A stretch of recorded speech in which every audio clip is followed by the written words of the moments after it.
Good morning, everyone, and welcome to our council meeting of Wednesday, December 18th. Somebody's telling me it's a week away from Christmas, so one more week to go shopping, Dane.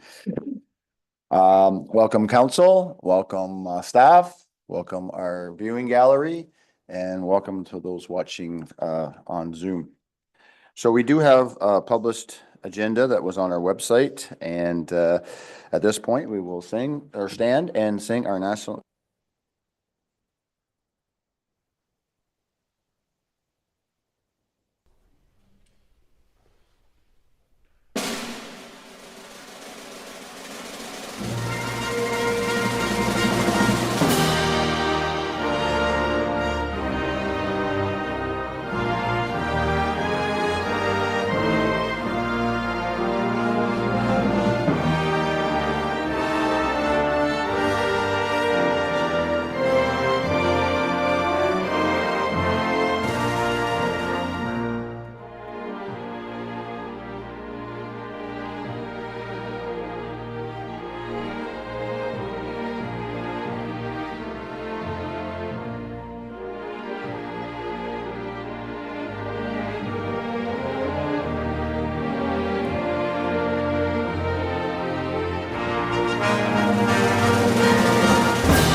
All right, that was good.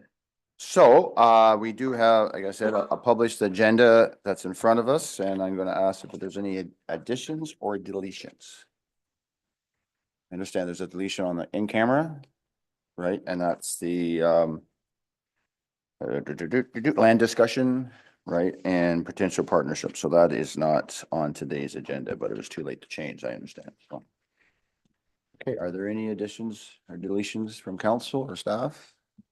All right, seeing none, can I have a mover and a seconder? Councillor Dubik, Deputy Mayor Nielsen, all in favor? That is carried. Since we have the approved agenda, are there any decorations? Sorry, Madam Clerk.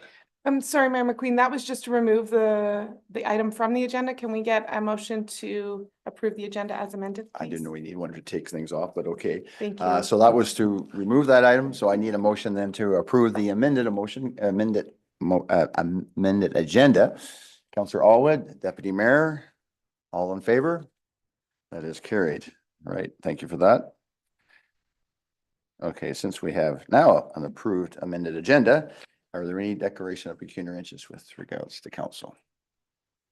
All right, just before we get into our open forum, I got a couple announcements to make. One is probably people are aware that Terry Fox is going to be added to the $5 bill.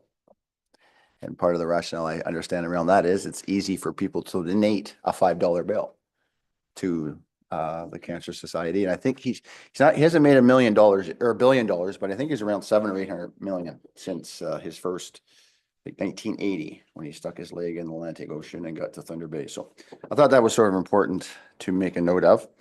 And also I was invited to the Ministry of Health last week, which was an embargoed event till about 2:30, 3 o'clock in Collingwood. You might have seen it on collingwoodtoday.ca that there was an announcement that the Collingwood Hospital will be expanding to 132 beds, and it'll be placed on the Poplar Side Road, which is a green space. They talked about renovating all of them, but they made the decision they're going to on a new site next to the Georgian College, which was donated by Mr. Deposey and sometimes I don't say that right, or some people say it differently, but who is a resident here or has property here in Grey Highlands. So that was a donation, and I understand that that also was an MZO was made to make that happen on that location. So 132 bed facility.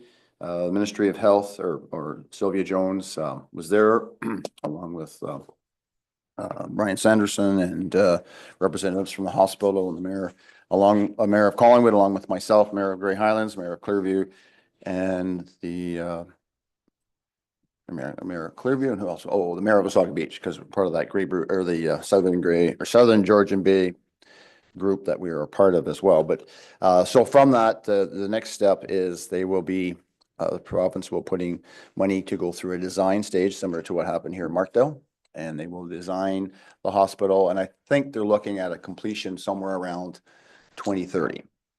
So it takes time to design and then go out to tender and that. But just in a conversation briefly with Sylvia Jones, we talked about the Markdale Hospital, and she said that, as we know, Bird Construction did that, and they did it on time, and they did it within budget, and they were quite impressed with the construction of Bird Construction, which completed our Markdale Hospital. So she made that comment, so she is quite aware. So just lastly, comment I will say is, as we know, Owen Sound, Orangeville, and Collingwood are regional hospitals. They offer things that other hospitals that do serve our municipality, like Markdale and Meaford, the birthing beds and different things as a regional hospital, as we know that does serve part of the residents of Grey Highlands. But it was an exciting day, and they're moving forward to that, and that's a huge investment into our region as well. So anyway, it's good news. And when you build new hospitals, it brings, and Sylvia Jones even made that comment, when you build a new hospital,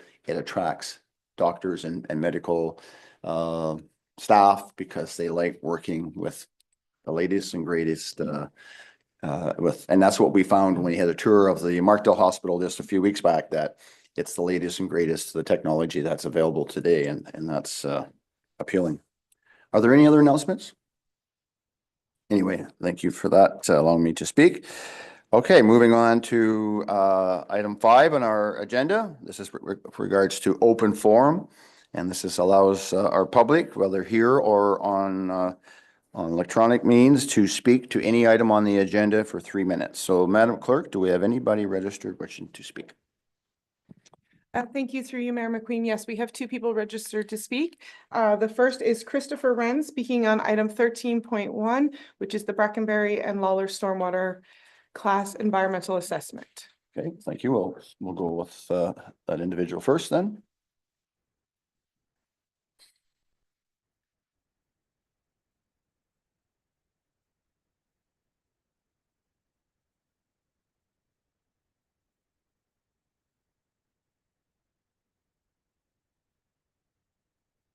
Christopher, you're still muted, so I can see you on the screen now.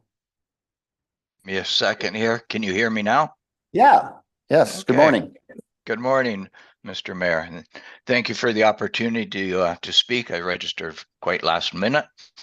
I'm representing the local chapter of Trout Unlimited.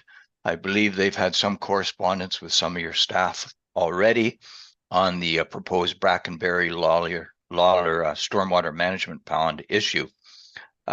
We actually just met last night. We have some still concerns that I will very briefly summarize. So, but the bottom line is, I guess we're asking you to defer accepting the staff report that's in front of you by Milliner and Egan until we have an opportunity to make a presentation to council in January 15th meeting. This very briefly, the proposed project, as you know, is subject to a Class EA. I've been involved with many Class EAs. Under a Class EA requires that the alternative solutions are presented, which they have been done, and evaluated using a set of objective criteria. Now, none of the material that we've seen or I've seen puts forth any objective criteria such as cost, social impacts, impacts to the natural environment, things like that. So that's a bit of a shortcoming that we've seen of the EA process. The staff report, again, it's nicely written, but it clearly states that the existing design by Ross Engineering is only 60% complete. We think before making a decision on a preferred alternative, much more information should be available on the design. For example, it's proposing a 1 meter or 1,050 millimeter outlet to the Rocky Saugeen. That sounds like an enormous pipe. Will carry a lot of water, and we're wondering what the justification for that is. There's no information on the drainage area that's to be receive water into this culvert. Our concerns are really based on a genuine desire to protect the integrity of the Rocky Saugeen River, which remains one of the best and the biggest cold water brook trout streams in southwestern Ontario. The staff report also states that the proposed alternative will meet the enhanced protection standards and remove, for example, 80% of suspended solids.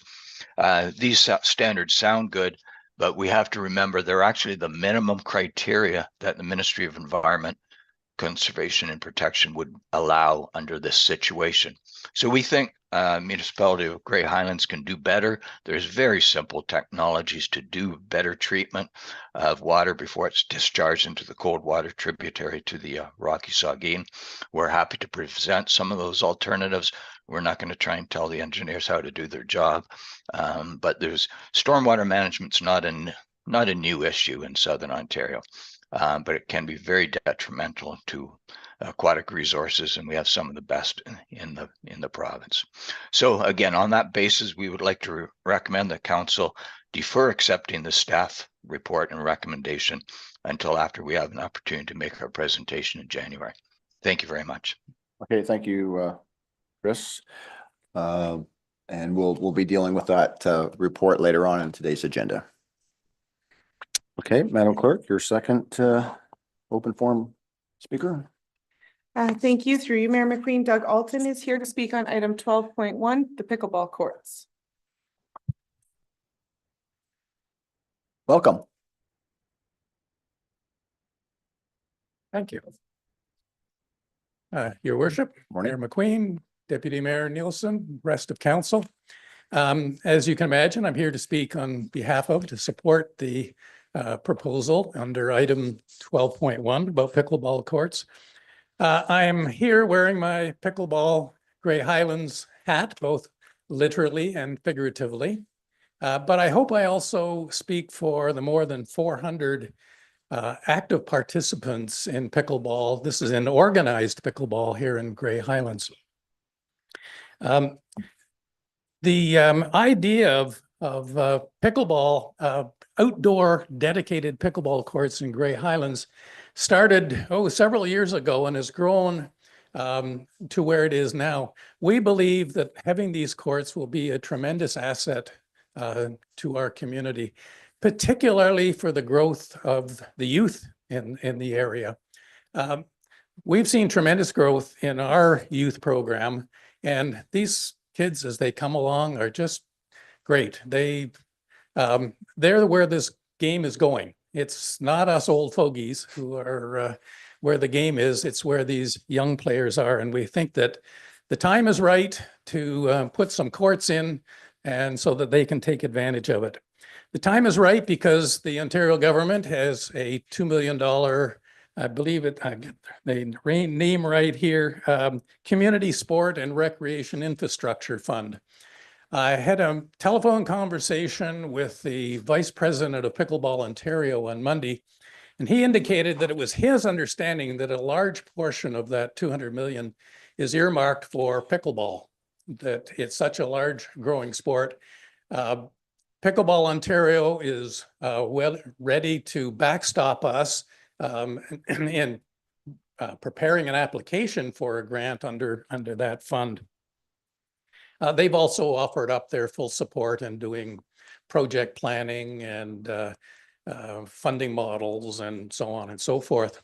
But with that as a backstop, I wanted to say that this is still a made in Grey solution. The Pickleball Club is ready, willing, and able to see this project through from beginning to end.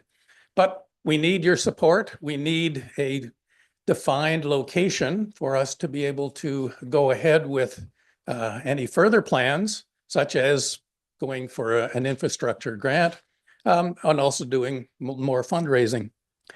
The report specifies or suggests that the pickleball club came up with a model of 50% grant, 50% municipal funding, 25% local funding.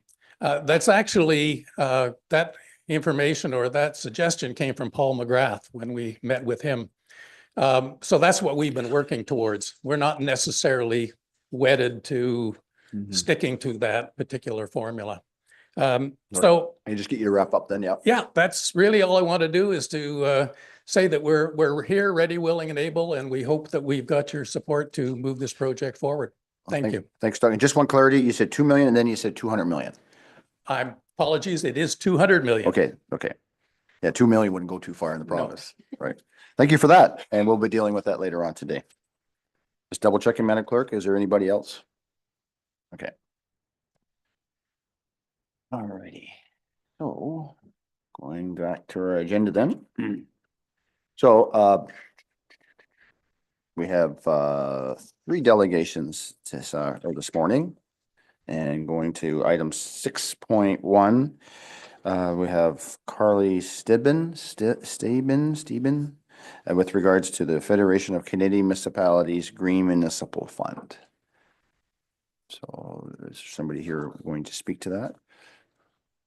Oh, she's on virtual? Okay.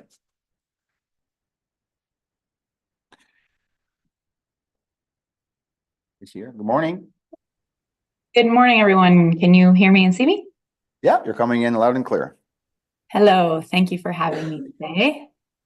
Great. We have my slides up. All right. Well, hello and thanks again. It's a pleasure to be here today. My name is Carly Steben. I work at the Green Municipal Fund as a programs outreach advisor. And I'm here today to present to you a very quick overview of all the wonderful programming that the Green Municipal Fund has to offer for municipalities and their partners, and advancing their sustainability initiatives. So happy to discuss that today. We'll move forward to the next slide. I don't believe I have the option to do that. Okay, great. Thank you. Oh, who is the Green Municipal Fund? Who are the Green Municipal Fund? We are a program of the Federation of Canadian Municipalities. So we are FCM's largest program. We're a $2.4 billion fund that offers a unique mix of funding and capacity building. So over the course of the last 20 years, we've developed various knowledge products, resources, and funding opportunities for municipalities to advance their sustainability projects. We'll get you to move to the next slide. So this is just a quick snapshot of the success stories over the last 25 years or so. The Green Municipal Fund, through our various initiatives and focus areas, have successfully avoided 2.9 million tons of greenhouse gas from being emitted in the atmosphere through 2,100 different types of projects worth a total of $1.45 billion. And today I'll give you a little bit of an update on the programming that the Green Municipal Fund has to offer today, because we did undergo quite some major changes over the last year, and happy to share those updates with you. If you are already familiar with the Green Municipal Fund, it's possible that some of those kind of criteria have changed. So let's move over to the next slide. Again, here, this is just a snapshot of basically all the different funding programs that we have offered at the Green Municipal Fund. And we do work with our capacity building team as well to develop develop various kind of knowledge products, technical guidelines, and webinars around these different focus areas that we have through our different funding programs as well. All of these different funding programs that you see on the screen here can be broken down further into different funding project types. So feasibility studies, planning exercises, pilot projects, and capital projects. So the conversation shouldn't end here today. I'll kind of go over all of these different initiatives at a very high level, but I'll have my contact information and kind of QR code to book a meeting with our staff available at the last slide. So we can continue the conversation probably in the new year when we have a newfound energy to get started on these types of projects. But for today, I'll kind of give a nice little high level overview of each. So on the left-hand column here, you see our net zero and multi-solving programs. These are a set of programs that were a part of the Green Municipal Fund's traditional funding envelope that just underwent a whole revision and were launched early in 2024. So the focus area now is really how we can help communities accelerate their transition to net zero, help them reduce greenhouse gas emissions substantially through these different types of initiatives. So we have our Sustainable Municipal Buildings program, which funds feasibility studies for designing the outline of new municipal facilities or the retrofitting of existing municipal facilities, where we have capital project funding available as well. We have our Community Energy Systems program as well, where we can support business cases, feasibility studies, and capital projects for the development of new community energy systems, whether it's through renewable electricity or district energy projects. Our organic waste to energy program. We also have our municipal fleet electrification program, developing pathways to full electrification of the municipal fleet, and our net zero transformation program, which is kind of like a catch-all program reserved for highly innovative projects that will substantially reduce greenhouse gas emissions. And it's actually just through that program there that we offer planning, pilot project funding, feasibility study funding, and capital project funding. So that kind of wraps up the left-hand column in terms of our programming. And again, just a reminder, there's a lot of information here, so I'm really happy to continue the conversation if you have project ideas that come to mind with any of the above mentioned initiatives here. Moving over to the right-hand column, we have our 3 initiatives at the top that were launched in 2019. Our Community Efficiency Financing Program, a Community Buildings Retrofit Program, and Sustainable Affordable Housing Program. These initiatives are, well, the first one, Community Efficiency Financing Program, is for the residential sector, helping municipalities develop programming for residential retrofit financing. Our Community Buildings Retrofit Program is similar to our Sustainable Municipal Buildings Program, but it's really focusing on community buildings that are existing in the community, that rec centers, ice rinks, pools, libraries, any community-facing facility that requires some upgrades to make them more energy efficient, reduce operating costs, and help reduce the carbon footprint as well of these buildings. That's that Community Buildings Retrofit Program. And then our Sustainable Affordable Housing Initiative, helping increase energy efficiency of existing and new affordable housing units.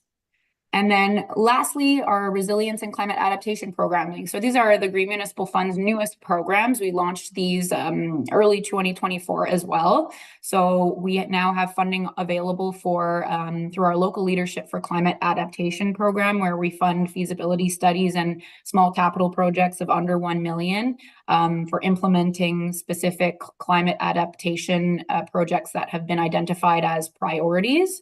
We also just launched through this program as well our climate ready plans and processes, so you can go at a higher level of the planning of your climate adaptation initiatives.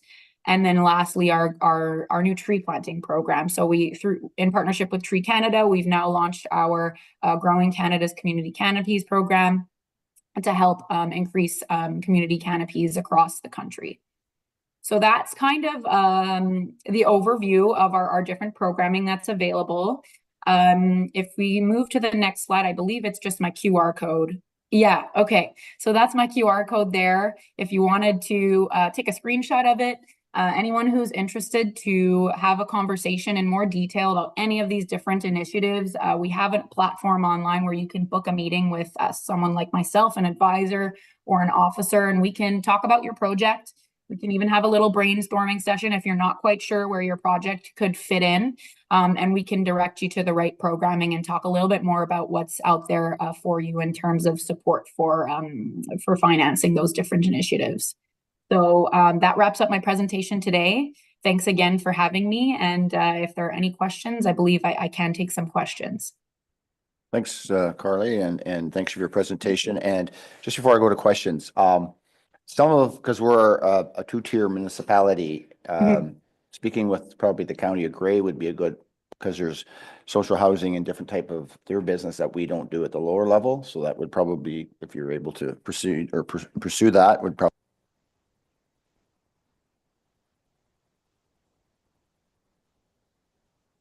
I think I lost the audio. Oh, sorry, I must have touched it. Yeah, I did click on your QR code, and it looks pretty straightforward. You just it gives you a menu of what you want to. Maybe you want to listen to it all. I don't know, but anyway, if anybody clicked on that, can that be one or can that be a group?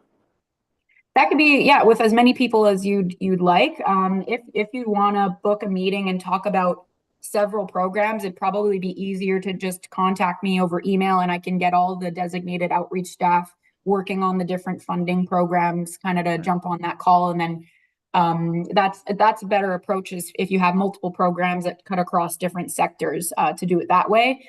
But in the website, when you click on that link there, you'll see that it's kind of organized into different segments. So municipal and community buildings, it'll be myself and my colleagues who work on those funding programs that'll be available to book a meeting with. So it's pretty straightforward in that sense. But if, like I said, if you do have many kind of initiatives ongoing, we can coordinate something separately and then just set up that meeting. It's usually over Teams or Zoom, and have the representatives available to come on the call. And it's just as simple as forwarding over the team members that would like to attend and participate in that call when that invite link is created. Yeah, because sometimes in the details you get a lot more information of how maybe a project could work other than just the heading of it. That Absolutely, yeah. I know, Councillor Dubik, you've been involved with some committee meeting work with FCM. I don't know if you have any comments or. Sure. Thank you, Mr. Mayor. And so thank you, Carly, for the presentation. This is excellent. Always a great opportunity to have, such a, such a fund, available to the municipalities. So as a small rural community, we definitely, are always looking for opportunities, for grants as we are growing. And just wondering, so we actually we've also recently hired a grant writer. So, we are very excited about sort of taking the opportunity and the advantage of these types of funds so that we can support the growth that we're seeing in our area. I do know our grant writer is aware of this fund, and but I don't think we've yet had the opportunity as a municipality to take advantage of it. Just wondering if you can maybe provide a little bit of color about, or some examples about, as a small, as sort of in the small rural kind of world, what kind of initiatives have you supported? Maybe a few examples might be helpful for us to see, what has been successfully funded, and if you can maybe provide that. Thank you. Yeah, for sure. And it's great. It's great that you now have a grant writer. And if you wanted to give my contact information directly to the grant writer, we can have a meeting as well, and I can go over all the different grant opportunities and financing opportunities at the Green Municipal Fund with them directly. That definitely can be arranged. And then, yeah, I mean, I can say when we did launch our new programming, we wanted to make our funding more accessible for rural, remote, northern, and Indigenous communities. So we have some kind of funding frameworks that allow for smaller municipalities, populations of under 10,000 to access higher grant percentages for feasibility study funding. So we're definitely working on trying to bring more of those rural, remote, and northern community projects in. And we do have project examples in these types of communities through our project funding database. So our capacity building team works in unison with our funding team once a project has been approved and successfully completed. we will highlight that project completion through our project funded database. And you can actually go on our website and filter through population size, province, project type, and kind of sector, and see all the wonderful initiatives that we've funded from small municipalities to large municipalities. Off the top of my head, maybe that would have been a good kind of slide to include as like a successfully completed project in your area.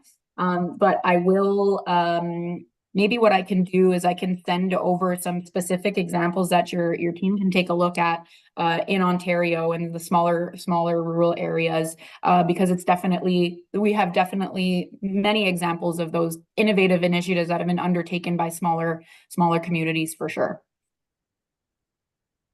Thank you for that. Any other comments, questions? Deputy Mayor Nilsson. Thank you very much, Mayor McQueen. Just a question. You talked about some community partners that are able to access, or maybe there is or isn't. Are conservation authorities able to access the Green Municipal Fund? Conservation authorities? Yeah, yes, yeah. So, well, nonprofits are eligible applicants to many of our programs if they're applying in partnership with the municipality. And that partnership structure can also vary from program to program. So if you have a project idea with a conservation authority, I mean, I'm assuming that it would be probably in the domain of our climate adaptation, maybe funding streams, just an assumption, but it's best to kind of send over your project idea and who the project partners are, and then we can kind of direct you to the program that would be relevant. But typically under the programming that I work for example, if a conservation authority or nonprofit organization, for example, would like to lead an application to the Green Municipal Fund, normally what it takes is a signed council resolution from the partnering municipality to kind of demonstrate that partnership.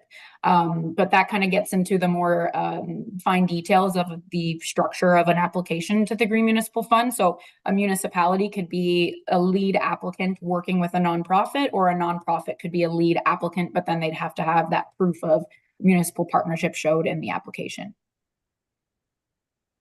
Okay, anything else? All right. Any other comments, questions? A question I have is, you know, with climate change and things are changing, is there funding to do a consultant report on what that could be in our municipality that would reflect on, say, culvert size or extreme weather events? Is there something that, is there a fund that we could apply for that could give us a little bit more in depth of what could be changing or how it's going to change? That's a great question, actually. And we did very recently launch a new stream of funding under our local leadership for climate adaptation program. So through that initiative, at first we had just launched the feasibility studies, which are kind of going into detailed design for climate adaptation projects. And then we have the capital project, which is the implementation of kind of areas that have been identified as priority for climate adaptation projects. So now we launched this new stream for climate ready plans and processes, which will allow for you to kind of do a community level scan and see what your areas of risk are and develop specific actions and objectives and priority areas in your community that will eventually allow you to lead to developing feasibility studies, technical feasibility studies, and capital projects for implementing those priority areas. So yeah, I can definitely forward over the information to our local leadership for climate adaptation program if you're interested. I think that's something that is well worth it, because you don't know what you don't know, right? If you had somebody to zero into that, and it gives you a little bit more of a insight of where areas of concern could be, right? So yeah, definitely the first step for sure. Okay. Any other comments? I need a resolution, Councillor Dubik. So it all means the same, right? Yes, thank you. Yes, so if I would move the motion forward to accept this as for information. Thank you. Okay. Councillor Elwood is seconding that motion. Any discussion on that motion? Seeing none, all in favor? That is carried. And as Carly said, that we can click on there, and if you want to set up something or something, you know, down the road, we can do that to get more information. And this year, do you have a booth at the Federation of Canadian Municipalities? I'm sure you do. Yes, I don't know where the FCM conference is being Ottawa. held this year. Ottawa. Ottawa? Yeah. We will have a booth, 100%. I don't know if I will be at the booth. Hopefully I will be, because it's not too far from where I am. I'm based in Montreal. But if not, you'll see many friendly faces from our outreach staff and be able to have similar conversations that we had today. Great. Thank you for that. And you have a great day. Thank you as well. Happy holidays. Bye now. All right. So that's our first delegation. So our second delegation is Catherine Daw, Collingwood Climate Action Team and Southern Georgian Bay Regional Hub Pilot. So this is sort of a timely having FCM just before. Seems to be a theme, right? Well, yes, that's it. So the floor is yours and you have 10 minutes. So just whenever you're ready. Your Worship, Mayor McKean and Deputy Mayor Nelson and the rest of the council. I'm pleased to be here to talk to you about a project that has been undertaken through the Green Economy Canada, where the Collingwood Climate Action Team is the local supporting organization along with a number of other stakeholders. Next slide, please. So before I actually get into the more formal, I just wanted to point out that climate change is actually a shared responsibility. No one is necessarily completely to blame for where we are today, but we all need to play our part with respect to what we need to do to make sure we have a sustainable and prosperous future. So certainly government plays a part in terms of setting policies and procedures at all levels. The community plays a role because we all have houses, we all spend money, we make choices on what we're going to do and how we live. And business also plays a key role, both in terms of businesses as well as not-for-profit organizations and technology as well in terms of the development and innovation work that goes on. Next slide. So what I'm going to be talking to you today about is where we've come from and who is the Green Economy Canada and what is the pilot. Talk about our multi-sector partnership and advisory committee, the benefits for your region, and the ask of council. Next slide. So many of you are probably aware of the Institute of Southern Georgian Bay. I think you are a keen supporter. And they had identified a green pillar, economy of pillar as part of their priorities. And so after the last 3 years, along with CCAT and others, we've partnered with the Institute to host a series of learning opportunities and experiences to explore what does really a green economy mean. In the first year, we looked at the future and heard from people about what a next economy might look like. We also had Tova Davidson from Sustainable Waterloo that has been doing a lot of work around businesses in particular and how they can be more sustainable. And then we had an overview from the Green Economy Canada group, just to give us an idea of what they were all about. In the next year, 22, we did a local sustainable economy series. And we also then at that time heard from Peterborough, who had established a regional hub with Green Economy Canada. And they established that in 22, so they were brand new at it. And we heard from businesses in terms of the success. And we've been continually following what's been going on in Peterborough. At the end of 23, we hosted an in-person event where we started to form some ideas of what a green economy would look like within the region. And in 24, our working design team was built. And then we entered into conversations with Green Economy Canada and launched the idea of this pilot hub at the Sustainable Summit that was held by the town of Blue Mountains in April of 24. So basically, if you go to the next slide, please. Sorry. So Green Economy is leading this, and they are a national organization who provides a national hub. So if you're just a small community, or if you're in a particular line of business, then you can join the national hub and be on that one in terms of a sole source. Or as a sole practitioner and join in the national events. But they also establish regional hubs across the country. And for us, this would be the first time they've ever done a regional hub in a rural area. So what they wanted to do with us was for them to actually lead the project and provide all the services for the first pilot process, which is until the end of December of 2025. And then CCAT as a charitable organization would be the supporting organization, providing infrastructure and resources, as well as other key local stakeholders, including all of the climate action teams across the region, as well as many others. And I'll talk about the multi-sector partnership in a moment.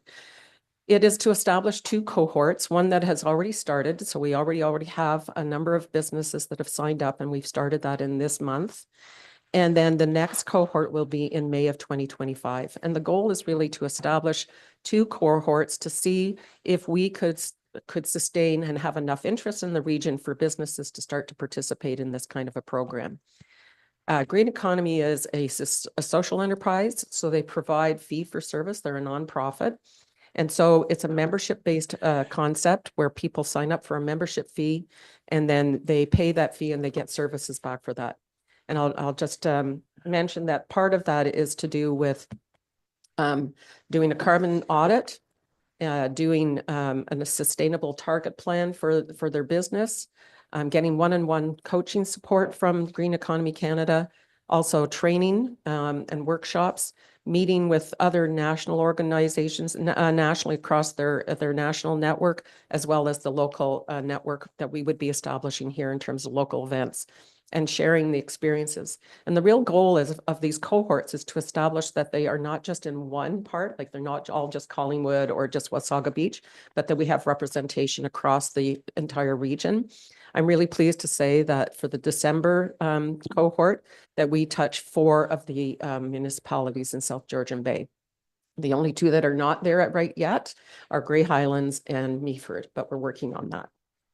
And we've been in conversation with many of the chambers of commerce and all of that sort of thing. So the next slide, please. This is a multi-sector partnership. So as I said, it's made up of all of the climate action teams across the region, including Grey Highlands Climate Action Group. And then we have philanthropy support through the Institute, has provided us with some seed funding, as well as the Source Georgian Bay Innovation Fund, which Larry Hall runs, and they have provided us with some seed funding as well. We have 2 government funders right now, Town of Collingwood and the Town of the Blue Mountains are funding us as well in terms of support for the work that we're doing. And we have 2 community business representatives, so Georgian Bay Spirit Co. and the Beaver Valley Outreach, to recognize that we're both working with businesses as well as not-for-profits, and they are both participating in cohort 1. So this is our advisory concept. And so our advisory team will be meeting on a bi-monthly basis for about an hour, and there will be some back and forth. We've already established like a mandate and those sorts of things. And the goal is to really have this as a supporting body that represents the region and the interests of many groups. Next slide. So basically where we are with the pilot project is we've established a plan and a working team. We've created a business database and established some marketing and communications strategies. We've launched all of our development efforts across South of Georgian Bay. And we've set up interest calls with us here locally, as well as with the Green Economy Canada, because they're the ones that really are the experts in what they're providing. Our first co-founder, as I mentioned, has launched, and we've been connecting with all of the chambers, BIAs, economic development members, as well as whoever will listen to us talk about it that's out in the community. We've hosted a number of events, and our plan is to continue hosting events in all of the regional municipalities so that everybody has an opportunity. And we've been talking with the South Grey Chamber of doing one sometime in February. And so they're very supportive on this. Next slide. So let's just talk about, what is the benefit of this project? So businesses and organizations, because the Green Economy Canada has been running since 2013, they have a lot of historical data that even though you may have to invest some money to make some changes to your business, it will overall lower your operational costs. And it can be quite significant. It strengthens your brand identity and customer loyalty, because a lot of people are now asking, what are you doing in terms of your business from a sustainable perspective? And if you think of tourism in particular, that is one that probably touches this area a lot, because people come up here because they want the beauty of the region and to enjoy that. So it will attract more people to come to businesses that are sustainable.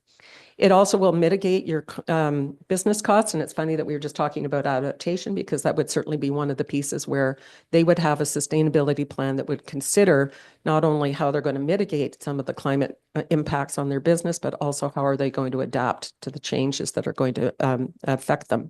And that could be a range of things, as she mentioned in the previous presentation. Employees want to work for businesses that are sustainable. They want to be green. Young people are looking for that. And I think they really want to be able to, that we're showing that business also can demonstrate that they have support in terms of what we all as a community need to be doing. Next slide.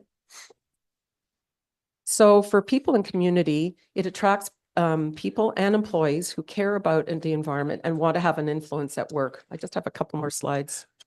So, you have permission of council to allow the speaker to finish, or because I've for got procedure 2 bylaw. more slides. So I'll move by Councillor Dubé, second by Councillor Lowhead to allow the speaker to finish, or, Thank you. okay, hang on, all in favor of that? Okay, Carrie, go ahead. Thank you very much.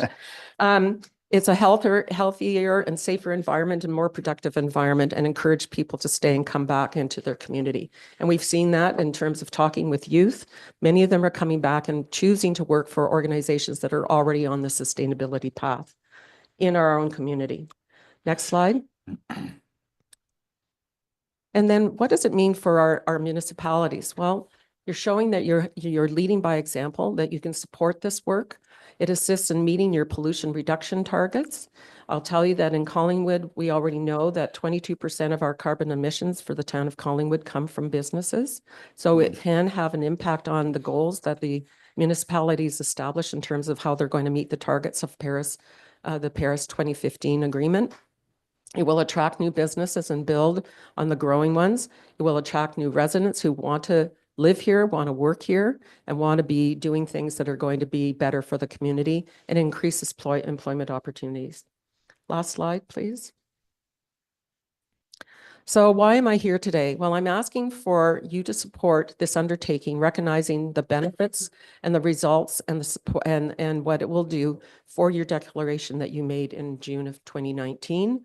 And that it has a fairly easy way of you achieving some of your targets, because we're undertaking this work on behalf of the region and doing it for businesses across the entire region. And then my last ask is, or my second ask, is a seat at the table of the advisory committee as a funder. So as you can see, I've been doing these deputations at every one of the municipalities in South Georgian Bay. You were my last, sadly, but I couldn't get in until today. And we're seeking funding of a small amount to help support the work that we're doing. And for that, you will get a seat on the advisory committee. And typically, we've been asking for a staff person to participate, but would welcome a councillor as well. As I said, it's about an hour every 2 months, plus some other pieces outside of that in terms of reading and helping support us and directing us on where we can go with this project. Thank you. Okay, well, thank you. And just some clarity is, Yes. how much money are you talking about? Somewhere between $3,500 and $5,000 Okay. And that allows a person at the seat. a seat. Yes. Okay. And also, you know, it helps us show that we've got some support. Regionally. It's a very substantial and large project. Right. It's probably the largest that we've undertaken as an action team. And that's why we really want to have this as a collaborative and multi-sectoral partnership. Okay, well, thank you for that, Catherine. And I'll maybe be some questions here. A couple comments. I just at our home just had a heat pump installed, well, up and running. Excellent. And last weekend was -15 and the thing was running.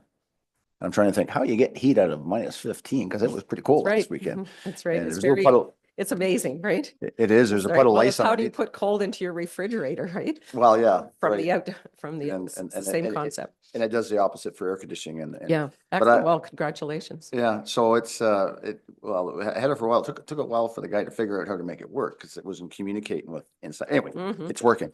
So second comment is, I know, and this is probably related to a lot of people here in this room is, since the 70s as a kid, how we used to get a lot of snow and through time, and I, have been doing snow removal for the last 40 years. I have like a track record of how that has changed. And as a Mhm. farmer, I've seen it change as well. Yep, And substantially. it fluctuates and moves, but I'm no Mhm. different than others here or in the room would probably recognize that because I Of remember course. the snow that we used to get here in the 70s. Mhm. Everybody can relate to that and that recharges our groundwater and a Mhm. lot of things that it does. And when I was first on council, my reeve that I was under in the early 90s said they got on their snowmobiles and they drove to Brampton. Can you imagine getting on your snowmobile and driving to Brampton on a snowmobile, right? Right. And Dan, you can relate to that too, well, and that sort of thing. But anyway, yeah, thank you for your presentation. Questions from councilors? Councilor Dubé. Oh, Councilor Allen, I think you were thinking, are you? I'm not trying to get you to talk. I'm just saying if you, it looks I like was you're, just gonna make a motion okay, that council received the delegation from Catherine Daw for information and we refer it to budget talks. okay. And do we have a seconder for that? Councilor Dubé. So Catherine, we're going through our budget process in January. I understand. Yep. Yeah, so it's all Yep. lots of challenge and tribulations on that, Yeah. but thank you for your clarity Mhm. on that and your commitment of about 6 times a year. Yeah, 6 times a year. Our next meeting's in January. Is that Zoom or in person? Zoom. Okay, so we don't need the mileage on that as well then, right? Yeah, for sure. Okay. So there's no other questions? All in favor of the motion? Oh, Sorry, before you take the vote, this is not what our procedure bylaw allows for, so it will require 2/3. can you explain clarity to that? We can ask for a staff report or we can receive for information. Those are the only two things that we can do. So I see what you mean. 'Cause it's we being can do it. referred- Just so you know, it has to, Yeah, it requires a 2/3 vote. because it's That's being all. referred to our budget, so, all right, so we have 2/3 here, so any other conversation on that? All in favor of the motion? That has unanimous. Oh, opposed? That carries, 2/3. Okay. You're just doing that just to be fun? Disagree with increasing the timeline? Oh, it's for consideration, it's not decided. Okay, thank you, Catherine. Thank you so much. I did forward some other details and a 15-minute recording. I don't know if that's available to you or not. I did forward it through the process you have for emailing things to councilors, to council. So just on clarity, Madam Clerk, was that sent out or was that to be sent out, you know? Through you, Mayor McQueen, I'm not sure. I can find out offline and Okay. we can deal Yeah. with it. Yeah. It would be helpful for you because it's a recording from Green Economy Canada explaining the process and what it's going to mean for the and how it's going to work for this pilot. So, yeah. Right. Okay. Thank you so much for your time. Just I really one last appreciate it. comment I will say is we have a number of small manufacturers here Mhm. in Grey Highlands, like Yep. over 200 little shops. And I always thought that we have something that could be up and running pretty quick to create, whether it's whatever it is for that Mhm. economy. Yes. As far as mechanism or Right. mechanical thing or however, Yeah. right? And that's great because that's what we want. Yeah. We're looking for some good, solid representation from businesses and not-for-profit organizations across the whole region. So it'd be really important to touch base with all of them. So if you have any ideas, please send them my way. Right. Really Okay. appreciate it. Thank you so much. Thank you. Thank you. All right, we'll go through one more, finish our delegations, then we'll take a break. Oh, maybe we want to take a break first then. Okay, what do we got here? We got 10:53. Let's take a break till 11:05. Okay, 11:02.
All right, welcome back, everyone. And we'll move into our third delegation for this morning. And we've added a little longer time for this, 30 minutes, just because of the topics that we're going to be talking or listening to. So that's Great Sauble Conservation Authority. We have Gloria Dangerfield, and that brings back to a movie name, right? Rodney Dangerfield or whatever. I won't stop. I'll stop there. With regards to the 2025 Great Sauble Conservation Authority budget and also the Great Sauble Conservation Office renovations. And like I said, you have 30 minutes. So whenever you're ready, just the floor is yours. Thank you very much, Mayor McQueen and Council. It's great to be here. As mentioned, better.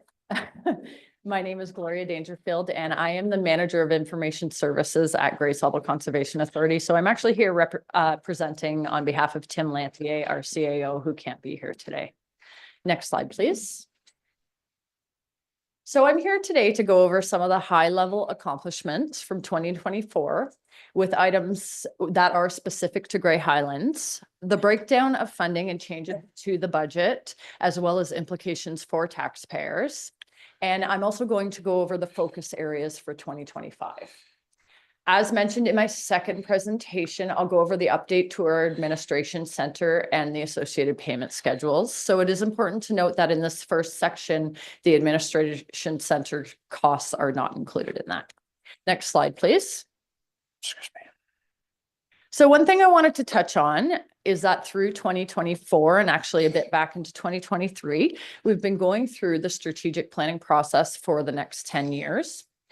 So the list on the screen in front of you are the goals that have been approved by our board. Most of them did actually carry over from our previous strategic plan. However, one of the major changes is that we've added a goal that is to achieve organizational excellence.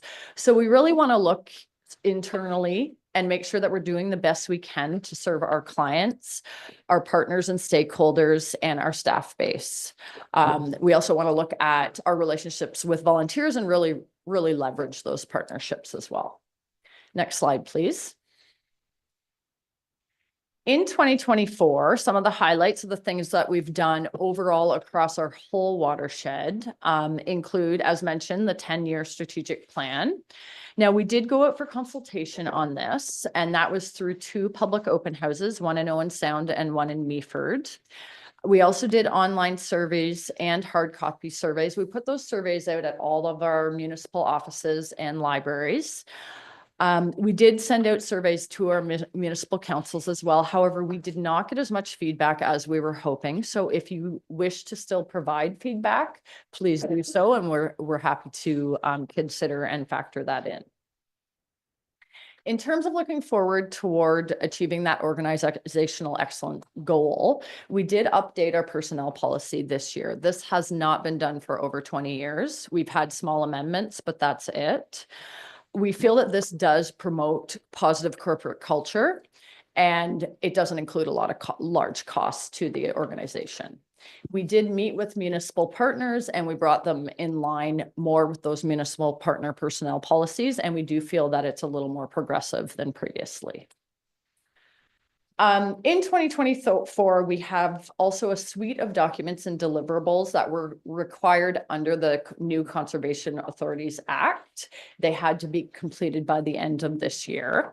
Some of those items include our watershed-based resource management strategy. It's essentially a gap analysis, not really a strategy, of our programs and services, sort of gauging where we're at with those and what it would require to improve on those.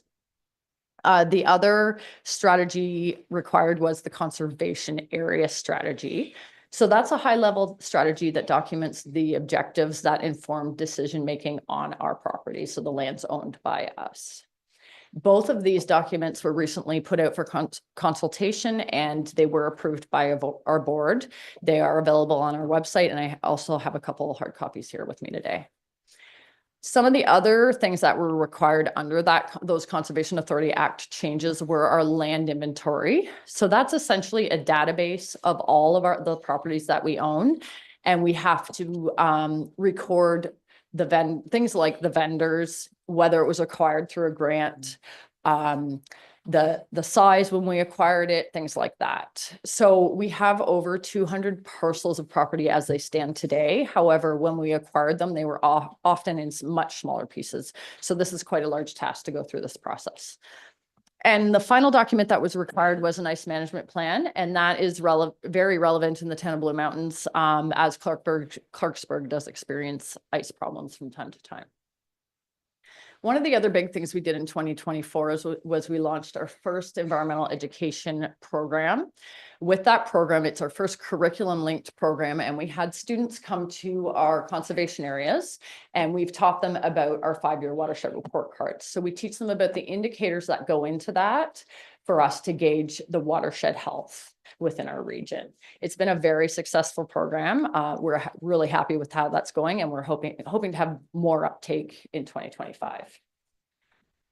We've also been developing other environmental education programs that are for all ages. So we're doing things like guided hikes and bio blitzes. We also acquired a grant to run an environmental book club, and that is open to all ages as well. One thing to note, the funding for our environmental education program, there was seed funding put forward from our Conservation Foundation, $20,000.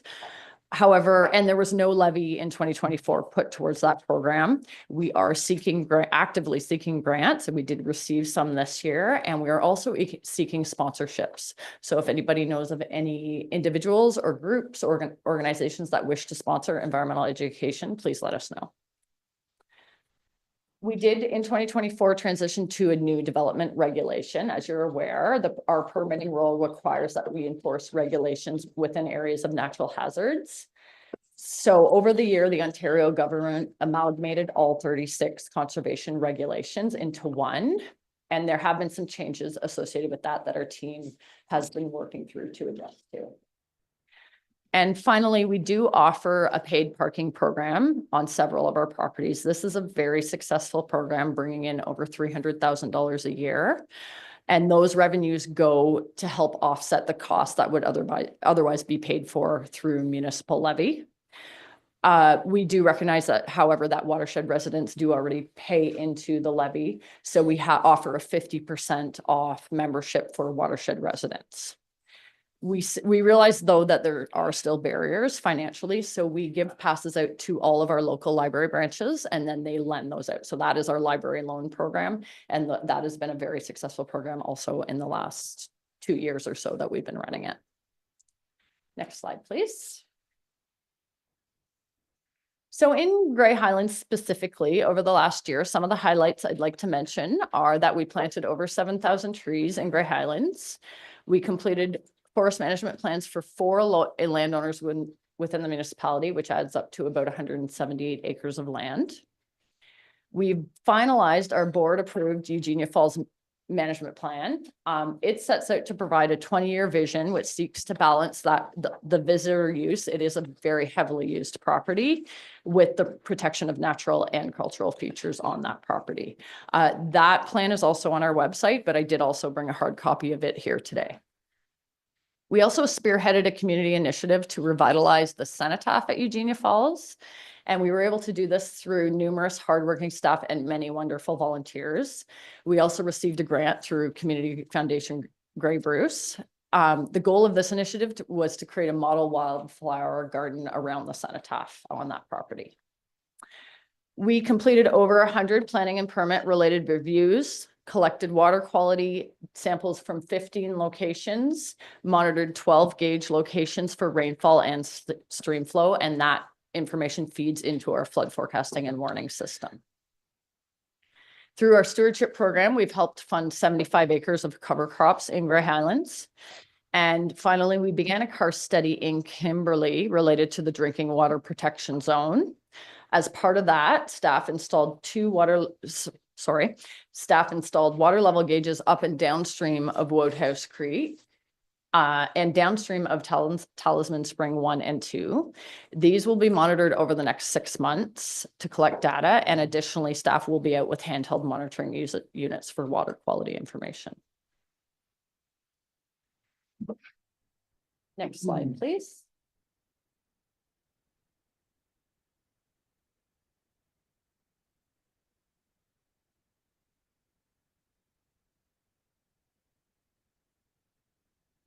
So the funding breakdown for 2025, when we apportion, actually, I'm going to get you to skip to the next slide. Sorry about that.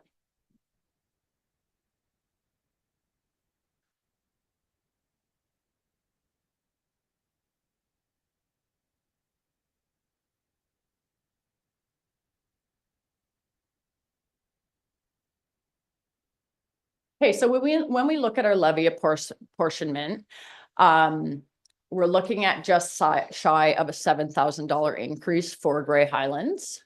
The changes for 2025 overall, for proposed category 1 and general levy increase is just shy of $90,000, but that's across 8 municipalities.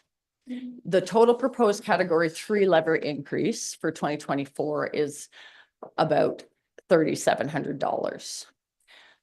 This increase is largely driven by increases in operating costs and a reduction in available self-generated revenues. So a couple of years ago, we did a planning fee review with Watson's and Associates, and they made recommendations on what we should be charging for those services. We went through that process and we're not realizing the revenues that we thought we would. Some of the planning applications are down. So we're not realizing those fees. And so that we don't run a deficit in 2025, we are making those changes within our budget. Just on that, I think Deputy Mayor, I think you sent something out that the fees are still frozen. Yes, I was going to mention that. Since 2023, the Ontario government put in a planning fee freeze, and we just received notice last week that they are still frozen. So we're not even allowed to increase those by CPI. Yeah, even the cost of living. Yeah. I think you sent it out, didn't you, Deputy? We were sent a letter. Yeah, maybe that's where I saw it somewhere. Okay. So we have made efforts to reduce expenses. We had an open position in our planning department and in our forestry department. We have not filled those. We've left those empty to offset those associated costs. The other additional cost, obviously, for 2025 is that administration center upgrade, and I will get into that in my next presentation. Next slide, please. So as I mentioned previously, this is where Grey Highlands sits. We are at the proposed levy is shown there, and then the increase from 2024 is at about $7,000. And again, that's based on the $92,000 increase. Next slide, please. So the way that levy is apportioned across municipalities, it's based on the modified current value assessment. So the province sends us numbers on what is assessed, and the assessment is then modified by the percentage each municipality represents within our whole watershed, and then it's apportioned appropriately. So for instance, for Grey Highlands, it represents 8% of that total assessment. So we multiply that by the total levy amount. We do apportion the same amount per $1,000 across the watershed. So that will be about $11.50 per thousand of assessment.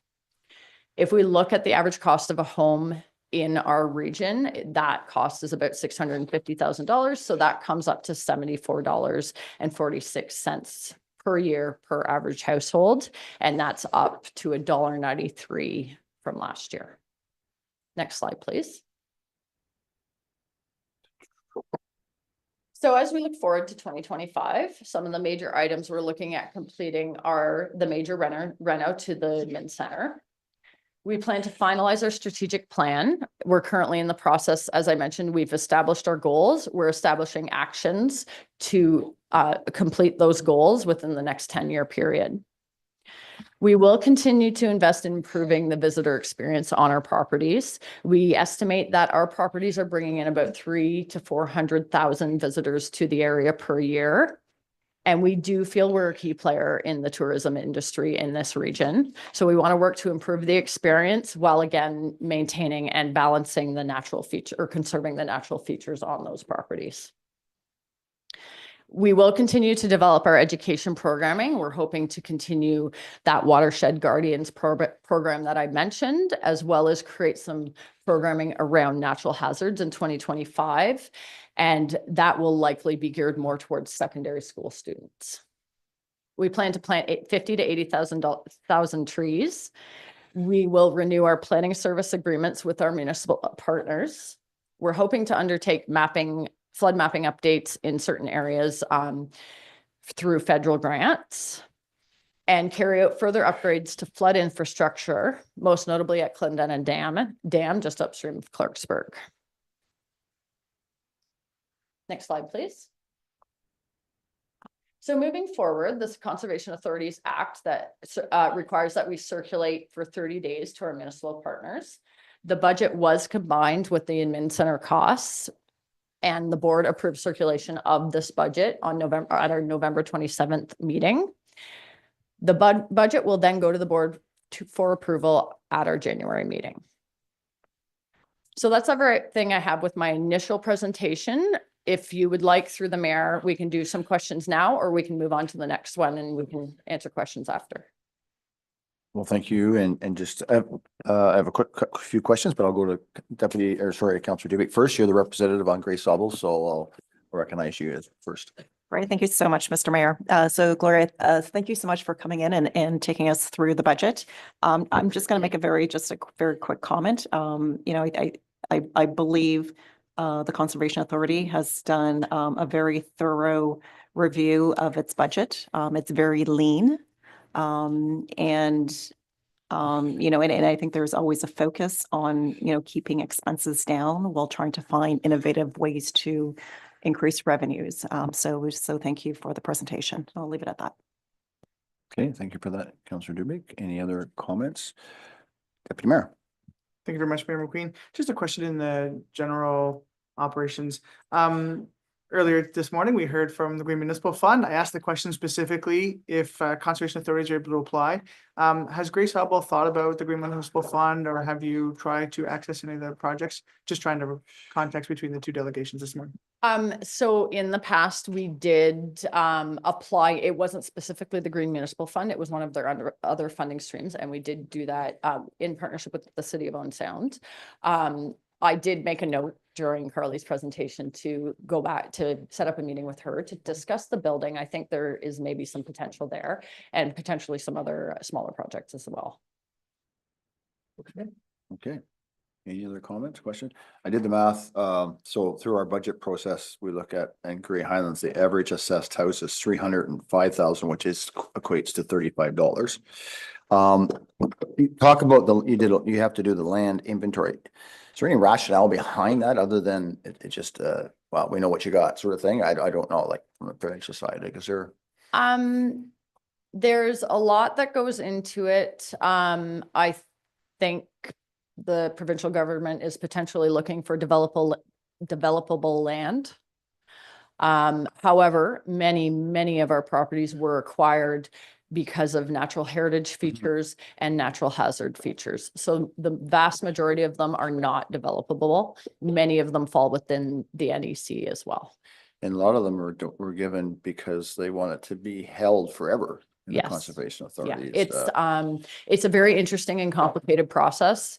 We are going through a lot of deeds, a lot of old files. The good thing is we are getting all of those digital and it's all getting organized, but yes, there's a lot to it. I guess it's good to know up to date what you have. There's nothing wrong with that, other than it takes time. I guess where I was sort of thinking on that is certainly maintaining ownership in the conservation authority. Are some of those lands able to be farmed? Because I know farming lands are being a challenge for that, and that maintains sort of while we hear about the loss of farmland, and also the rent of farmland is certainly greatly increasing because the value of farmland is going up. So I don't know if that's another opportunity for the Grace Sauble. You've looked at that kind of point, but I know that there's a demand for farmland. We do have properties that are agricultural, and we lease those out to farmers. Okay. Yeah. So as long as you're competitive, because I know that's been moving too as a sliding rule as well. So that's good. I think that's better maybe than, well, out in the middle of nowhere building a house on something where you push it into agricultural use and that sort of thing. And I know you do logging and all that kind of wood management process as well. So, all right, if there's no other, go ahead, Councillor Wickens. Good morning. Thank you, Mayor McQueen. Yes. I see, it says here you help fund 75 acres of cover crops. Is that supplying seeds that for land that might be laying fallow, stop erosion and stuff like that? Is that? That's correct. We have a stewardship technician who works with landowners to basically secure grants and put money into the landowner's hands, so they're not spending their own money on that type of thing. Good. Yeah. Thank you. I actually just been appointed to the stewardship Grey Bruce through the Grey County. So I'm not sure what that's all about yet, but I guess I'll find out. So I know, because I think Lee Thurston's on that. Or it might be Keith Reed. Yeah, I think he's on it as Yes, well. Yeah, I know Keith is our very well, stewardship so. technician. So Madam Clerk, do you want a resolution to receive the budget presentation? Or do you want it all rolled into one? Through you, Mayor McQueen, that's at the will of council. Either way will work. I think it probably would be good to have a motion to receive the budget presentation. So who would like to move that?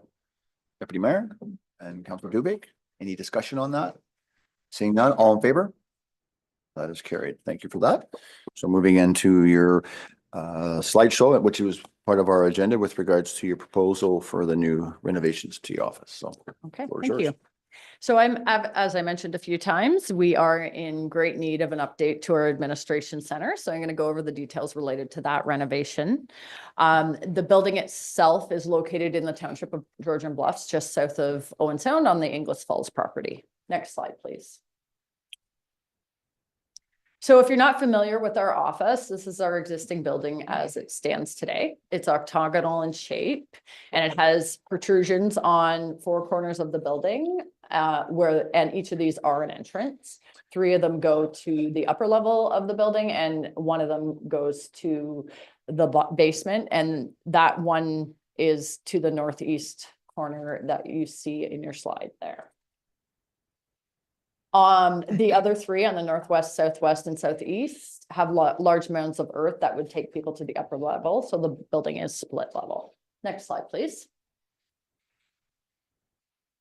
So the building itself was built in the mid-70s. It's had some maintenance over the years, but no major renovations or overhauls. And that was done was the building, or the windows were replaced at one point. Our staff has grown and the way that we use the building has evolved greatly. Some of the things we're looking to tackle are issues with noise in the building. It's set up as many offices that were not really meant to be as such.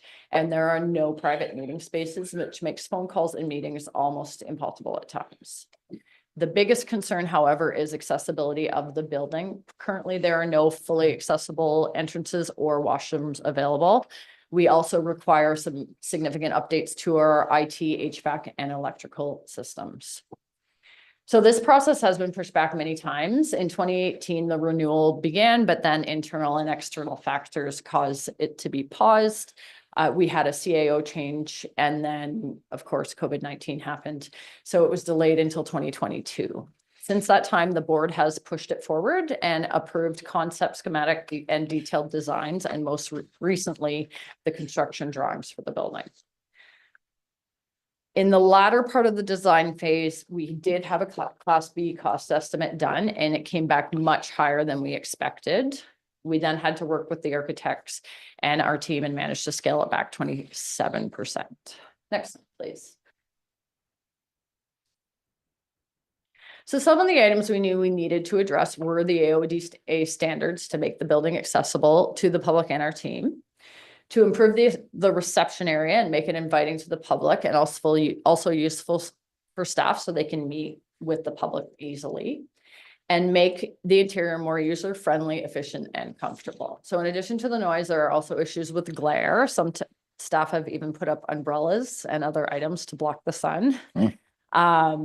And we're hoping to make the building more energy efficient and improve issues with skylights. Recently we returned after a weekend and we had some significant leaks. Next slide, please.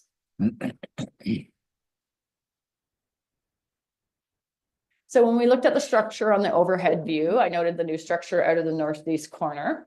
This schematic shows the view of the current entrance, the current back entrance of the building, and where the proposed extension that would take you into a reception area. That side of the building leads directly to our larger parking lot, as well as our pavilion, and gives easy access to our trail systems out that side. We're therefore proposing that we make this the front of the building, and it would provide an at-grade accessible entrance where you could enter and either take a lift or stairs up or down to either level. Next slide, please. So this overview just shows the parking lot on the right there and where the new accessible entrance would be with a small addition. Next slide, please. So to give you an idea of scale on this slide, the darker gray those are the current walls and where currently the building ends. And then where the walls begin to go on the diagonal, that is the addition. So it's under 500 square feet, but it does a lot to facilitate the entrance to the building and make it more inviting and accessible. Next slide, please. In the left-hand photo here, you have the existing entrance. It's located on the southwest corner of the building. If you've been to our building, you know that the ramp to the entrance is far too steep to meet AODA standards, and the stairs are very awkward in design. And inside the entrance, it's dark and very truncated. So we are hoping to make the new space very welcoming and accessible. And it will give us the ability to service clientele with chairs and meeting tables, and there will be displays and other information there. This is going to provide a space for brief informal meetings. And we are also going to have several other meeting rooms in the building that can be closed off to larger areas. One thing I did want to mention as well, we don't currently have a washroom that's publicly accessible in the building. So we usually have to turn people away. Now we do have washrooms at the pavilion, but it's closed during the winter. Next slide, please. In terms of efficiency in dealing with staff comfort, you can see the current building and some of the office spaces. It is a very nice looking building. It has a nice open concept design, but it is not ideal for an office workspace. We have been cramming people into offices over the years and putting up dividers to make office spaces. This was challenging before the pandemic, and now that many people have moved to virtual meetings and that type of thing, it is unmanageable at times. And as part of the reno, we are going to revamp the inside.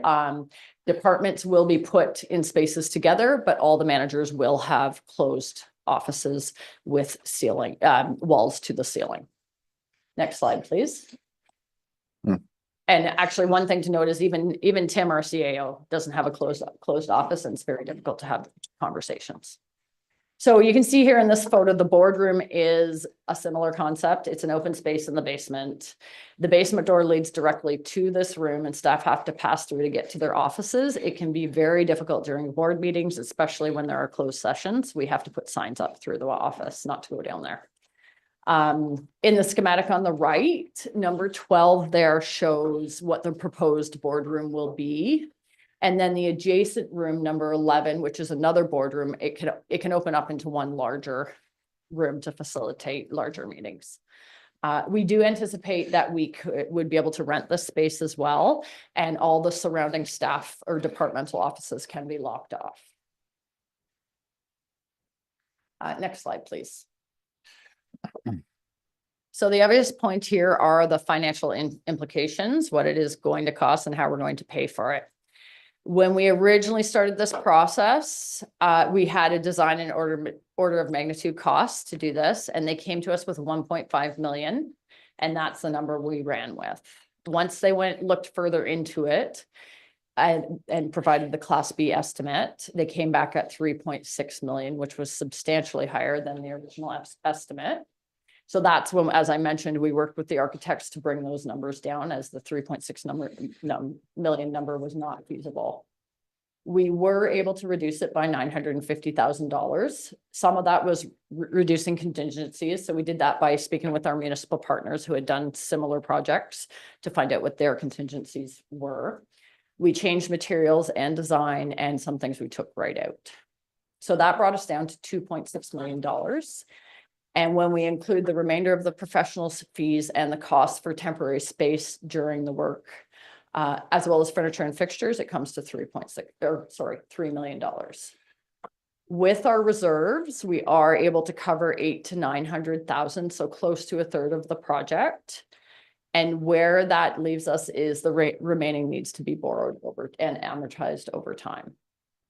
So we have been talking to various lending agencies as well as Infrastructure Ontario. The thing with Infrastructure Ontario is you can't put down lump sums. You have to pay it out over the full amortization period. So that's sort of the downfall of that. We are estimating at this point, a 4.2% interest rate.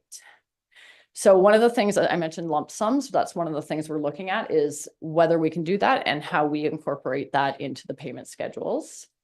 And we have looked at different amortization periods and we've discussed those with our board.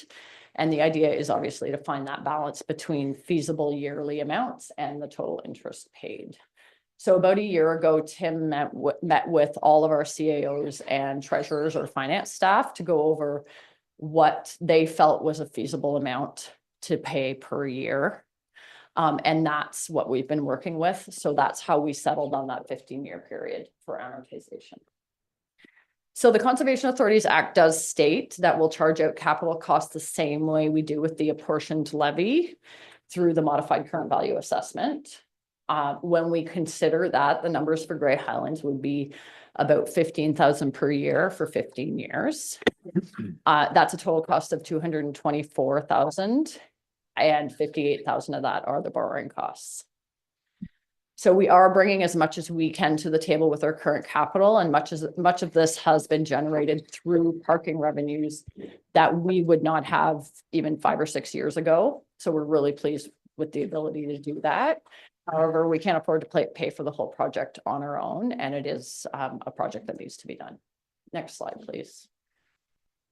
So through the mayor, if there are any questions, I will do my best to answer them. Yeah, okay, thank you. So basically, I don't know if you said that, so 16,000 times 15 years would be 240,000. Yeah, it's actually, sorry, that the 16,000 number on the slide was incorrect. It's actually 15. Okay, Or that's what we've put in our budget. so we're down to 230 maybe. Yeah. So, okay, but I think that's something, a number that we need to know that for the next 15 years, that's okay. And my other question is through the fees, you said your fees have been frozen, but have you looked into the part, can there be a special fee for capital?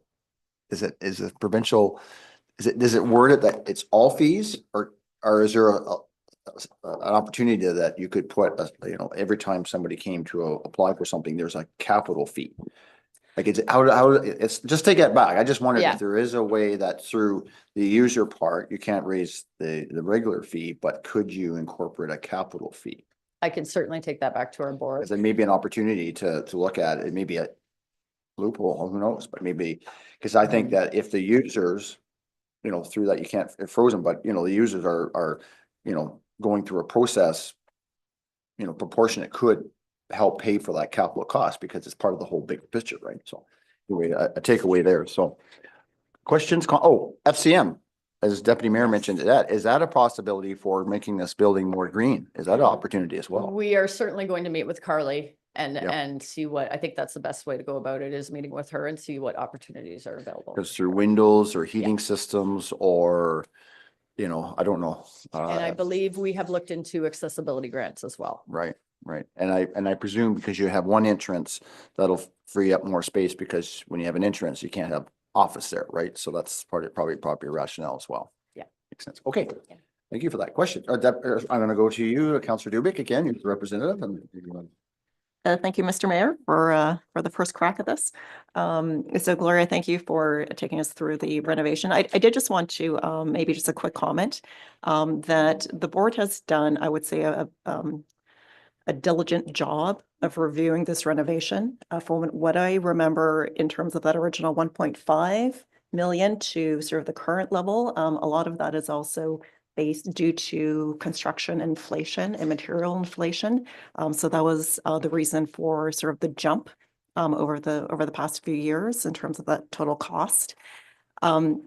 There was a board committee, a building committee. So there was a small committee that worked with staff and the architects to review the design, the costing, right, to put that extra oversight. It did come to the board, to the big board, multiple times for us to then, do another review of costing, et cetera. And, the fact that we were, staff and committee and board were able to reduce it from 3.6 to 2.6, that took a lot of diligence. So I think that was, again, it's the focus of trying to get the best value for this building. As Gloria has stated, we do need this renovation. I think it's sort of past due. Leaks, the ceiling, open concepts where, the board is actually sitting in an open room and we have visitors walking through board meetings, and we do need sort of just from a functional perspective, structural and functional. So it is very much needed. Thank you. All right. Other comments? Councilor Woolhead. Good morning. Thank you, Mayor McQueen. Yeah, thank you for the detailed presentation. And it's exciting to see the designs for the new building. It looks beautiful. I'm wondering if you could speak to thoughts on revenue generation within the new building, the possibility of rentals, that kind of thing. I know other conservation authorities. I sit on the NVCA, for example, and they host a lot of weddings. It's a beautiful location. So any thoughts about developing that in the future as an additional revenue stream?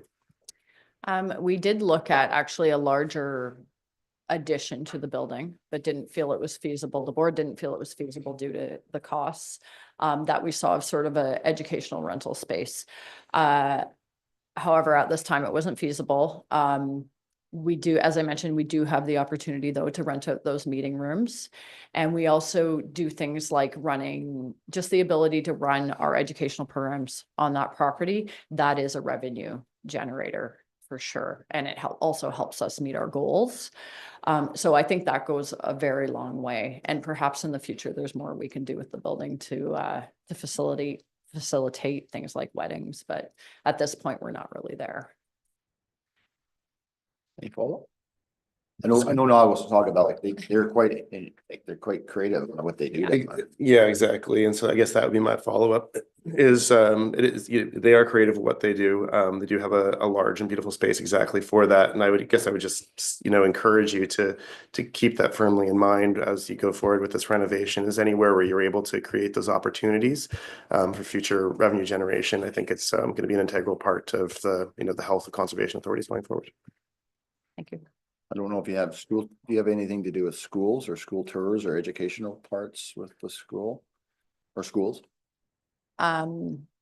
Yes. So through our educational programs, we partner with the schools. We've just started this in the last 2 years. We finally hired our first full-time environmental educator. So she's actively working with schools.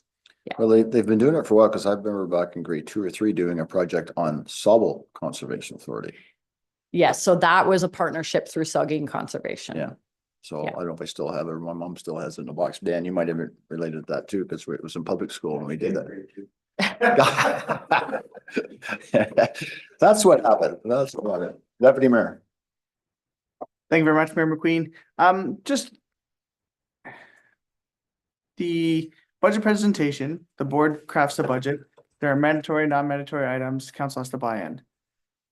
This is a presentation we're receiving today. Does Grey Highlands require a motion to agree to the terms of the project? Is it just a straight board decision? Is it a mandatory item, non-mandatory item? How does that work with that relationship that the lovely Ford government has put us in? So moving forward, so what we've done with the building and the budget is we've combined them. We've sent them for circulation, so you will have received that. We also provide a budget companion, and it breaks down every department and all the expenses in those departments and talks about our focus for next year. And then that combined budget will go forward to our board, and then it's up to council to direct your member to what way to vote. I don't think we can do that. Also, the levy portion of the vote is a weighted vote based on that current modified Yeah. value assessment. And then the rest of it is a one member, one vote. Right. So anything that's not levy. Follow up? Yeah, follow up if I may, Mayor McQueen. So my understanding of the changes, and I'm just trying to make sure I'm clear and understand.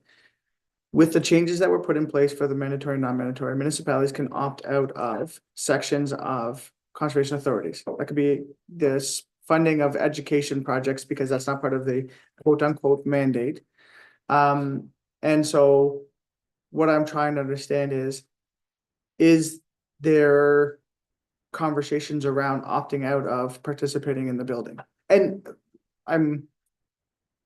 I'm looking at this as a lens that Grey Highlands is looking at $90 million in the next 10 years. We're talking internally about a 5% reduction in operations so that we can try to fund an increase in our own capital expenditures. And I'm cognizant and trying to be respectful of exactly what Councillor Dubik said in terms of the need for the renovation and the need for the construction and the work that's gone into it. I'm trying to understand, does that option exist, or does this get incorporated straight into the budget? And it's like, thank you very much for your support and participation. Okay, so to answer the first portion of your question about category 1 versus 3 programs, those category 3 programs where we ask for levy, those require municipal agreements. So I believe that's what you were referring to there. We have gone through the process of having municipal agreements signed for the current category 3 programs. The category 1, those mandatory ones, those can go directly into levy without those municipal agreements. In terms of the building, we have put it into our capital budget.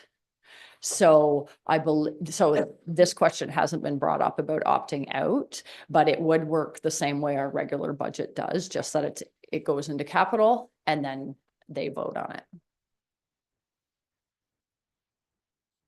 Go ahead. You can see the wheels turning there. Yep, and I'm just trying to formulate my question, and I apologize for the time I'm taking. CEO Govan, our MOU with the Conservation Authority would have stated projects, plans, what the ideas are. And just checking, because I'm forgetting, was a new building renovation part of that agreement that we had, which we would have had to have in place, I believe, 2 years ago when the change happened, right? So, Madam C, I don't know if you're able to answer that right away, but you may have to go back to the agreement, but. I thank you, Mayor McQueen, through you. I think the MOUs you're referring to is for the operational services. This is capital. So I don't believe that the capital is a part of the service level that we opted into. It's a separate part of the levy. Right. Want me to come back? I think I've asked my question. No, I can come back if you See need. if anything else has been thought. Thank you, Madam CEO. Go ahead, Councillor Al. I think this is just like when Grey Sauble buys vehicles. We don't get to vote on whether they buy a vehicle or not. They put it into capital and it is what it is. I'm glad they shaved $1 million off. Yeah, I think this goes back to that, what hat you're wearing, because we have representation on that board, but then you have a different hat you're wearing once you are at that board, right? So from the representative. So I don't know if you have any follow-up to that, Councillor Dubik, or not. I'm not trying to put you on the spot. So are there any other questions or comments then, or do you wish to answer that? Sure. Maybe I'll just provide just a few quick comments. Yeah. So, as a board member there, and I will say in terms of the tone of the conversations of board, we have very active, I would say, discussions. We've had very active discussions about this to ensure that we are keeping costs down. Mm-hmm. And I will say we have many board members who are very fiscally prudent. They have a reputation to be very fiscally prudent, right? So, and I would say as an overall board, we were all very supportive of moving forward. And so this is not taken lightly, right? We all know that this is an ask, an additional ask for all our member municipalities. So this is not taken lightly. We've had also, just to Councillor Lowhead's comments about, you know, finding revenues, et cetera. We've also had a lot of those conversations about looking at both the expense side and the revenue side. The reason why we didn't go with the expansion, the original sort of expansion, we kind of sized it down because the CEO had very involved conversations with other neighboring conservation authorities, you know, where they do have weddings, et cetera, and built a business case to see what that return would be. And we just didn't have a strong enough business case to do the expansion and to see a good return on it. And so that's why we did scale it back down, because that was originally sort of the thought. Now, with a smaller footprint, you know, we still do have rental opportunities. I think, you know, the reception area when you walk in, you know, can be a very lovely area for, you know, for small gatherings, et cetera, you know, for a visitor and for, you know, for maybe like private events. So that is a lens, you know, that I would say the staff at the Conservation Authority does always put forward. You know, I would say the success of the parking lots and the revenue stream that we're gaining from that is an example of sort of the innovation and always trying to push the revenue piece. And so I will just leave it at that. But yeah, I would say the board has had very involved conversations to keep costs down, revenues up, so that, you know, this is, let's say, you know, so there is appetite, right, you know, across our member municipalities. Thank you. Hopefully you can fall into that FCM funding. Councillor Wickens and then Councillor Elwood.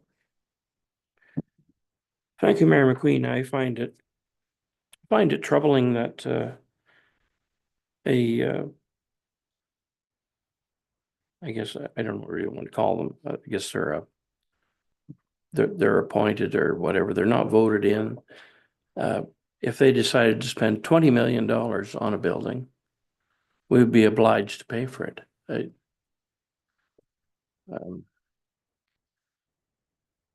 Anyways, that's just my thoughts. So you're saying, Councillor Wickens, if the project was 20 million versus 2 million or 2.5 million, could we have a say as a council? Good point. I know we're struggling with our capital funding as well as through our budgeting and stuff and I think, in fairness to Councillor Dubik, all municipalities are as well. So it's that balance, right? And it's a good point that you raised as well. Councillor Elwood. Thank you, Mayor McQueen, for you. Sorry, thank you, Mayor McQueen, for you. So in our operating budget, we're under mandatory and previously endorsed. We're showing like a $30,000 increase in the Great Sauble levy. There's nothing in our capital budgets to reflect any new buildings, like this new building project under items for council consideration. I'm just following up on sort of the deputy mayor's thoughts. You know, if it's say $15,000 a year for the next 15 years commitment, that where does council get to decide on that? I'm not sure if that's a question for our CAO or Madam Treasurer's not here today, but Madam CEO. Yep, Madam CEO. Thank you, Mayor McQueen. I believe it's a part of our operating budget, so it would be in the budget line item under operating.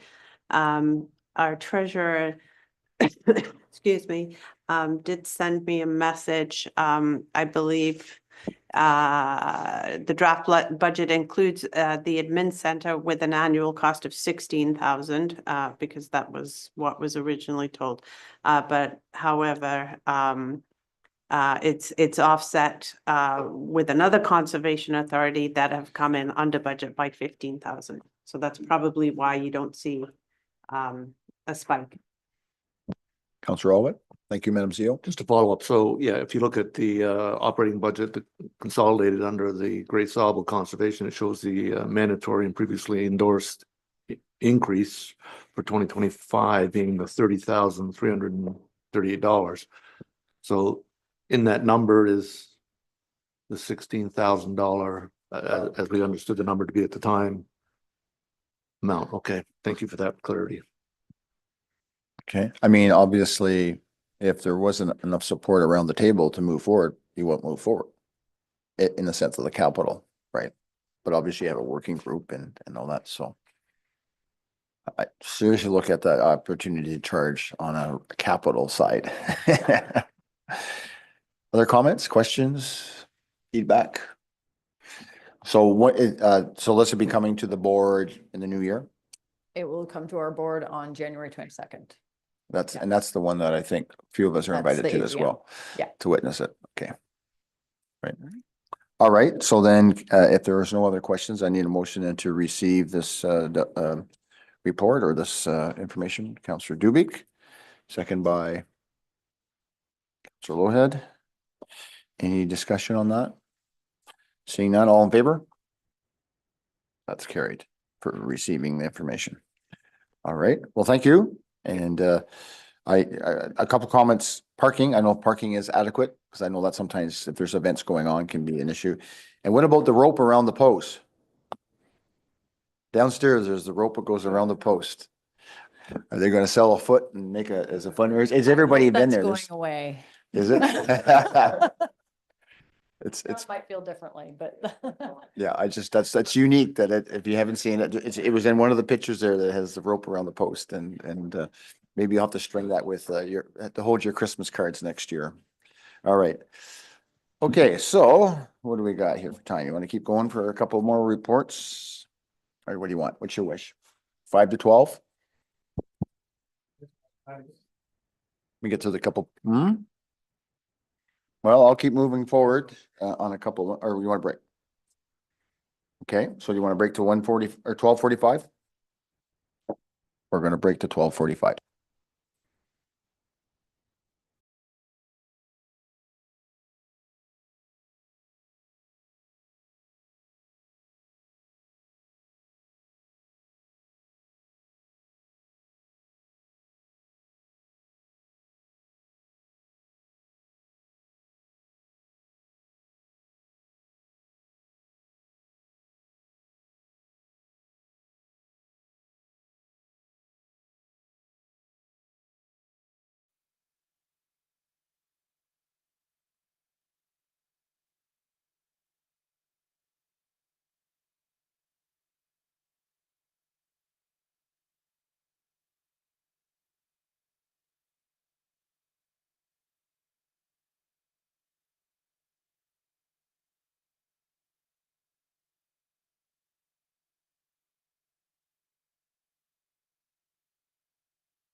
All right, welcome back, everybody, and hope you had an enjoyable lunch. And if you didn't, well, it's too bad, I guess.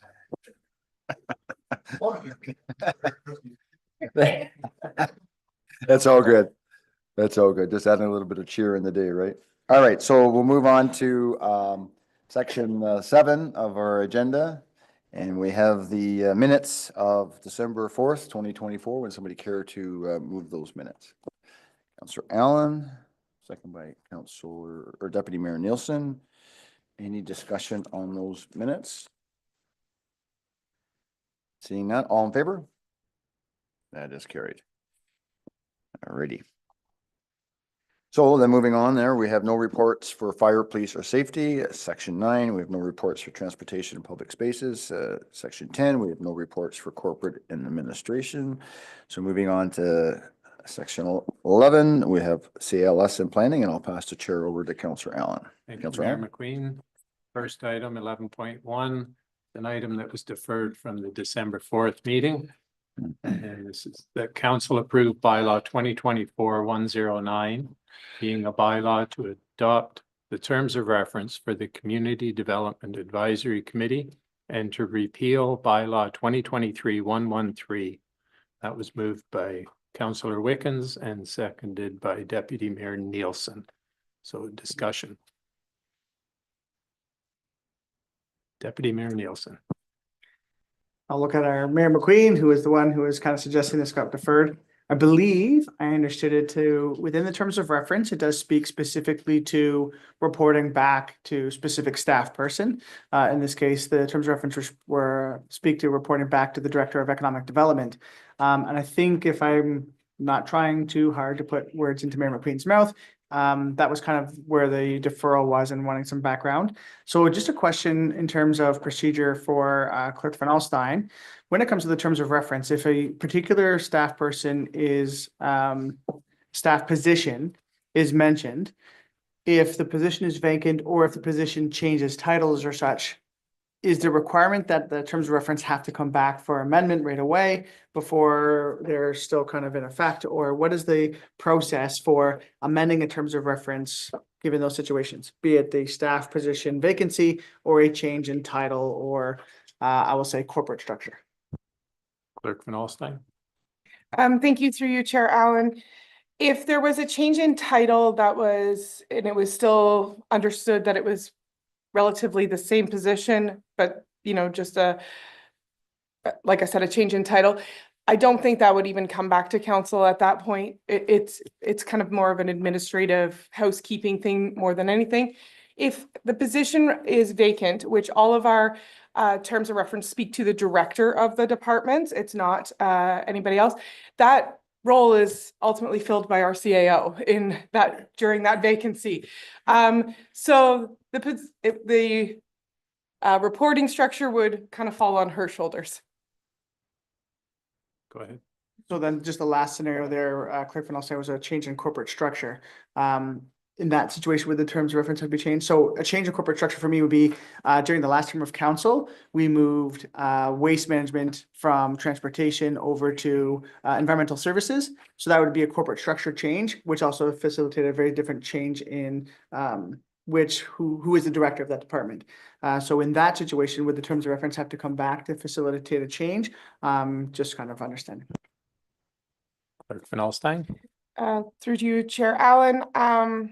I think it would depend on how big the change was. Again, is it just a little housekeeping thing that everybody kind of understands that this role is still the same kind of role? Or if it's a massive change, then we would bring it back with an amendment proposed to council. Thinking of that change, Director Moyer, I guess that was transportation, so that's totally changed. Okay, forget that. Yeah. Okay, any other discussion? All those in favor? That's carried. Okay, 11.2, a planning report. That report PL 2448 related to planning application Z40 2024 be received, and that bylaw 2024-120 being a bylaw to approve zoning bylaw amendment Z40 2024 be approved. Councillor Dubik is moving that. Councillor Wickens seconding. Discussion. Mayor McQueen. I know at the public meeting, or with regards to maybe it was the severance part, I know the county had concerns, but they weren't going to push it. I think it makes sense. I think it really makes sense. Okay. Any other comments, questions? All those in favor? That's carried.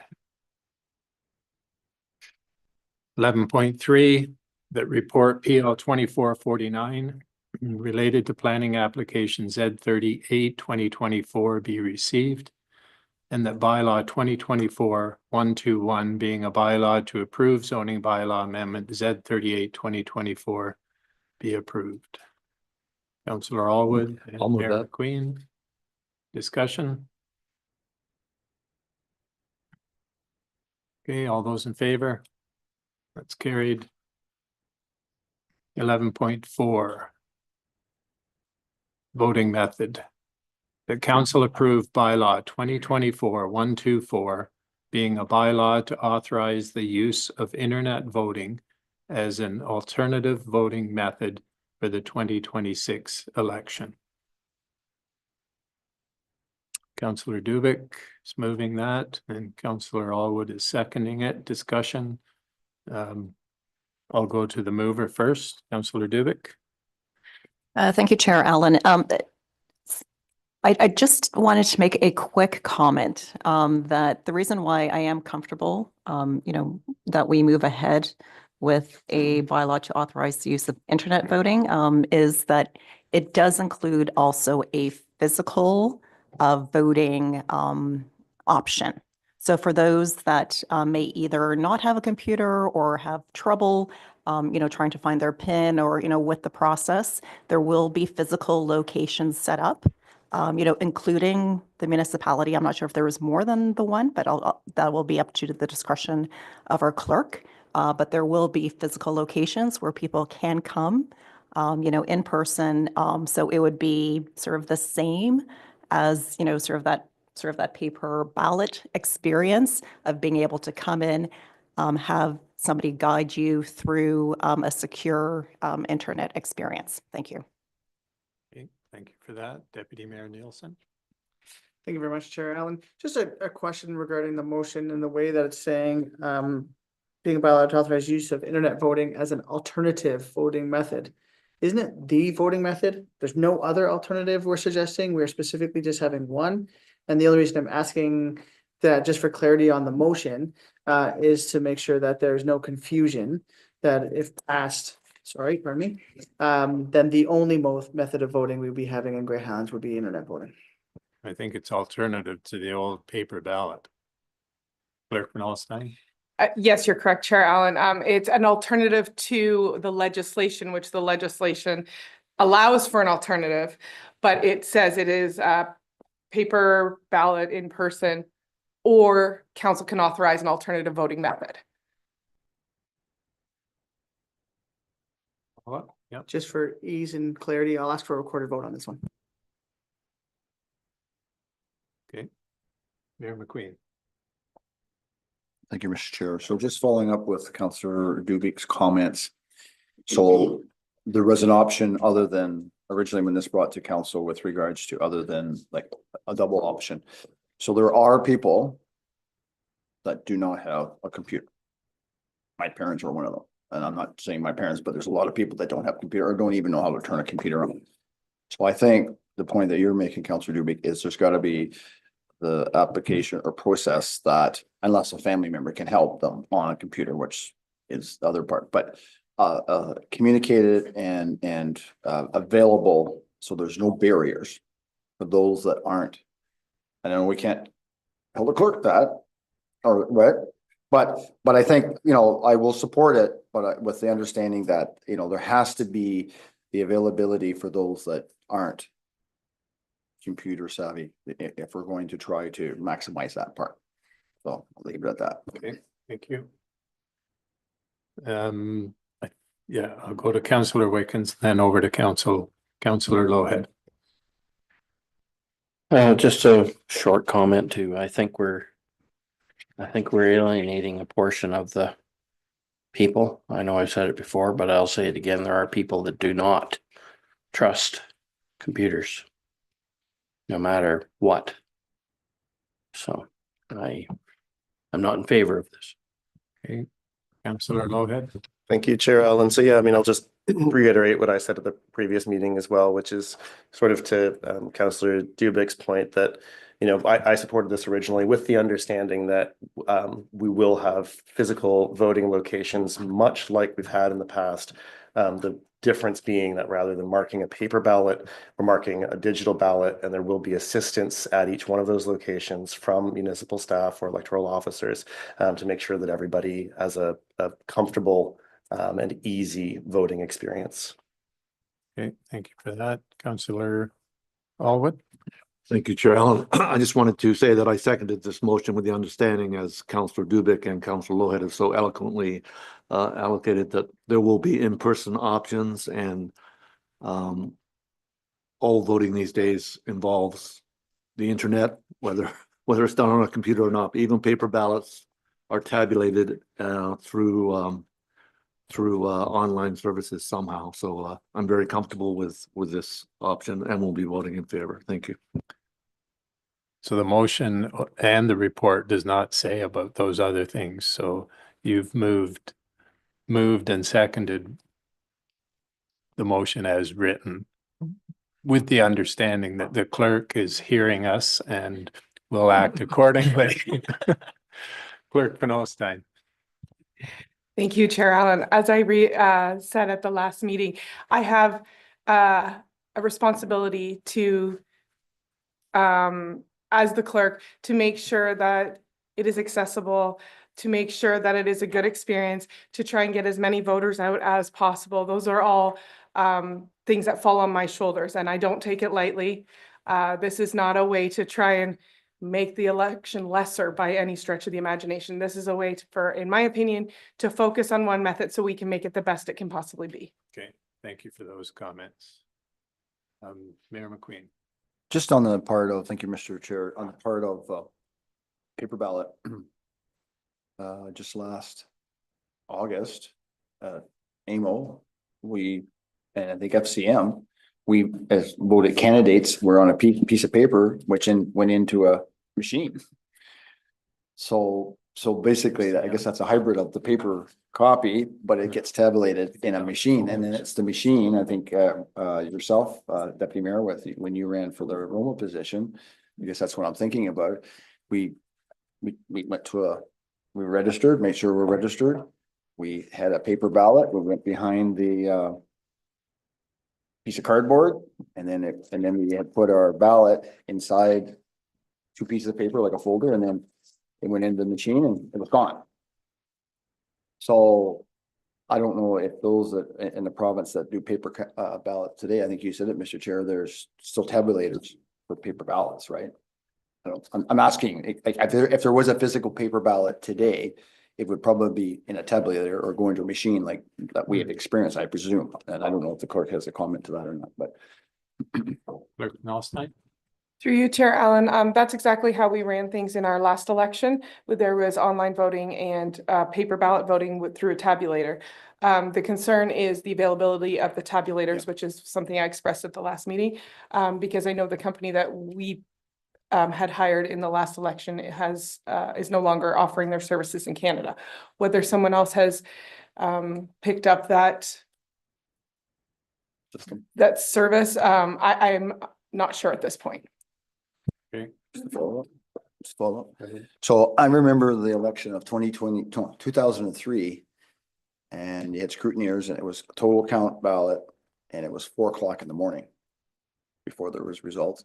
And I think the last one was at Beavercrest School, and I'm going to say 2010, where it was all people counting physically, and that was almost midnight. I think the one I was at was the longest, because anyway, but the paper do take time, and that's probably what you see on federal provincial places that sometimes they can't. I think BC they had to do a recount, but it was almost days, and even in where it is the paper ballot, it does take longer. because a lot of them are counting, and I remember way back when there was one that, back when there was polls that didn't even have the results till the next day, just because of the physical part of it. And maybe there was disputes, I don't know. Okay. And then Councillor Wickens. Just one more comment. If it takes a day, so be it. It's clear and transparent. That's Councillor Dubik. Thank you, Chair Allen. But just as a quick reminder, at our last council meeting, when we did speak to this item, staff looked at the numbers of last election of what percentage of our residents voted via internet versus paper. And I don't remember the numbers offhand, but what I do remember is by large, the majority of our residents did vote via internet. So to me, that gives me comfort that, you know, when I look to our population and to our residents and community, they by far are already comfortable with this voting mechanism. And it is that small minority that chose to vote, say, in person. And, you know, we will still provide the proper assistance to make sure that if they want to come in person, we will have that experience for you. Okay, thank you. Mayor McQueen. Just a point of clarity, Councillor Wickens is correct. And if there is a dispute or a recount, if it is a paper ballot, there is physically to go back on the electronic way. There's really no way of, it's what the machine says, right? It's right. So there's no, so Councillor Wickens is correct that when it's actually a physical piece of paper, it can be recounted because it's to dispute whether a ballot is disqualified or not. I'm sure the machine figures that out, I presume, right? And the instructions of filling it in, but that point is correct from what Councillor Wickens has said. Okay. I'm going to call the vote, and it's a recorded vote requested by Deputy Mayor Nielsen. Clerk Van Alstyne. I think your recorded vote was requested on the following motion that council approve bylaw 2024-124 being a bylaw to authorize the use of internet voting as an alternative voting method for the 2026 election. Councillor Owen. In favor? Councillor Dubik. In favor? Councillor Lohead. In favor. Mayor McQueen. In favor. Deputy Mayor Nielsen. Opposed? Councillor Wickens. opposed. And Chair Allen. In favor. By a vote of 5-2, that motion has carried. Okay, that's the end of my section, Mayor McQueen. Okay, thank you, Councillor Allen. And so moving on then to section 12 of our agenda, building and economic and community development. I'll pass the chair over to Deputy Mayor Nielsen. Thank you very much, Mayor McQueen. We do have two items for discussion under my section of the agenda. The first item is the pickleball courts. The council received ECD 2436 for information, and the council approve in principle the community-led project to establish designated pickleball courts at the Flesherton Arena Complex as presented by community representatives on May 15th, 2024 for project initiation and fundraising, and that no capital cost shall be incurred by the municipality for this project until it has received final approval from council and full funding for the project has been secured, and that any additional support, including staff resources requested from the municipality for this project, be brought forward to council for consideration and approval prior to implementation. That is the recommended motion on the agenda. Do I have a mover for that? I see Councillor Wickens and Councillor Allen moving second, or does Councillor Allen have an alternative motion? I was going to make an amendment. Well, it wouldn't even be an amendment, but it's been moved now, so. So both hands went up simultaneously. Both hands went up simultaneously. I'm okay to hear if you want, rather than make an amendment later on.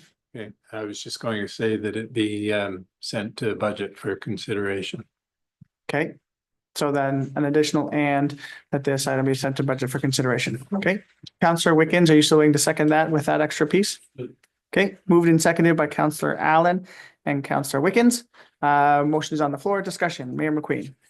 Thank you, Mr. Chair. And just some clarity maybe of the location. I know Councillor Allen, I was talking a little bit about location. So it's, and maybe through you can, Councillor Allen, but well, maybe I'll look at our director or our manager first in the sense that its location of this is the field.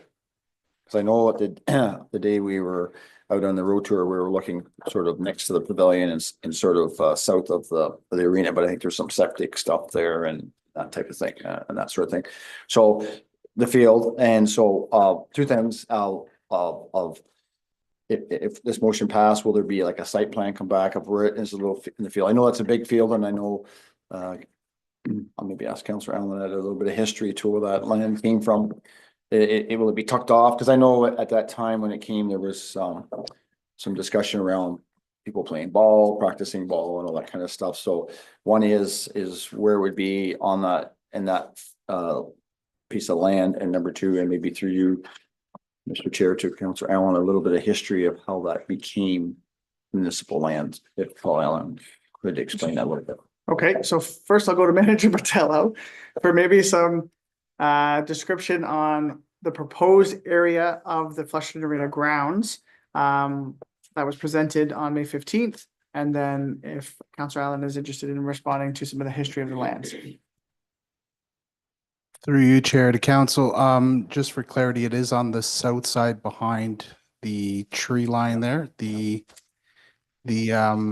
confusion about the septic was clarified. There is no interference with septic in that location. Prior to that delegation, there was the minor baseball that did do a presentation as well. So there is some competing interests, which the report highlights as well. Thank you for that. Just one quick follow-up question to that specific point. The presentation, is there interest in this group having lights at this location? And if there was, would the hydro have to run through the septic bed? At this point, I do apologize. I don't recall a need for lights. I don't think there was, but I would have to clarify that. Thank you. And I don't remember there being a request for lighting either. It just was a question in my head. Councillor Allen, did you want to give any background and history onto ownership of the lands in question? Well, we called that, excuse me, the Avis Field. It's right behind the house that was owned by the Avises. And Split Rail, I believe, used that field at the beginning with their permission to have the model trains and I'm forgetting the actual name of, the steam engines. I don't know if we called them the hobbyists or something. And then Split Rail ended up buying that and obviously putting it in the municipalities name, or I guess the village's name at that point. Thank you for that, Councillor Allen. Mayor McQueen, follow up? Thank you, Mr. Chair, and thank you for that background.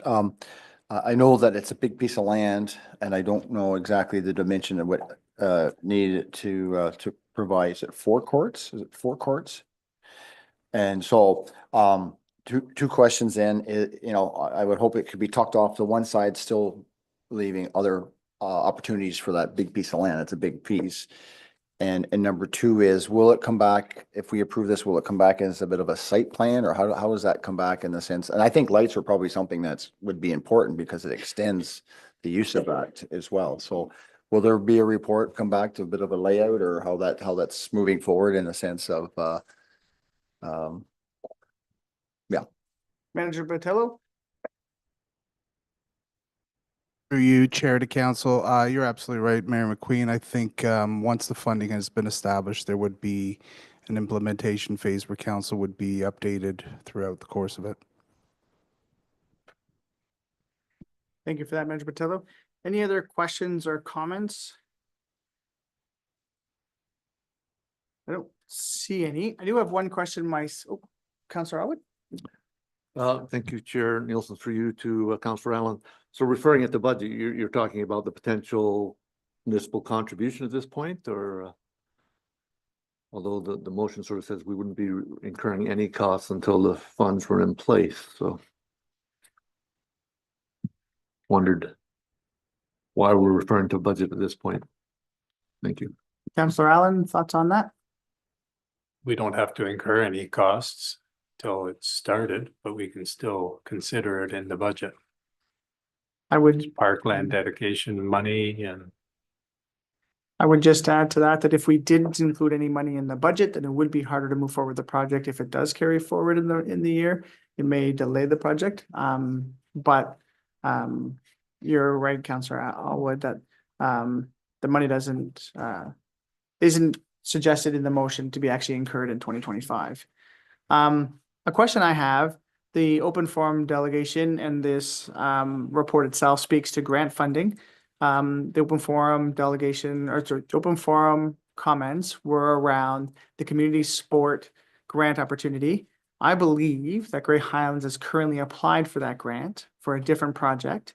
And I'm wondering if our application is in competition with, or are we eligible to have a secondary application because of the application we have in place? And so my instinct is to go to the grant writer for that response, but to the CAO, if is that correct, should I go to the grant writer for?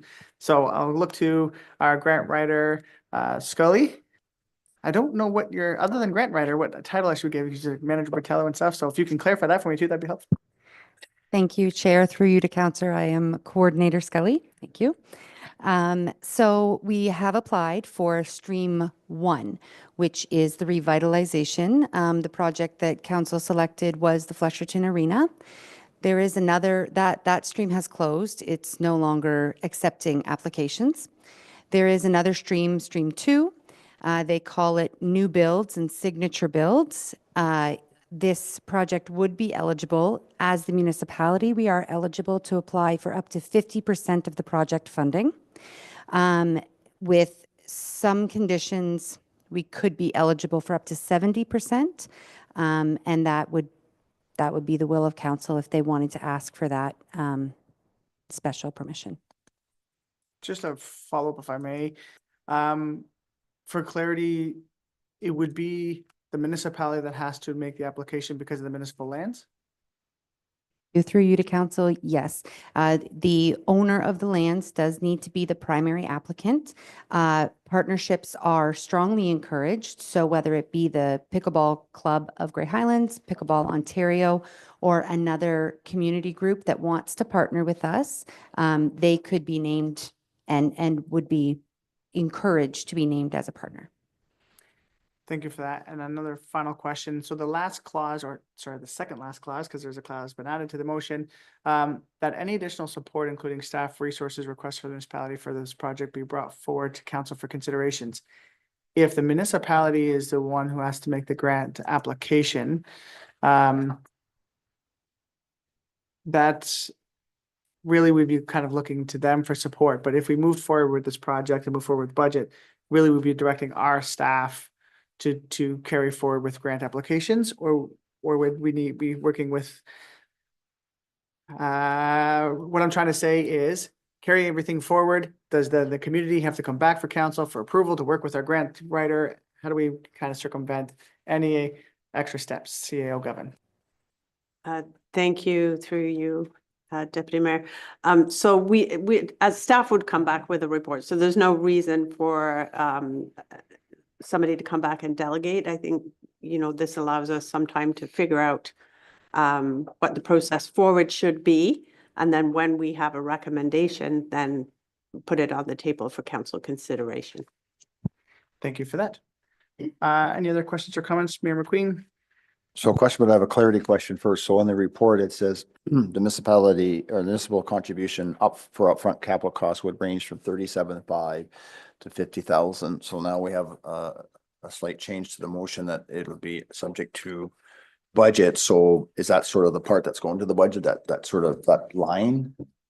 As far as I understand from the request in the addition, yes. Okay, so through you, that my other question would be then is, one is I would assume, and I'm trying to go back my mind to the delegation, is for cost wise, you're going to probably need a gravel base, an asphalt base, your nets. I would certainly, in my mind, include lights. Because that expands the timeframe of the use of that. I don't know if that's in their plan as lights, to add lights later might be, you know, more costly, or even have the provision that it, you know, the conduits there, or I don't know. But I just think that, you know, June 21st is your longest day and it's light till 9 o'clock per se, but you know, the rest part of the year, and sometimes if there's people that want to play in the evening, lights get short. I don't know if that's a clarity that needs to be to the user group, and I don't know if that's something that they put in other places, but to me, it's like playing ball at night. If you don't have lights, you don't play ball very late into the night. And if it's a growing sport and there's competition for that space, then maybe we need to expand that space, right?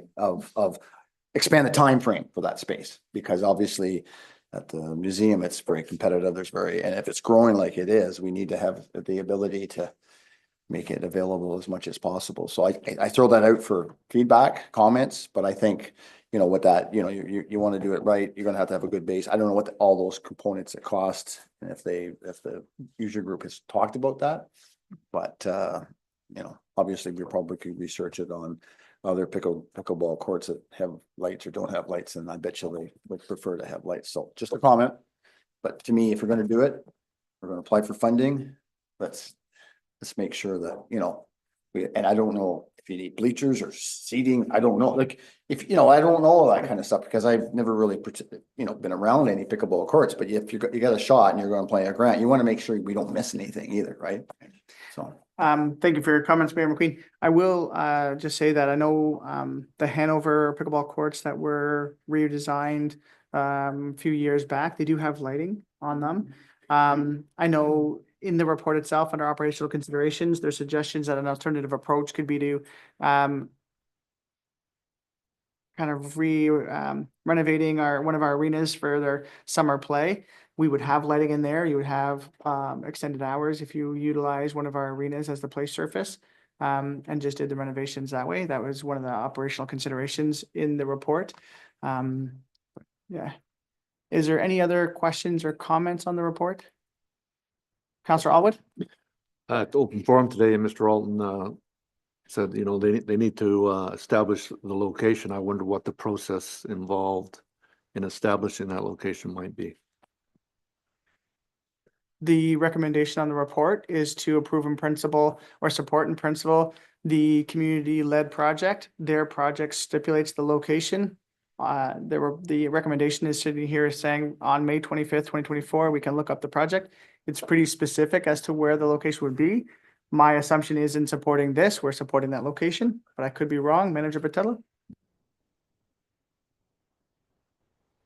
Through you, Chair, to Council, yeah, you're correct. I think the established location is named in this report. We did come back prior with a suggestion to incorporate it into the King Edward Park Master Plan, and that's why we're here today to establish that location. Councillor Alwood, a follow-up? No? Councillor Allen? Just a comment on the mayor's questions about lighting and seating and all that. The delegator mentioned about working with Pickleball Ontario, and so they'll have recommendations. So I think our job is to approve this in principle. Somebody else's job to figure out what they're going to build. Thank you. And maybe we put in solar lights, and then we could go to the Green Energy Fund for funding. There'd be no hydro costs to the municipality. No wires. And the wires. I like the way you're thinking, Councillor Allen. And it's a good thing we had that green fund come and speak to us today, because it's got all of our wheels turning. Looking for any other further comments or questions? Mayor McQueen, you've had 2 opportunities to talk already. Gotta throw in there permeable surface that lets the water run through. Sure. He snuck in a 3rd comment. I don't see any other comments. Mayor McQueen, I'm gonna ask if you would take the chair.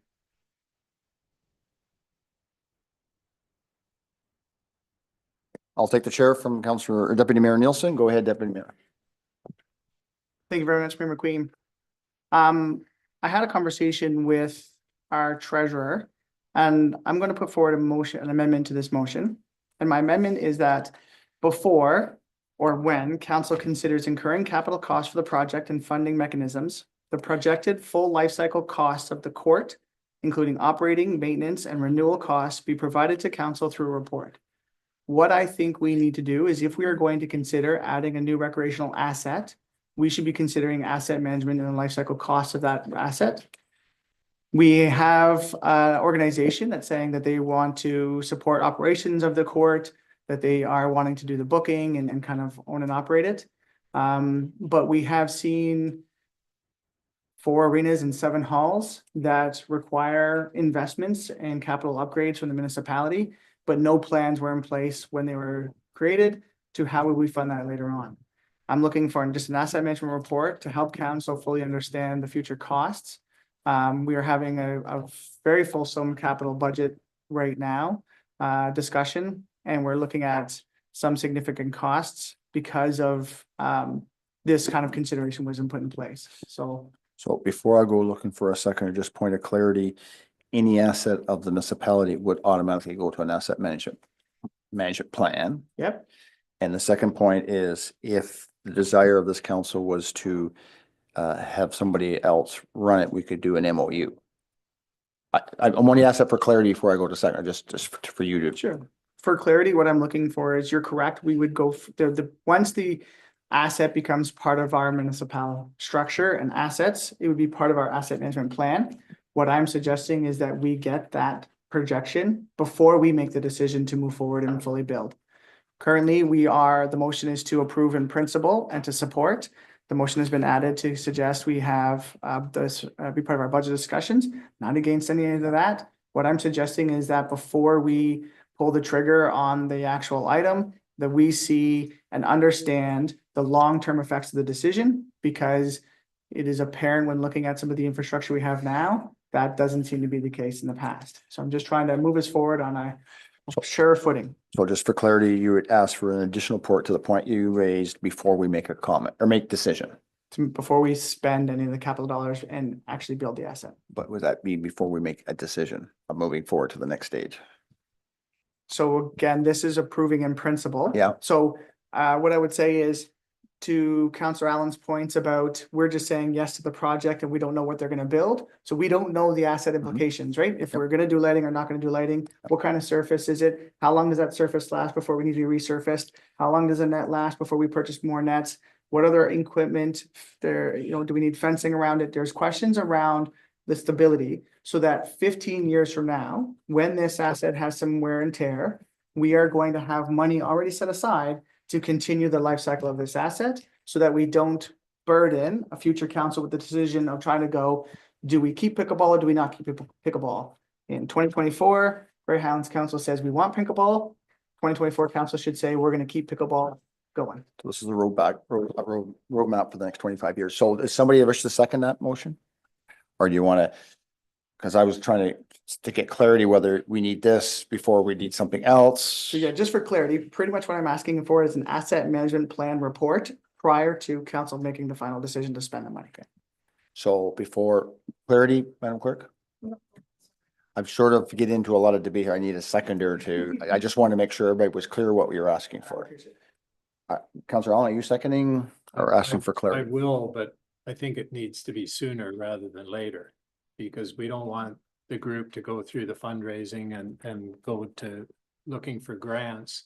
And then we get a report at the end and for whatever reason, there's a decision to can it. So I think that report should be as soon as possible after a site plan is established. Site plan and what do we want to call it? A layout of the draft plan or a draft of the courts to know exactly what's involved. Or a blueprint. Normally, if you're looking at building a house, you have a bit of a blueprint of what you're going to build, right? So Councillor Allen is seconding your motion. Then I'm going to open up for discussion, what clarity, and I think Councillor Allen was asking it. I'm looking at Madam CEO is turnaround time is what Councillor Allen is. And we're at Christmas next week. So are you able to, Madam CEO, to give a bit of a turnaround time on that? We're looking at, you're asking that, right? I'm just saying that once there are concrete plans then we ask for that report. As soon as possible. Yeah. I'm not trying to put you on the spot, Madam CEO. Do you wish to comment to that at all? Thank you, Mayor McQueen. Sorry. We would be waiting for an outside agency to, or, you know, the group to work with us to figure out exactly what it is they need. Once we know what it is they need, it's easy to do the asset management plan. So those, I would suggest those two items would come back to council at the same time. I don't think that's a problem. Simultaneously Yeah. come back, not one before the other. I hope there's- Exactly. But I'm getting yes simultaneously for clarity, Deputy Mayor. So I 100% with what CEO Govern is saying. We've said we want to see a site plan. We want to know what the costs are going to be anyways. When we get that report, it should be accompanied by an asset management plan report. And I guess in the sense the original motion says in principle, so I guess that's enough flexibility that allows it to keep moving forward. So Councillor Dubin. Thank you, Mr. Mayor. So in the report, it does state that, you know, it's crucial to assess the operational staff resources to maintain and support the facility once it becomes operational. So that's, it sort of speaks to that asset management plan. I guess what my question is, like, do we need that motion, or isn't that supposed to be sort of the process, part of the process? Or do we actually need to be stating this separately? Because I guess I was assuming that would be part of an existing process. Maybe if I can just get clarity on that. That was sort of what I was trying to get clarity to. Madam CEO. Thank you, Mayor McQueen, through you. It hasn't been the practice in the past. It should be. So when council are making any decisions on adding to the asset base, those questions should be asked. Same as, you know, where's the funding coming from? And so we're trying to change the practice so that council's aware when we're adding assets to our existing asset base, there is a future cost to that. So we're moving in the right direction and supporting asset management planning. Go ahead. Thank you, Madam CEO. Thank you. So then just to be clear, then we should be adding this additional amendment just for clarity, and then it'll get put into process, regular process. Okay, thank you. But if I look at, oh, go ahead for clarity, Madam Clerk. I was just gonna add that because this is a community-led project and it specifically states that there is there's not really consideration usually given to the operational costs. And that's why this is important in this motion. Whereas if staff brought this forward to you and the report would have those operational and those asset management costs already incorporated. So I think that's the difference that you're questioning. Not to put words in your mouth, but I think that provides a little bit of clarity. Maybe in a similar way at the county, EMSs have a life cycle, pickup trucks have a life cycle, plow trucks have a life cycle, so they know at the end of 7 years or 10 years or 8 years, they got to replace that vehicle or be changing it out. So it's an asset that deteriorates faster than a physical asset. But yeah. So now the question I have is for our grant writer. Can our grant writer continue to look for sources? Because I don't think we want to hold that up either. Right? Like looking, Madam CEO. Well, I'm not the chair. Chair. Confusing. Yeah, I am the chair. Madam CEO. Thank you, Mayor McQueen. I was getting confused. I know. Yeah, so our grant writer, her job description is to sort out grants, so we don't necessarily need council approval for her to do her job, because that's part of her job. But again, when we come back with that report, if the grant writer has sourced out a good match, then that could be incorporated to the report as well. And obviously, grants are hinging on approval, but I'm sure she's already been Googling this morning, trying to find out a good comparison. So I see a good smile there, and thank you for that, Madam CEO. The only thing that threw me as chair is you looked at Deputy Mayor. Okay. Any other comments, questions then to the amendment to the main motion? Moved by Deputy Mayor Nielsen, second by Councillor Allen. Seeing none, all in favor of that amendment? Okay, that's carried. The main motion has been amended. Any questions to the main motion as amended? Which was moved by Councillor Allen and second by Councillor Wickens. How's that for memory? Any discussion there? Seeing none? All in favor? That is carried unanimously. Okay, Deputy Mayor Nielsen, I'll pass the chair back to you again. Thank you very much, Mayor McQueen. 12.2 is a temporary shed. Kerry County Riders request for King Edward Park. There motion on the agenda is that council receive ECD 2437 for information, and that council review all temporary storage requests as part of the King Edward Park master plan. We did have a delegation a little while back from Grey County Riders asking to put another temporary shed on the property. We have mover, seconder for the motion on the agenda, moved by Councillor Allwood. Motion's written, thank you. Seconder for the motion is written. Councillor Dubik. Questions or comments on the report or motion? Mayor McQueen. So the motion says that council receive the report and that council review all temporary storage requests as part of the King Edward Park master plan. So,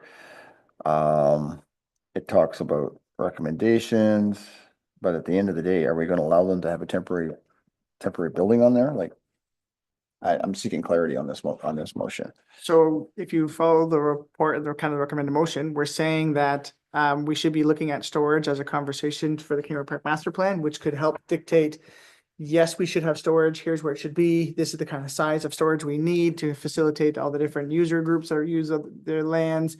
I think that's kind of the discussion we're having. When we received the group for discussion, I believe the motion was to add this as part of the discussion for the King Edward Park master plan. So my point is, yes, in the bigger picture, we're going to go through that. RFP just went out for the review. But I think this is more pressing at the term of more short term, because I know their discussion in here talked about working with the Ag Society. So I know just driving up here today at the museum in Flusherton, they have a separate non-fixed structure that the museum had purchased to put stuff in. So my point is, does this still allow them to move forward with a non-fixed structure to put their stuff in until a bigger idea is figured out, which may be maybe a while down the road? Because I think they have stuff, they want to put it somewhere. So what I'm saying is, does that need a separate motion to allow them? I thought there was a report, but I know we had a conversation because the request was, can they have it just a movable building or a temporary building to put their stuff in? And so what I'm trying to say is that need a separate amendment to this motion to allow them to do that? Because right now it's just, you're just saying, Mr. Chair, this is to look at the bigger picture. Thank you for that, Mayor McQueen. Manager Patella, CAO Govern, sorry, my apologies. I just assumed I'd be going to response from Mayor McQueen regarding, are we saying yes, or are we saying no, or are we saying maybe later? Thank you, through the Deputy Mayor, Chair, back to Council. I think we're trying to be intentional and not make knee-jerk reactions and knee-jerk decisions here. We have limited storage spaces, and we often have a lot of community groups who approach us and they just need a little bit, and we need to look at the bigger picture and stop making decisions based on an ad hoc basis. Because then you start to get in, well, you've done for one, you need to do for others. So the intention is to look at the big picture and see what space is available, what space is needed and required by community groups, and then make the decision, rather than make the decision, like I said, on an ad hoc basis. So we're trying to be strategic, and we're trying to plan out our spaces so that we maximize them, and getting the master plan will allow us to do that. So what we're saying at this point in time is, let's pause and see what's available and what can be accommodated at that point. Because if you go into an agreement up front, then it's very difficult to back out of it when it's not working out, or you require that space for, a bigger project or something else. So it's basically pushing pause and saying, let's wait and see what is available when we get the report. Thank you for that, CEO Govern. Follow up, Mayor McQueen. So that's why I said temporary. I don't know how far turnaround we are, because it seemed to be, they have stuff they got to store somewhere. I don't know where it's being stored today. So a little bit of history on the current building there for the Ag Society. and maybe Tom may have, originally, they had stored their stuff at the old fire hall upstairs. I don't know if anybody remembers that. They used to come upstairs, but then the fire hall was deemed surplus and it was sold off. So they were struggling. They were to put stuff. And I don't know if the chamber put stuff there as well. I can't remember upstairs. But anyway, and then there was a proposal to move the portable, which was on the hospital grounds, and put the portable at King River Park and use it for storage. But then something fell through because council, I think at the time, gave that permission and then it fell through. I don't think it worked out. Hence the building that's there today, the small little garage, right? And I don't disagree. Having a plan is important because then you get a patchwork of things happening. I don't disagree. That's why I said, is it possible that I thought the presenter said that even a portable building, because until we make that decision where that's permanently, if it's portable, it's up to them to put it there even behind that building until the time it has to move out. So I'm just saying do we have some flexibility for that group or not? Because I know sometimes things take time and I don't know what's the time frame on that to figure that out. Is that because we're going to go through the master plan process, and then to me, when that delegation came, it was a bit of an urgent request, as I recall. I don't know if others want to make comments there, but it seemed to be a bit more of an urgent request of storing stuff. So I'll leave it at that right now, whether I move amendment or something, but that's why I said portable or movable. So just for myself, for clarity, Mayor McQueen, on the King River Park, the property, there's two sheds. So there's the garage shed that the Markdale Ag uses with the garage door in the front. That's a more permanent structure. And then there's the garden shed right by the horse arena that is being utilized as a announcing booth. The suggestion from Grey County Routers is to put an additional garden shed. Their request is to put it by the arena so they could use, or by the horse arena, so that they could use it as their own announcing booth and storage center. The comments that they made was that they do have difficulty traveling back and forth with all the equipment that they need for the events, and that they were looking for an opportunity to have storage. I don't know if Grey County Riders operates anything during the winter months. So I don't know. So Manager Botello, you might be able to help us out on that one. Do the Grey County Riders operate anything during the winter months? So is there a emergency need there, or? Through you, Chair to Council, their delegation indicated that June was their first event, so it's not urgent.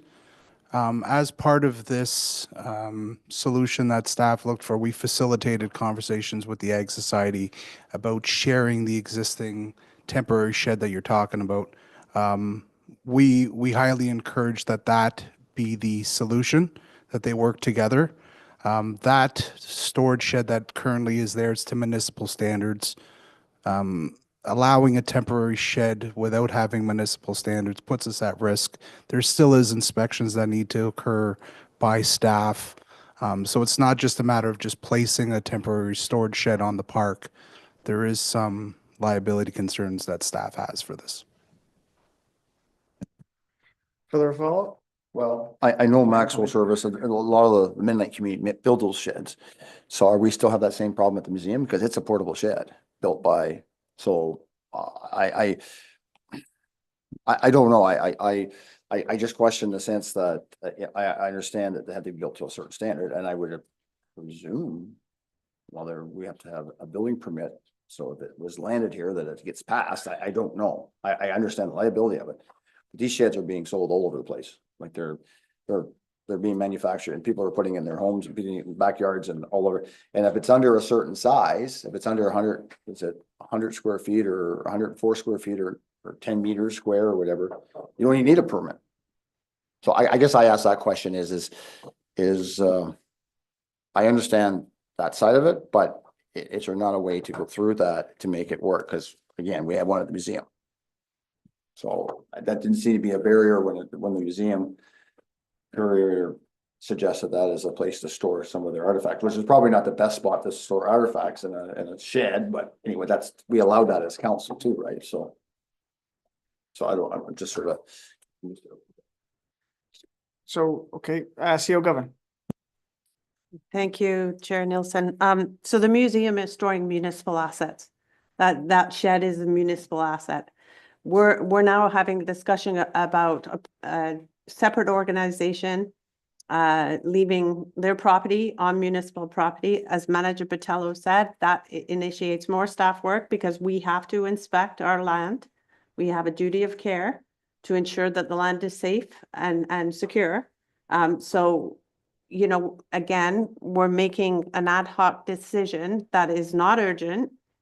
And we're asking for some time to see if there's viability to offer external storage to community groups at King Edward Park. So we're just asking for a pause. Further follow-up? Understandably, I guess the point is, if June comes and nothing's happened and they need something, how does this come back to council?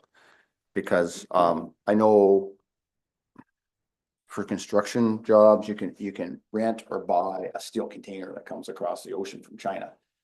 I mean, those are secure, they're I solid. would hope we don't put that on our municipal property. I'm just saying, I'm just saying is they're looking for a temporary solution until we come up with a permanent solution. And I just think that, you know, we have Ag Societies, the Feversham Ag Society made it through the grant. They built a stand. Obviously, I guess it was inspected. I don't know, but it's still going on our land through a process, and we allowed that. I'll leave it at that. I just feel that next June, if they don't have a solution, we're back at, you know, I hope that there's a solution before next June. That's all I'll say. Thank you for that, Mayor McQueen. And Manager Patello did speak to trying to help brings the two groups together to work together. So that's optimistic. I'm always an optimistic person. Maybe that'll solution will work itself out. Councillor Lowhead, I appreciate your patience.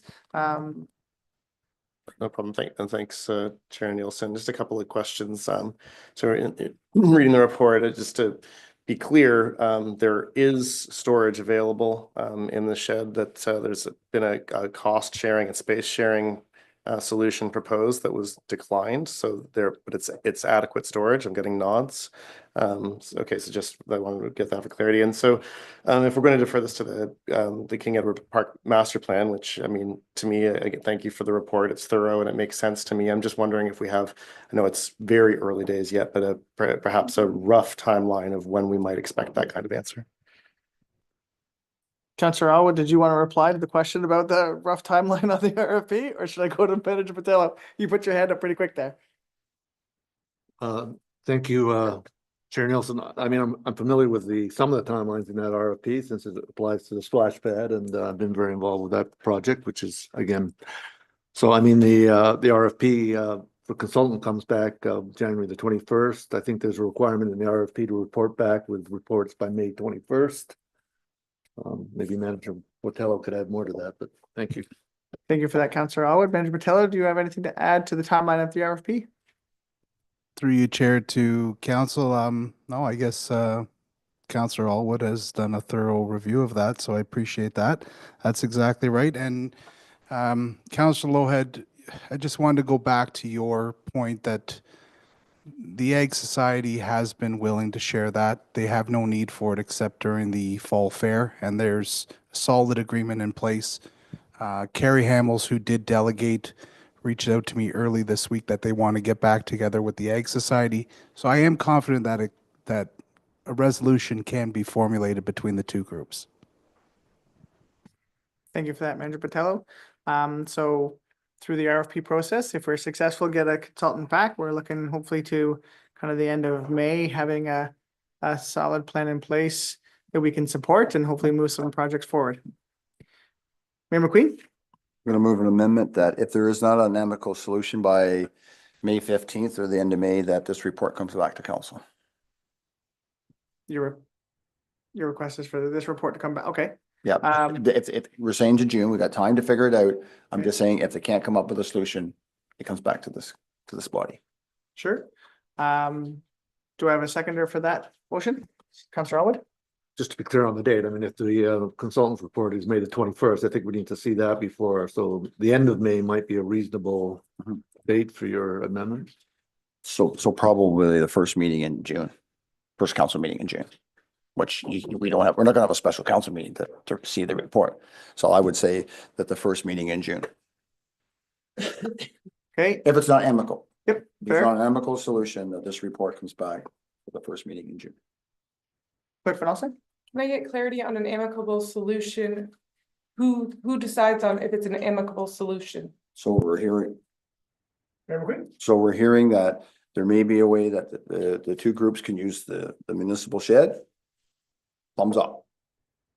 But if they don't have a storage space by the, you know, middle of May or whenever there's a trigger to bring the report back, if the report doesn't need to come back, if they're happy, everybody's happy. Right. But if they're not, if there's no solution, it comes back to the first meeting in June for council to further look at. So I give six months. that's moved. I'm looking for a seconder, and then we can discuss the motion.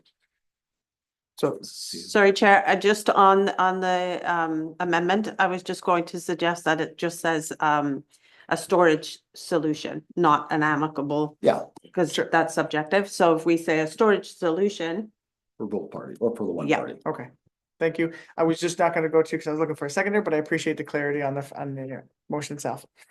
Do I have a seconder for that? Seconded by Councillor Dubik. Questions or discussion on the amendment itself? Yep.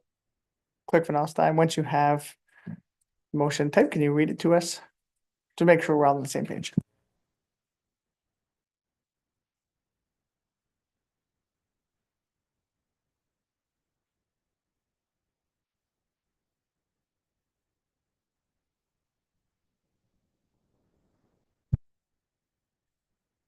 Through you, Chair Nielsen. That the main motion be amended to add, and that council direct staff to bring back this report to the first meeting in June if a storage solution between Grey County Riders and the Markdale Egg Society has not been found. Okay. The amendment is clear. The amendment's on the floor. Any questions or comments? Seeing none, I'll call the vote on that amendment. All those in favor? Any opposed? That is carried. Moving along to the main motion as amended. Any further questions or comments? Seeing none, I'll call the question. All those in favor? That's carried. I think I'll be unanimous. And by virtue ends my section of the agenda. Mayor McQueen, the chair is yours.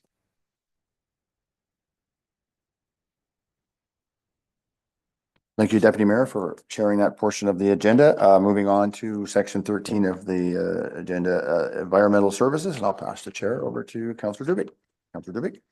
Great, thank you, Mr. Mayor. So we are on section 13. So 13.1, I'll read the motion as written. That council receives staff report ENV.24.21 for information, and that council support alternative 2 for the Brackenbury and Lawler stormwater class environmental assessment to fill in the existing stormwater management pond on Lawler Drive and construct a 1,050 millimeter diameter outlet storm sewer from the site of the existing pond to the Rocky Saugeen tributary. Councillor Alwood, are you moving that? I'll move that as written. Oh. Dubik. Okay,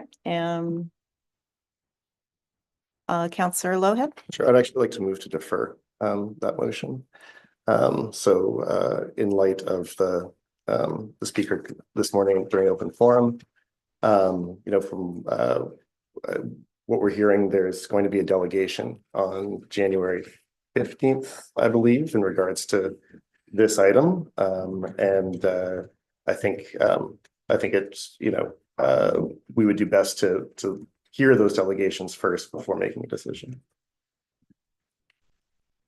Councillor Alwood? Thank you, Chair Dubik. I believe council received an email from Director Moyer on why it's essential to move the project forward, and that there'll be lots of opportunity for the delegation to present and for those items to be, for those issues to be considered in the design, in the final design. But the holding up the process of the EA would not be appropriate at this time. Thank you. Councillor Lowhead? Thank you, Chair Dubik. I mean, it's it's a 3-week delay. It's over the holiday break. I imagine not a whole lot of work is going to happen during this time anyway. I mean, I understand that this group was hoping to delegate today, this morning, but our delegation slots, all 3 were already full, and they chose the earliest opportunity. They've put a lot of work into this delegation from what I hear, with a lot of ideas and recommendations. You know, it's a group that we've partnered with as a municipality successfully in the past. They've done a lot of work for us. I think that that before we agree on any of the recommendations, we should hear what they have to say. And so I think it's I mean, I just think it's fair to them to give them the opportunity to delegate before we make this decision. Is there further conversation on this item?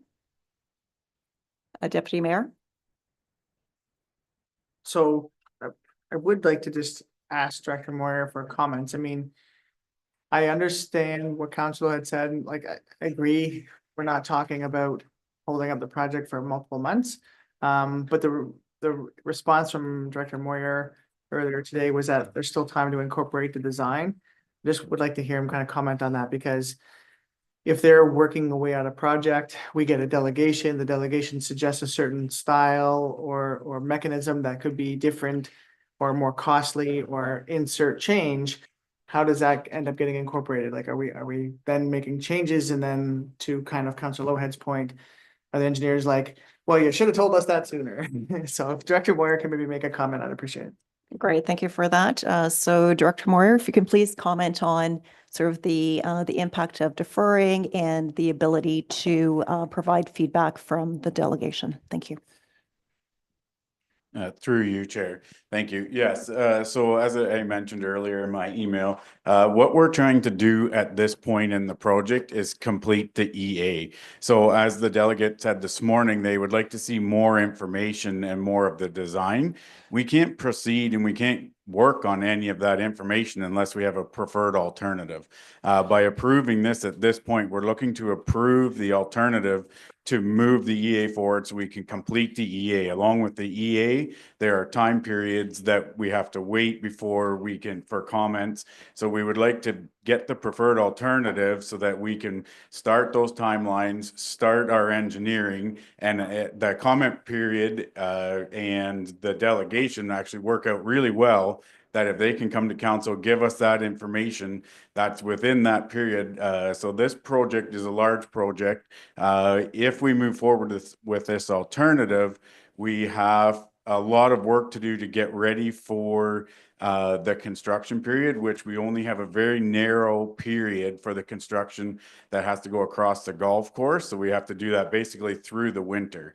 So by deferring this and delaying that EA process and all the other does set us back in that process. It doesn't hinder the group from coming and doing their delegation. They were at our public meeting. The engineers did hear what they've had to say. They've contacted both the MECP and the municipality to ensure that everybody's listening to them and hearing their thoughts.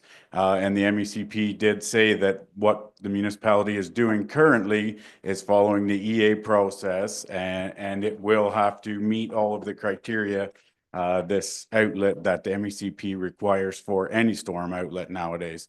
So I think it can move forward currently as we are planned, and still incorporate all of their comments and concerns with this project. Okay, thank you for that. Deputy Mayor, do you have follow-up? I do have one follow-up, Chair Dubik.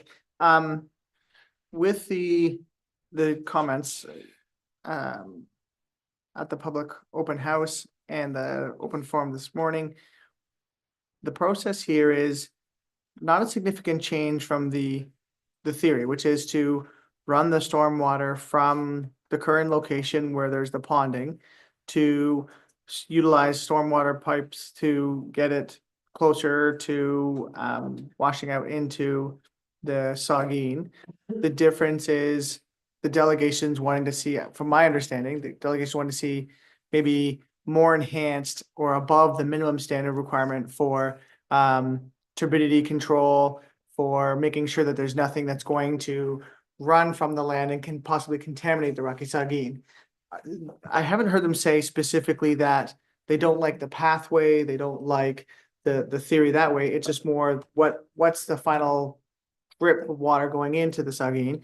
And so for me, kind of understanding, saying yes to moving forward, we're getting those approvals with the Markdale Golf Course, other property owners to do the service of the land, but that still theoretically gives us the time to, what's that final piece in terms of the turbidity control and the clarification and the toxicity control to make sure that we're not putting anything in.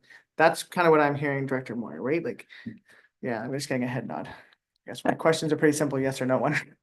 Yes, and thank you for that, Deputy Mayor. Maybe we'll just get a confirmation from our director, and Director Moyer, one of the questions, maybe just to add on to that, from our open forum this morning, was size of the pipe. So maybe if you can just respond with that, because we did have the open forum question about size of pipe as well. Thank you. Through you, Chair. So you are correct, Councillor Deputy Mayor Nielsen. We haven't got into those final design and the criteria for what the final polishing and the final part of the design is until we have commitment on the route or the alternative. So that's what we're seeking here. And then once that comes, that's when we'll be working on the design and we can take the other comments into account. When it comes to the pipe size, that's where I'm sure everybody around the table's heard, accounting for like the 100-year storm. So when we're designing something nowadays, we have to make sure that we include the design for the very absolute worst case scenario, or say the 100-year storm. So that pipe on a typical rain or a normal rainfall isn't going to be fill that 1050 pipe and then just washing out the Rocky Saugeen River. It will just be taking what flows, get through everything, and then work their way down to the Rocky Saugeen. The only time that pipe might be full or even get anywhere close would be in a very extreme time where there would be water flowing most likely every direction. Thank you for that, Director Moyer. Madam Clerk. Thank you, through you, Chair Dubik. I believe we had 2 motions moved and neither one of them seconded. Yes. So I'd really like to get some clarity on what we're discussing. So thank you for that. I was actually going to ask you a question in terms of procedure. Does a deferral trump a sort of a first move? Ultimately, when the motion was moved, yes, a seconder should have been requested. That should have been completed before a deferral could come on the table. Okay, thank you. And then the deferral, yes, would trump that. But ultimately, that's not really what happened. Okay, so since we're doing this a little bit on the fly, can I just take the deferral motion first, since it kind of trumps anyways, or Point of order. Okay, there's no motion on the floor, so. I made the motion to, it wasn't seconded, but it's up to the chair to look. Okay, so we're going to start from the beginning. I would say we need to deal with my motion initially. Thank you. Thank you. So we're going to start with Councillor Allwoods. So motion was moved, seconded by Deputy Mayor. Okay, so that motion is on the floor as written. Councillor Allwood. I'd like to comment on the motion if I may, Chair Dubik. As Director Moore mentioned, I mean, the EA process has a public consulting period, which would be the appropriate time for this group to come forward. We shouldn't be holding up that EA process, so we clearly understand the implications of the project. I'm very familiar with that. It's not the Rocky Saugeen itself, it's a small tributary that runs through the golf course. I think it even runs through the Loomcall property before it gets to the Rocky Saugeen. And the outlet of the pipe is not into that tributary, it's into a cedar bush with a whole gravel and, as I recall the design, sort of like a French drain, a huge French drain. And again, it's to deal with a 100-year storm situation sizing wise. So I think, there's somewhat, the concern about the size of the pipe was the first thing as a user of the golf course I was concerned about, but it was explained to me that way. So again, I would just like to suggest that the appropriate time for those comments to come forward to council and the delegation would be after the EA gets into the public consulting phase, which aligns with their ability to delegate. So thank you. Great, thank you for that, Councillor Allwood. Councillor Wilkins. Just a quick question for Director Moyer. Is it fair to say that maybe a lot of this stormwater will never ever see the creek because of the design? Director Moyer. Through you, Chair. I don't think that would be super accurate. I would think the point of a storm sewer is to collect it and make sure it doesn't affect the homes and the road and that, but it still will be transmitted to, as Councillor Allwood said, the cedar bush before the tributary to the Rocky Saugeen, and then from there it will work its way to the tributary and then to the, but on even an average storm, that it will be piped that far so that it will be making it there.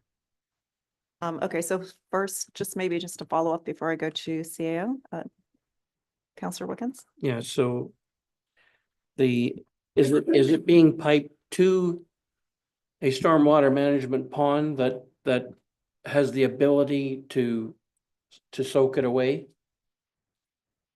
Unless it's the 100-year storm, which it wouldn't matter because there's water coming from everywhere anyways. Director Moyer. Through you, Chair.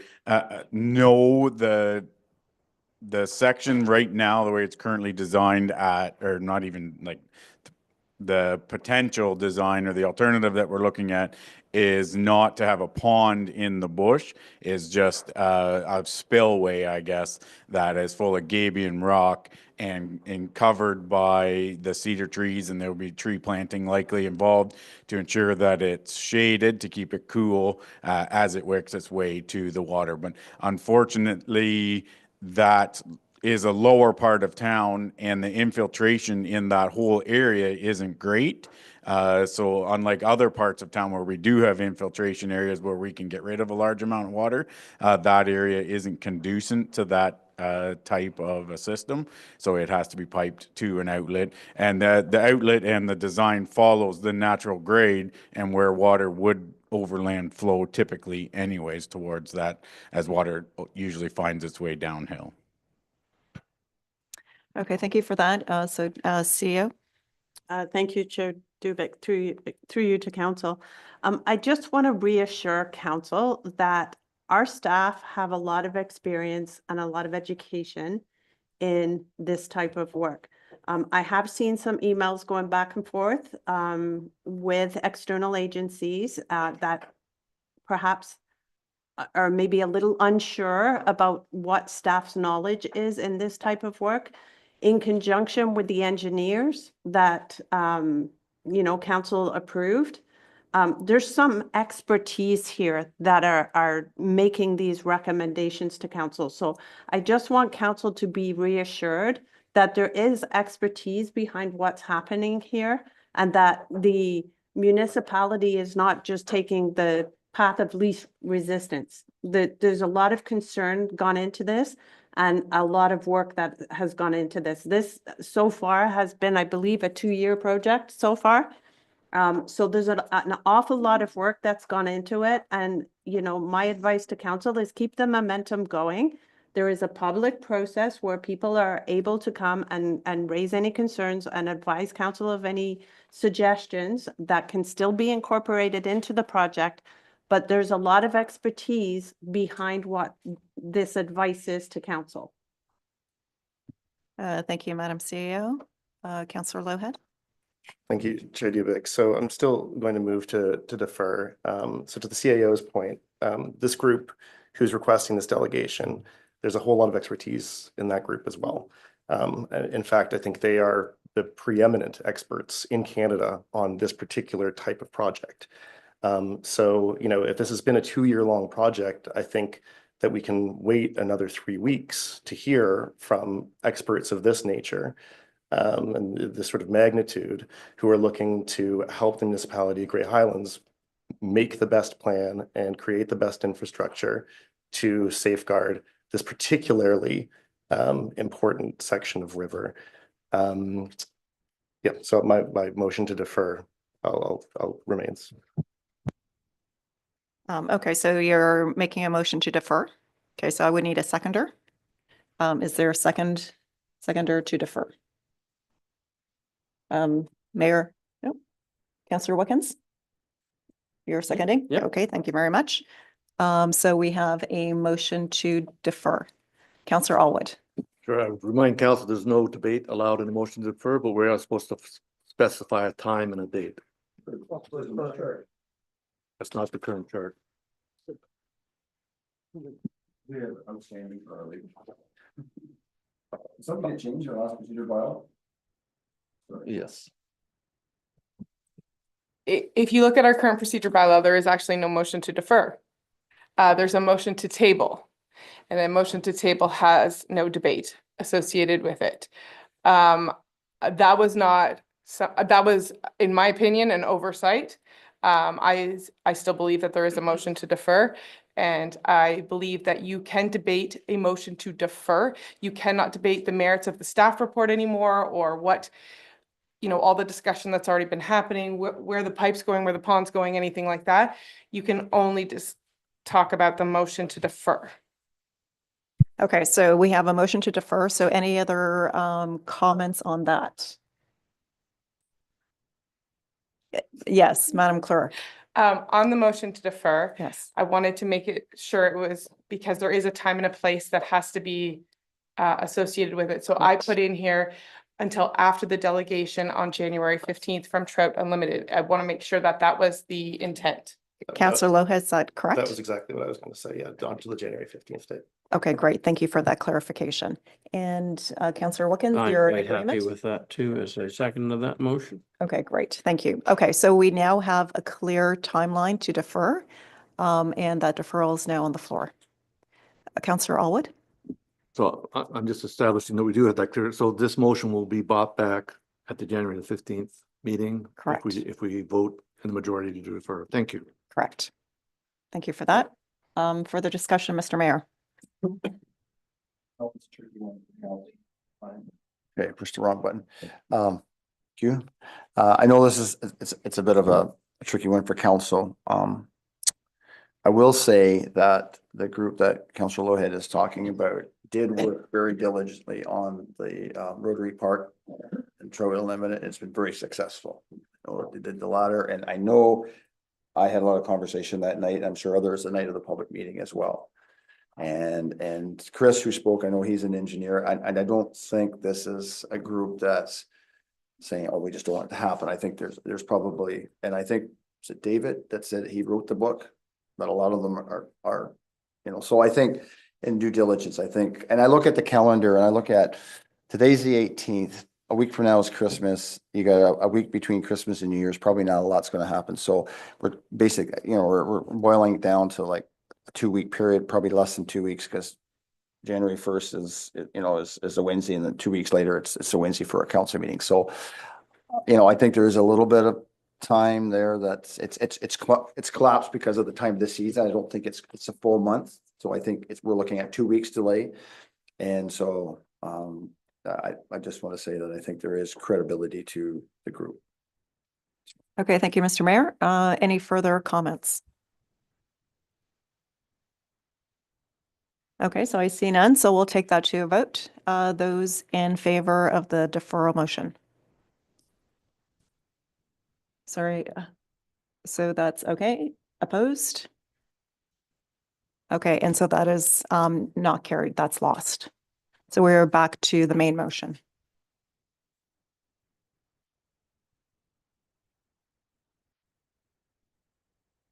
Is there any further discussion on the main motion? Councillor Lohead. So what we're hearing here from this report is that should we vote on recommendation 2, that there's still time to incorporate recommendations from anybody through a public process. But I mean, the second recommendation is also pretty clear on what the engineering is going to be. It's, there's a pretty clear plan. So I guess my question is, should recommendations come forward through the public process that are, somewhat unlike what is being presented here, are we able to pursue those recommendations? That is a question to our staff. So Director Moyer. Through you, Chair. So I don't know exactly what the question is when we say somewhat unlike. If council supports this, then we have the chance and the opportunity, as do other people, to comment on the preferred alternative, as mentioned before. But if it's a completely different alternative, then I would say council supporting this one, and we would have the opportunity for them to make comment on the level of enhancement or the level of treatment that council is comfortable with providing for this outlet or this option. A follow-up, Councillor Lowhead.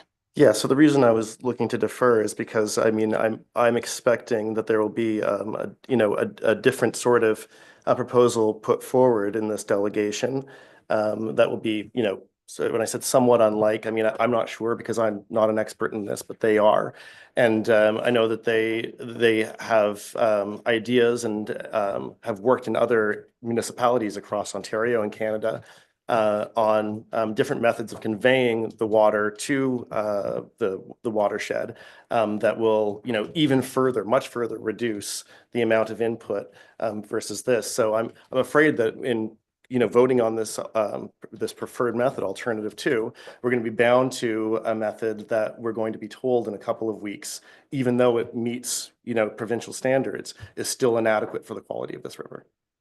So this is why, I mean, I can't support the alternative as written. Okay, thank you for your comments. Further discussion?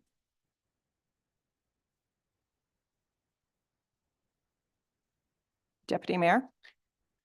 Thank you, Chair Dubek. I think I do, like I support what Councillor Lowhead is saying, that the information that could come on January 15th could impact what the final design is. I'm confident in moving forward because, again, the 3 weeks between now or a month between now and when the next motion is, when we're going to hear the delegation isn't substantially changing the works that's going to be moving forward between now and then. The delegation is going to suggest enhancements and alternatives to the specific outcomes and how the water would be treated throughout the piping.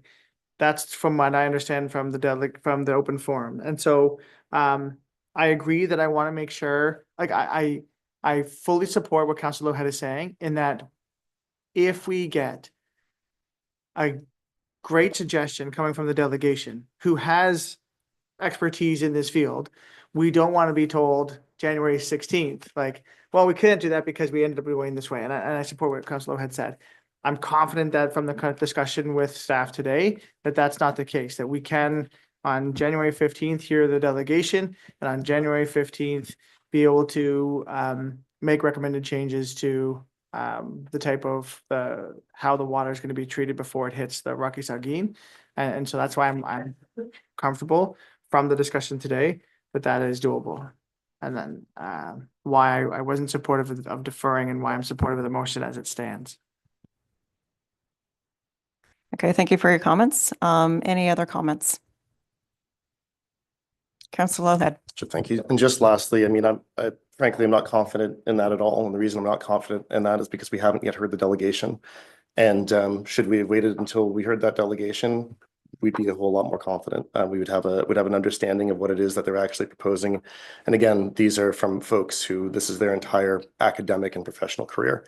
That said, I understand the will of council. And, I fear that we're going to hear some great information on January 15th and be, have already put ourselves in a position to pursue an alternative at this point that we might otherwise not want to have taken. That's all. Mr. Mayor? Thank you, Madam Chair, and thanks for holding your own here. I know that night I was presented with a lot of different information that I didn't fully understand.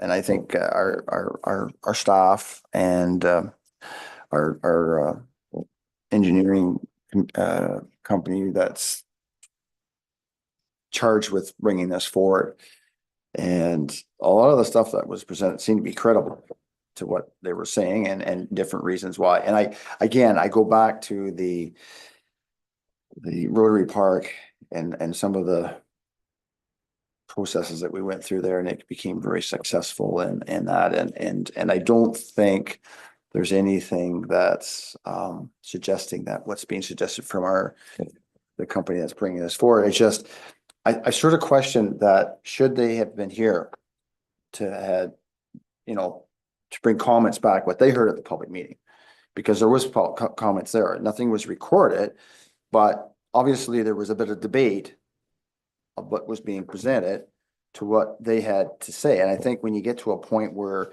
you have a public information session or a public body come, or an evening like that, and there is some discussion around concern, because a lot of times we have public forums, we don't hear a lot.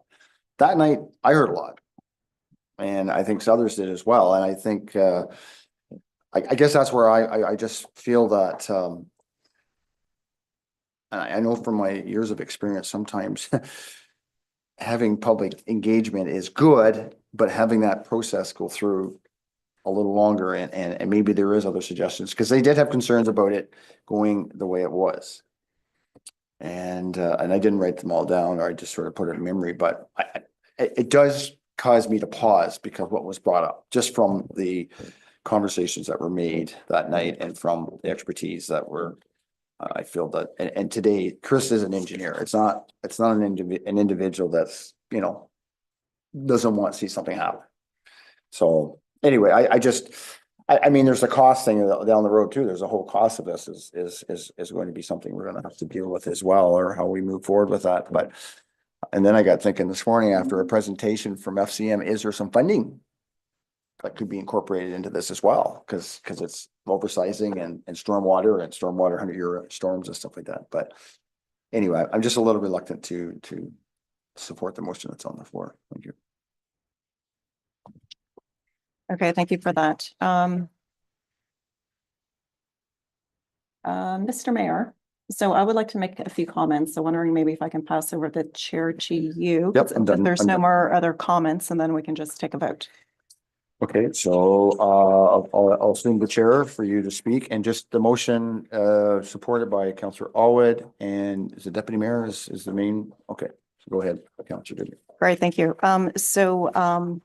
I am supporting the motion as written, being that I think we have I've had many conversations. I've been listening to the public. I've been receiving emails, I've been reading, and I've been having conversations with staff as well. I feel confident in terms of the process that we have here to kind of keep this momentum so we can get more information and more design information, because I also feel that we can't start answering some of the questions that our community has unless we start moving into starting that design phase and starting that environmental to do that environmental assessment. I do want to ensure, that the community also understands that we are here to listen, right? We will still take all that information in. I'm delighted to hear sort of the level of expertise that's coming back to us, because I think this is information that we will take, and that in terms of ensuring that the design is what it should be. There will still be a lot of decisions to be made when we start looking at the design, because there's also, there's going to be we need to balance the sort of the impact to environment and sort of the level of protection that we want. And from what, from what I'm hearing, I think we all want the same goal. But I do feel that, if we keep moving along with the process, we actually then will be able to have a better conversation to actually talk about what that design potentially will be. And so that is why I am supportive of the motion that's written. Right, motion's on the floor. Any other comments with regards to the motion to option 2, moved by Councillor Allwood, second by Deputy Mayor Nielsen? Any further comments? Councillor Lohan. I'd like to call a recorded vote. Madam Clerk, the recorded vote has been called.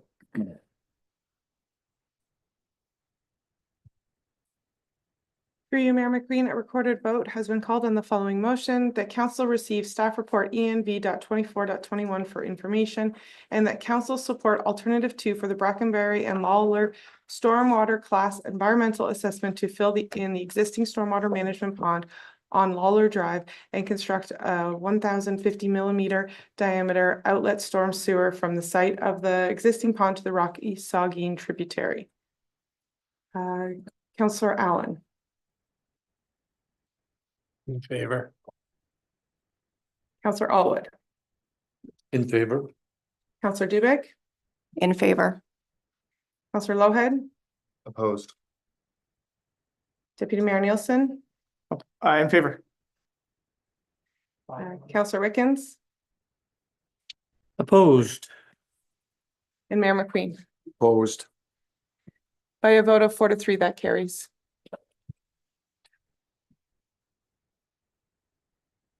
Right, so I'm back to chairing. Okay, so we are at 13.2, that council receives staff report ENV.24.22, and that council directs staff to report back on options. Councillor Allwood.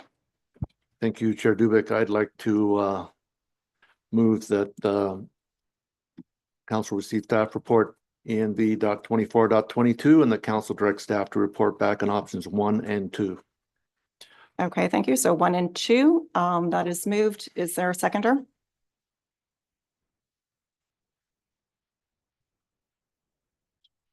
And Councillor Wickens is seconding the 1 and 2. Floor is open for discussion.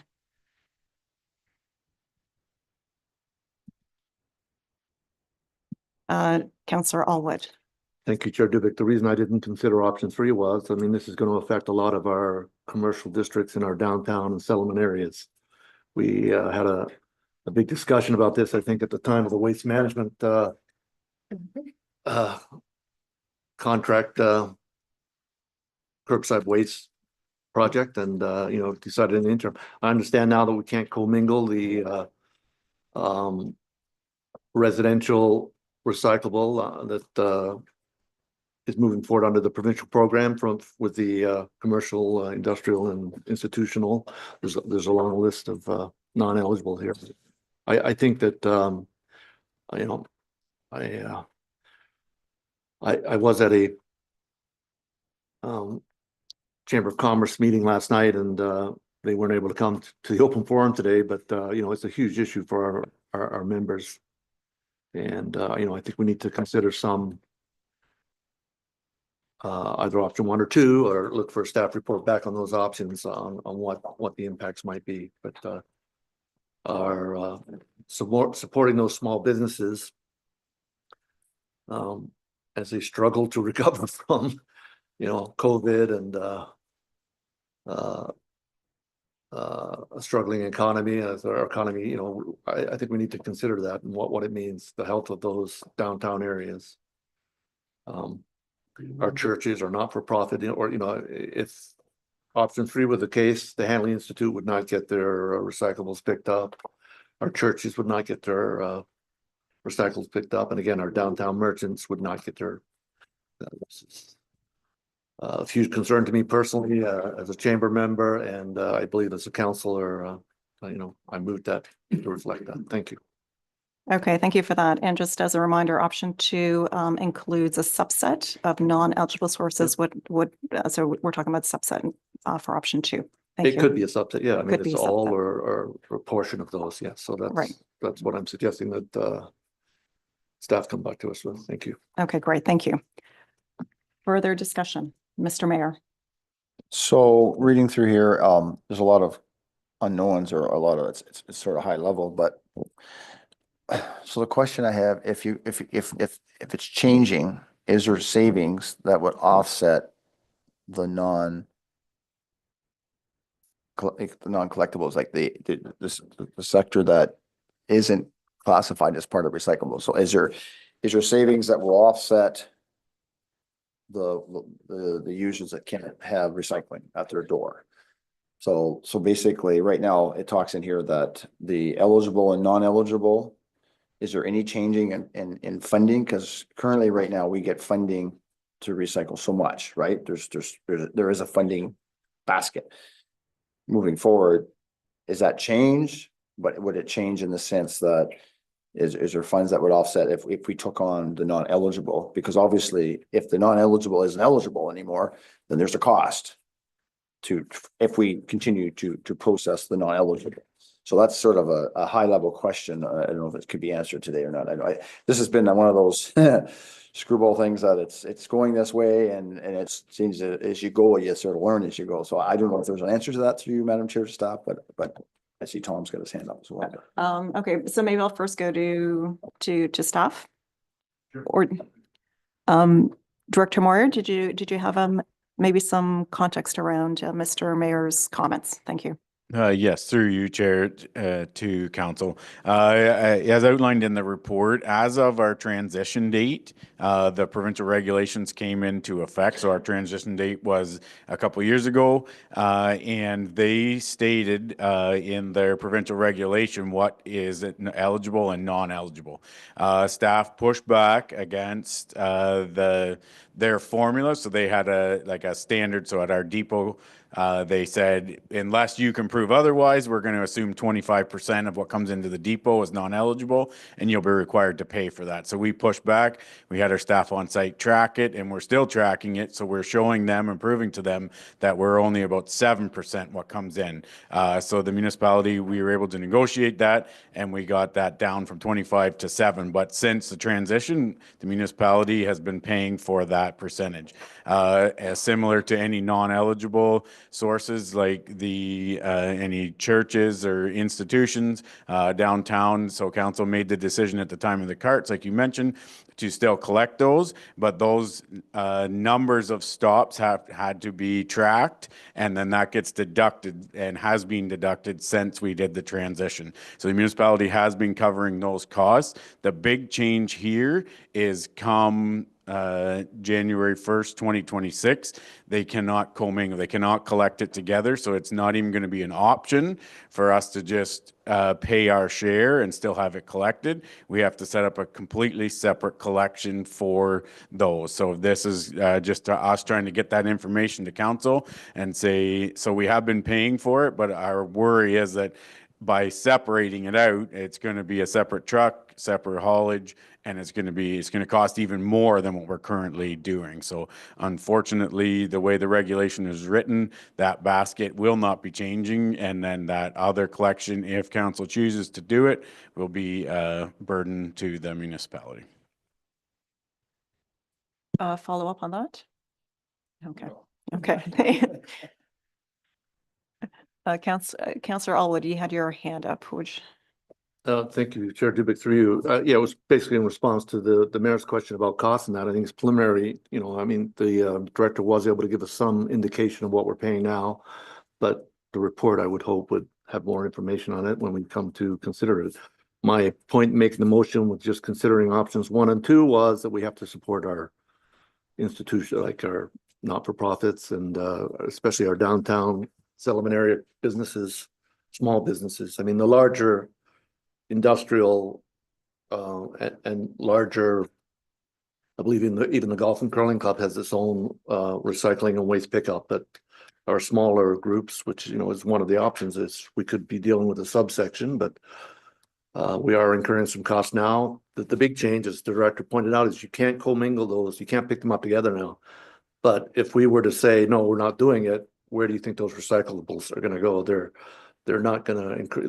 They're probably going to just put them out because there's residences above, and it'll be similar to the days when Wilton's picked up our recyclables and garbage, where it was all on the curb. They had no way of discerning whose was what.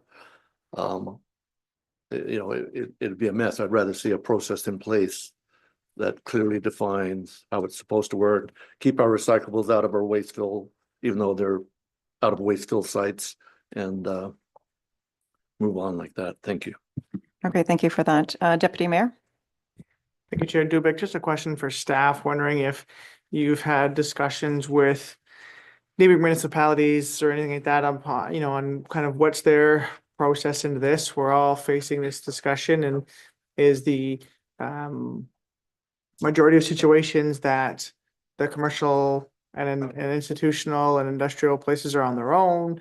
Are there other areas that are in a similar waste collection system as ourselves? Is there any kind of feedback from what's happening outside of Greyhounds? Director Moyer? Through you, Chair. Yes, we do have provincial groups that we've been part of as following through the transition, as well as Grey County did start up a county waste management community of practice group. So we've been talking with all our local municipalities. Everybody, unfortunately, had a different original transition date. So everybody's kind of coming through the process at slightly different times. We all do fall under the same January 1st, 2026 date.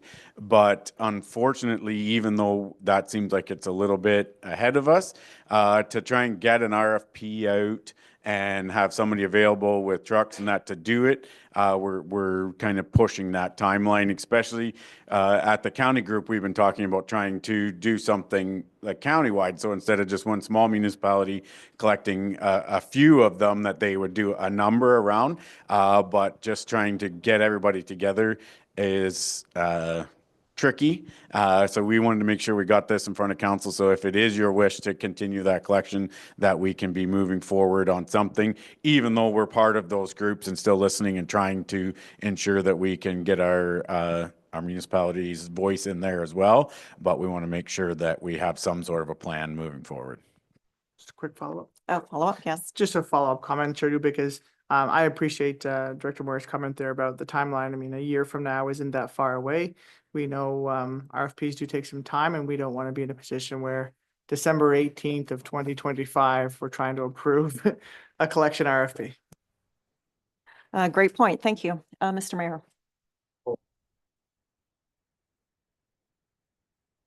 Thank you, Madam Chair. Just thinking, so a pop can from a residence, an apartment upstairs, and the same pop can from a business downstairs are the same. No, sorry. My point is 2 points is what happens. Okay, so I understand what Councillor Allwood said is about our small businesses and not being, we can't go together. So what happened if we had it so then all the residents still gets picked up, but all the commercial businesses have to put it in a bin? So you're not getting it together, but there's still a solution, but it's separated right from the go. So our contract picks up all the containers because it's only residential. We pass a bylaw that all commercial has to put it in a bin.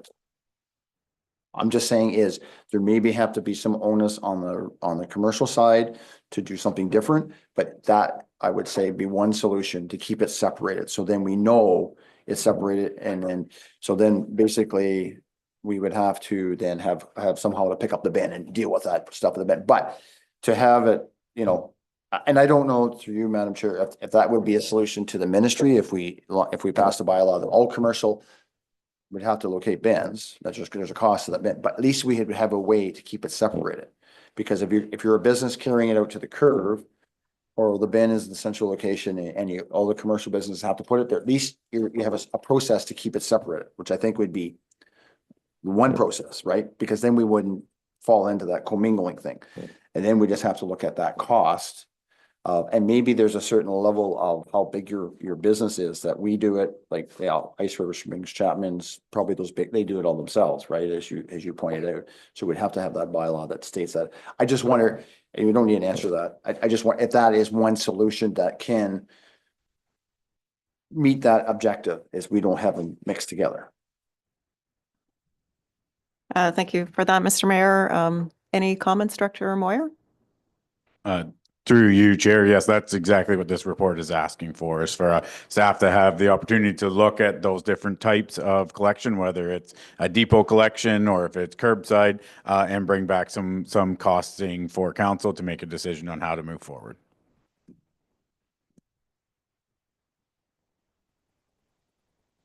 Any further discussion, Mr. Mayor? So again, there's some timeframes in here, but I know we're moving forward with a task force to look at our waste management.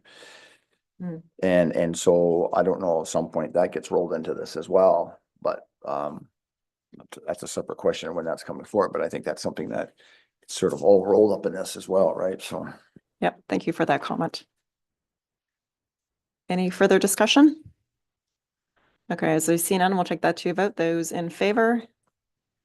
And that is supported unanimously. Thank you. So we're moving to the last item in this section, 13.3. The council received staff report ENV.24.23 for information, and the council approved bylaw 2024-122 to amend the fees and charges bylaw. Deputy Mayor is moving that, and Councillor Allen has seconded. So the floor is open.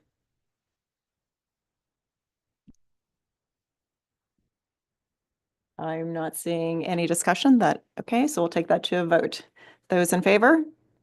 And that is carried unanimously. Thank you. And that's the end of my section, Mr. Mayor. Thank you, Madam Chair. Councillor Dubik.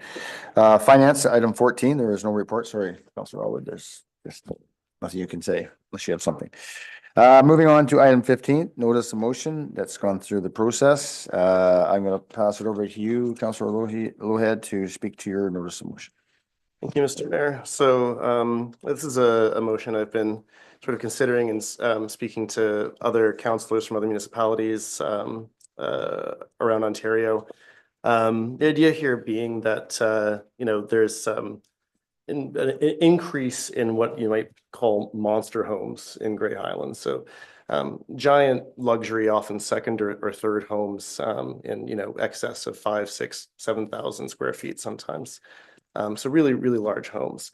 And, given that those homes require both more energy and resources to both build and maintain, and that we're trying to, going forward, shrink those pressures on our natural systems and energy production systems.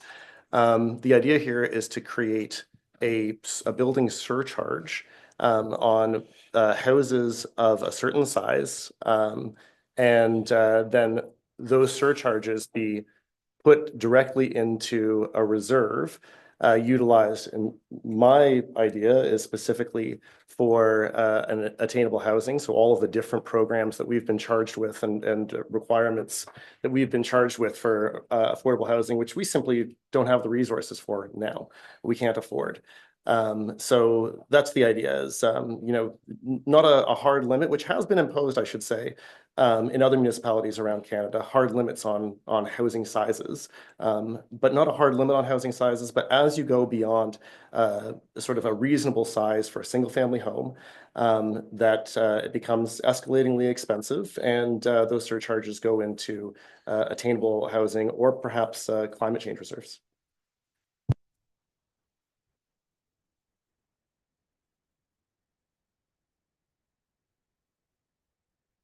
Sorry. Councillor Wickens, are you seconding that? No, I have a question. Okay, is somebody wish to second this first to get it on the floor? Councillor Dubik. Go ahead, Councillor Wickens.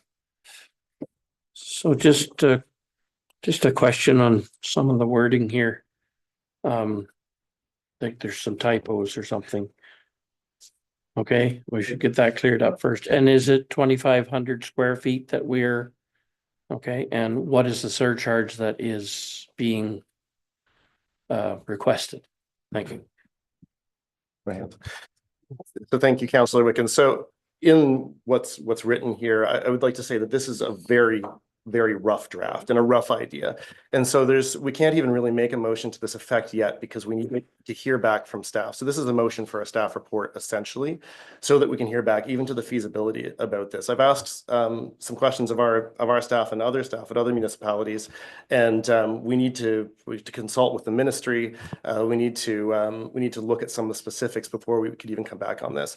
So what I've laid out here, 2,500 to 2,999, $3 a square foot, et cetera, all is just a starting point that I would hope council would be able to, negotiate and discuss.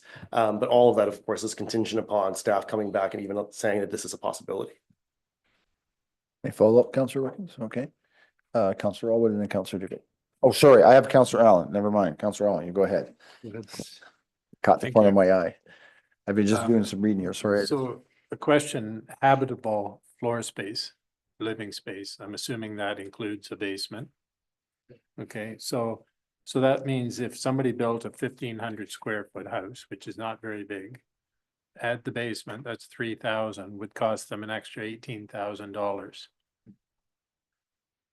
Or is it just the difference between 2,500 and, okay, that's not, that was my next question. So I think for clarity, our building officials they don't charge for basement space, they charge for the regular floor space. But this isn't saying, No. it's saying habitable. So you're saying yes to both floors. So it'd be $3,000.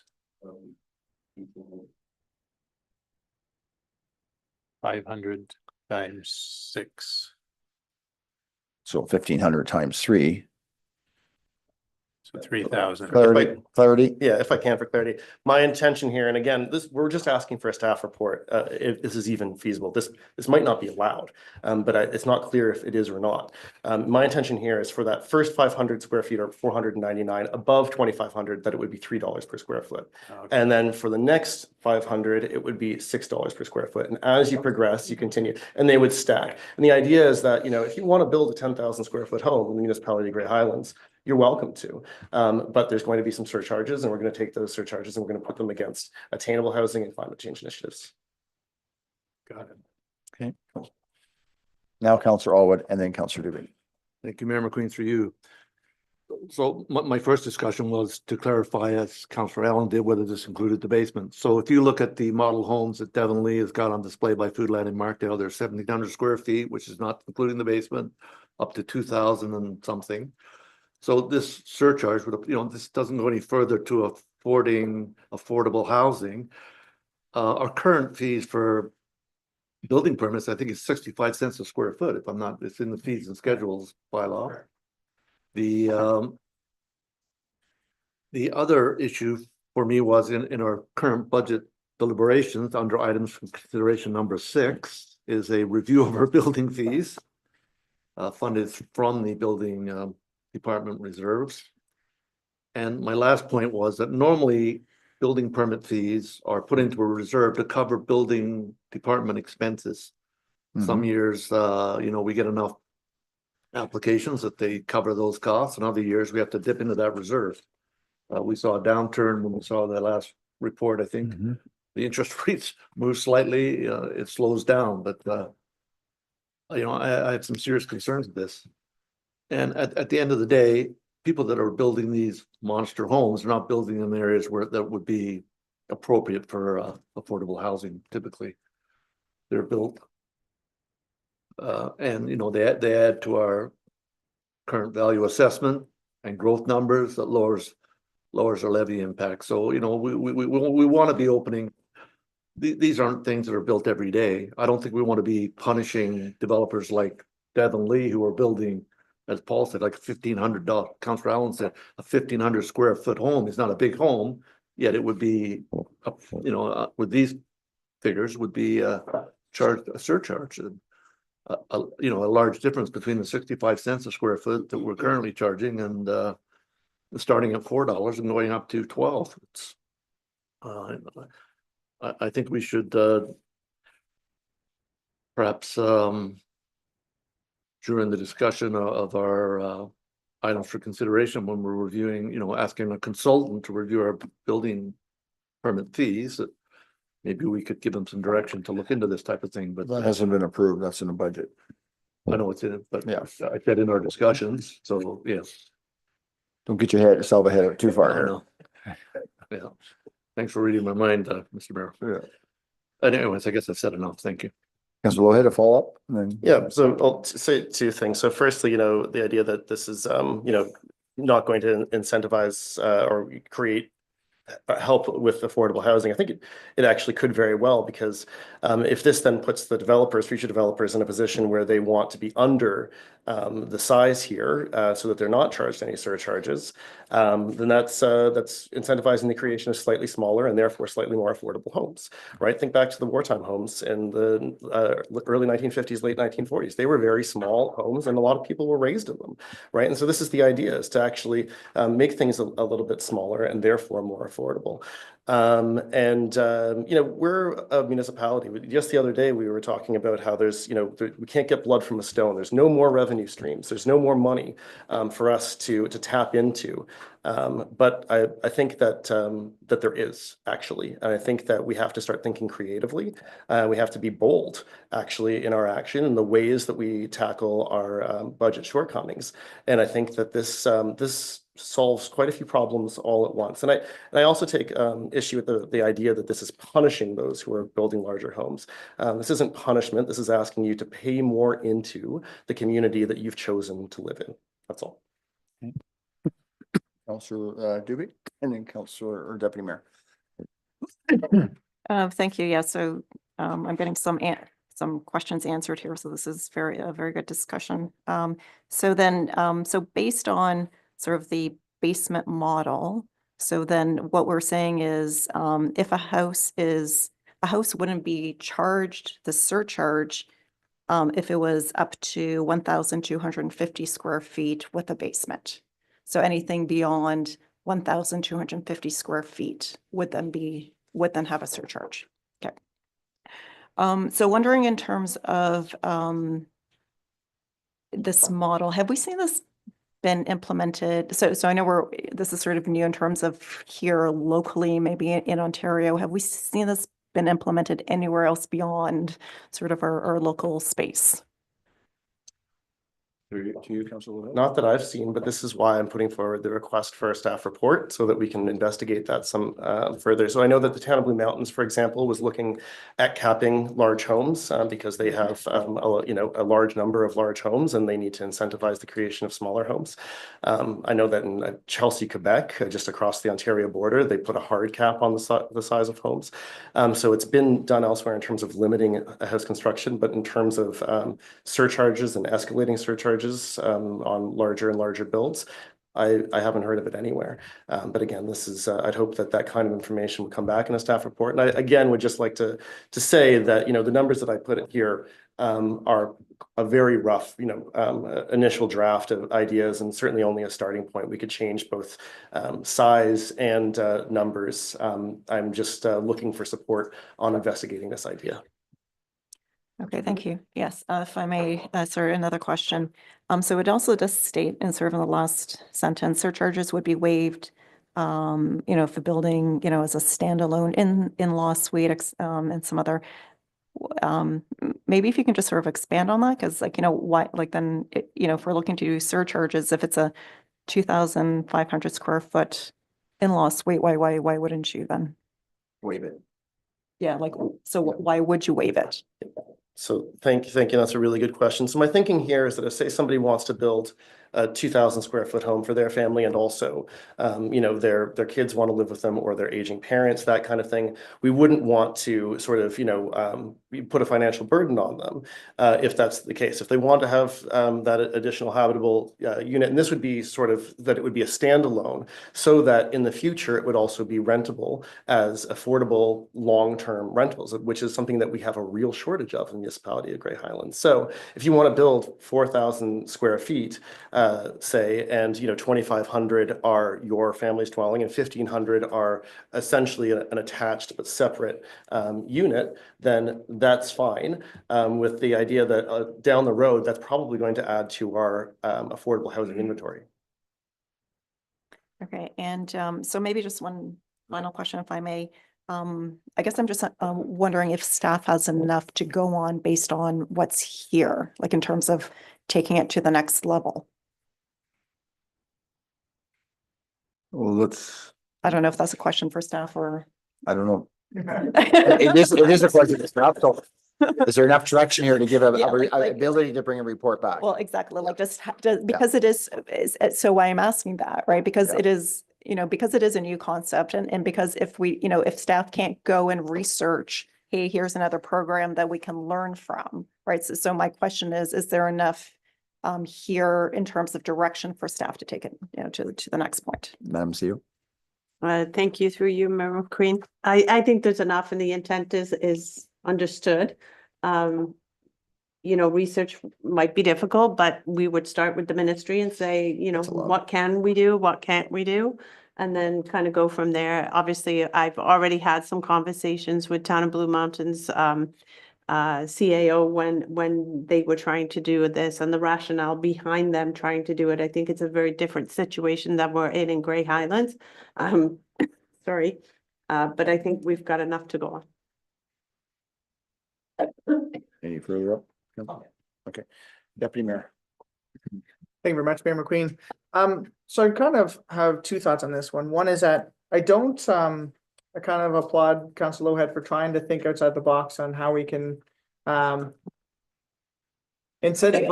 or disincentivize building of large scale homes or trying to, in this add a fee that then Grey Highlands can use towards other projects. In August 21st, 2023, CBC had a news article. Every developer has opted to pay Montreal instead of building affordable housing. So Montreal had a bylaw similar to this, and they charged almost $20,000 as a fee for building over 5,000 square feet and not having affordable housing part of their project. So the article goes on to state that there's like 170 articles. Montreal has collected $24.5 million, and according to their experts, was not enough to develop a single social housing project. So after 2 years of this being in place, they collected $24 million and it still wasn't enough to develop a project. And so I really do, I understand the objective. The objective is to try to suggest that wartime housing concept come back, that we look at building multi-unit, multi-residential, that we look at building affordable housing, and that frankly, if you don't want to build, that's fine. There's no limit to what size you build, but we're just going to, charge you a fee. I have to admit that when I look at and this is to Councillor Lowhead's point where he's just throwing a number out there to say, let's have a conversation. You need to make sure that the fee is, if the goal is to try to have Grey Highlands start building affordable housing, the fee has to be pretty substantial because frankly, affordable housing is not a lower tier municipal responsibility. It's the upper tier. Perhaps the conversation is more having a fee like this from Grey County across the county, and then all the funds collected from that gets collected and pooled at the county so that then the county can develop affordable housing in amongst its other funds that it collects for affordable housing and attainable housing. That might be a better look. Having this conversation, having our staff come with a report might help bring information to the county or to spread it that way. But I don't disagree with the intent behind the process here and the intent behind the notice of motion. I would say that, if Grey Highlands supports this notice of motion, then I'd definitely be looking to get the report and then having further conversations up with the county where the affordable housing is more part of the portfolio. So it could be, the funds could be raised. I'll get to you in a minute. It could be for incentives, not to build. And the second part is sometimes at the county level is it goes one way and it's all coming from here and it doesn't get equal distributed. And that's sometimes an issue too, right? Councillor Lowhead for a response. Thank you. And thanks, Deputy Mayor. And those are valid points. My thinking here wasn't to raise enough money to create, say, a social housing unit or development. But we have real roadblocks right now for affordable housing in the municipality of Grey Highlands. We had an excellent committee of the whole presentation from the city of Collingwood, a year ago, something like that, in which they showed us their ADU program, part of which was a help desk at City Hall. and some grants that were offered by the city itself. So, my thinking here is that with this money in this reserve, we would be able to then potentially be able to put some of that money towards our planning department. And when people are coming with valid questions about ADUs and densification, which right now take a fairly long time and it's complicated, that we might be able to have staff paid for to facilitate and expedite the construction of ADUs, which adds to our affordable housing and inventory in town. So, there's no shortage of things that we could do with that money. I'll tell you that much, the municipality of Grey Highlands. Well, there'd be no shortage of money. So just, okay, I got a number of questions I have here, but go ahead, Councillor Elwood. Thank you, Chair McQueen, through you. I mean,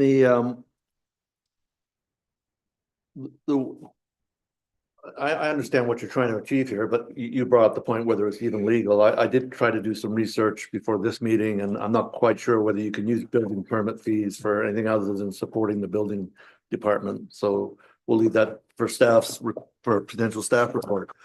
But you also mentioned, exceptions for homes with accessory suites and stuff. The way the municipality can accommodate affordable housing is not everybody can afford to own a home. So rental units, we're already talking about potentially creating 180 to 140 units of rental apartments, which is affordable housing. We have a bylaw zoning review that's going on right now that's talking about, we've had pushback in the past from duplexes, but triplexes or even quads on single family lots in service settlement areas as an option, which sort of addresses the in-law suite aspect. That's affordable housing. The raising money this way is a one-time, here it is, you build it, we charge them X amount of dollars. If they build that monster home, they're not going to build it in town, probably because the lot coverage wouldn't allow it. But if a monster home is built somewhere, their assessed value generates levy income for $100,000. We were talking about that during budget deliberations in perpetuity. That's, you've got to sort of accept that one of the attractions of living in our rural community is the ability for people to build large homes on large pieces of property. It's restricted by our zoning bylaw, but again, it adds to your CVA, which is what we base our raising our levy. So you're not going to see subdivisions of large monster homes, I don't think, but you're going to stop there. Thank you. Madam CEO. Thank you, Mayor McQueen. I think at this point, Councillor Lowhead is just asking for a report from staff. I think it would be good to get the report back and see what can and cannot be done, and then have the debate. I haven't added some points yet. So I'm just going to add some questionnaire points. The building department does charge per living floor. They don't charge because sometimes people don't finish their basement, or the basement has a mechanical room, or it's open space or whatever. Secondary units, yeah, I think if there's incentive to build ADUs, and I think that's something that you incentivize there. If people create more, because I'm hearing more and more there's just more family moving into your house because they can't afford to live anywhere else. The kids just don't leave home. Sorry, Amanda, but it does happen. The kids don't leave home. So I look at the part of a certain segment of our community that has large homes, and those are the Mennonite community, because they have big families. If you've seen some of the homes on the farms, they take a house and they double it, but they have big families. So I think that's something I don't think we want to penalize people who have large families because they need the bed. And maybe there's a formula that if there's 6 bedrooms, okay, but if there's 2 bedrooms and it's all this big open space, that's a different purpose than 6 bedrooms. Right? There is a different purpose where people just want space, right? I think if you're going to go down this route, if you're charging something, then you're going to have a reason why you're drawing that money in a report. Where's the money going? I think you'd have to have where that money is going and justifying why you're doing this. And then somebody, okay, understandable. We did have this in a DC charge when we did this. Paul, you remember this and this is something we could do again. The county did it and then we did it and then the county moved away from it and then we moved away from it. Where it was a certain size of homes, so there was incentive to build small. So for example, I'm trying to think, up to 2,000 was a certain rate, up to 3,000 was the medium rate, and then over 3,000 was a higher rate. So if you built a smaller home, you got a deal, and if you built a bigger house, you paid more. And that is a proven fact that you can do that, because it was in place. I don't know why the county moved, there was reasons why, but, and then we moved away from it. But when you go through that DC charge stuff, and when is that, off the top of your head, Madam CEO, when is that coming back? Is it this term or is it the beginning of the next term? Because I know it's every 5 years, I think, and maybe you can't answer it right now, but that is a proven part that has worked in the past. And it's defendable through a DC charge. So basically, you have development charge. I think right now the development charge in Grey Highlands is close to $10,000. It's $8,900 and the county is around the same. So if it went from 10,000 was your base, you could have 7,500 and 1,250 or something like that, where there is if you're building bigger, there is a defendable way. Madam CEO. Thank you, Mayor McQueen. I believe the DC bylaw is up 2026. So between the yeah, terms. but I think it's important to understand here that we're not talking about a building permit fee. This is not a building permit fee. Building permit fees are classified as that and built for specific purpose. And it is not a DC, because DCs are collected and can only be used for a specific purpose. What Councillor Lowhead is suggesting is a surcharge, a separate surcharge outside of building permit, outside of DCs, that gets placed into a reserve. So we need to figure out if what the legalities are behind that. Around the surcharge. Okay. So basically the motion is on the floor. You've moved it. I think Councillor Dubik has seconded it. The intent to staff, if there's no more clarity, is to come back with a report of what the barriers are to doing this, to come back. Okay. Any follow up, Councillor Dubik? Yeah, so just a quick comment, so I will support this to get a staff report, because, I think we just need to continue just thinking, sort of about sort of opportunities, and it'll provide us some good, probably an education back in terms of maybe what we can and can't do, and that will probably continue to spur on ideas, etc. So I think that is good. And then the second part is just, I appreciate the Deputy Mayor's comments, because, as I was thinking about this, I'm also thinking about sort of the bigger picture of, well, what does this mean in terms of, if we kind of did a backward view of, say, the last few years, how many homes were built, right? At this size versus, and how much of this would actually, what type of revenue stream would we be generating? And then what could be done with those funds? So I do appreciate sort of that bigger scope of, maybe this can spur on like a county conversation. So thank you. So just generally, before we had development in our large settlement of Markdale, we were generally getting around 30 to 50 homes a year. West was producing us about 0.5% growth over those years. And the range of that size, and most of those were rural, with the exception maybe a bit of infilling. So, what that would look like. So I don't know if you had 20 homes that were over 5,000. I don't know. I do remember though, being on the NEC, how I think the largest home that was presented was almost 20,000 square feet. And you're seeing those homes probably as today, Deputy Mayor, is being on there, and I know the NEC, they couldn't restrict people building, but they had to go through the process and all that kind of stuff. But the worry was with those large homes is down the road, if we had a downturn in our economy, what happens to those master homes if all of a sudden they can't afford it? It's like castles, right? If those huge homes on the escarpment, all of a sudden, do they become into assisted living homes, or do they become multiple homes, or do they become apartments, or who knows what? That was always a question that staff always asked in that sense, and that. But that's a different conversation and outside our purview in that sense. So staff, I think, have said that they realize or they understand what is needed to come back in a report. Are there any other comments, last comment from you, Councillor Lohead? All right. The motion has been read out. Does it need to be read out again? If not, all in favor of the notice of motion? Opposed? That's carried. All right. No more notice of motions have been given. All right.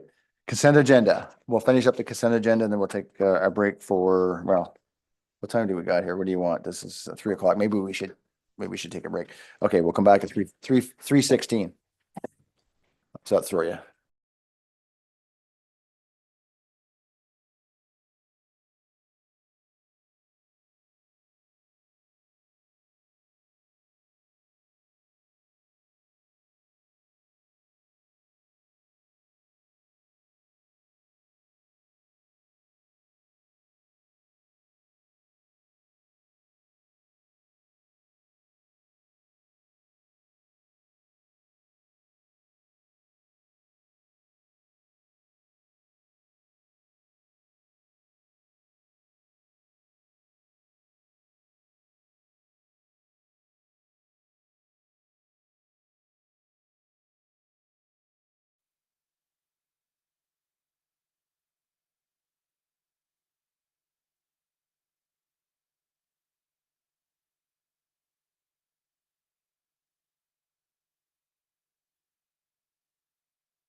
Okay, we'll welcome everybody back to this council meeting, but we have a very important motion to bring forward if we want to continue with this council meeting past 3 o'clock.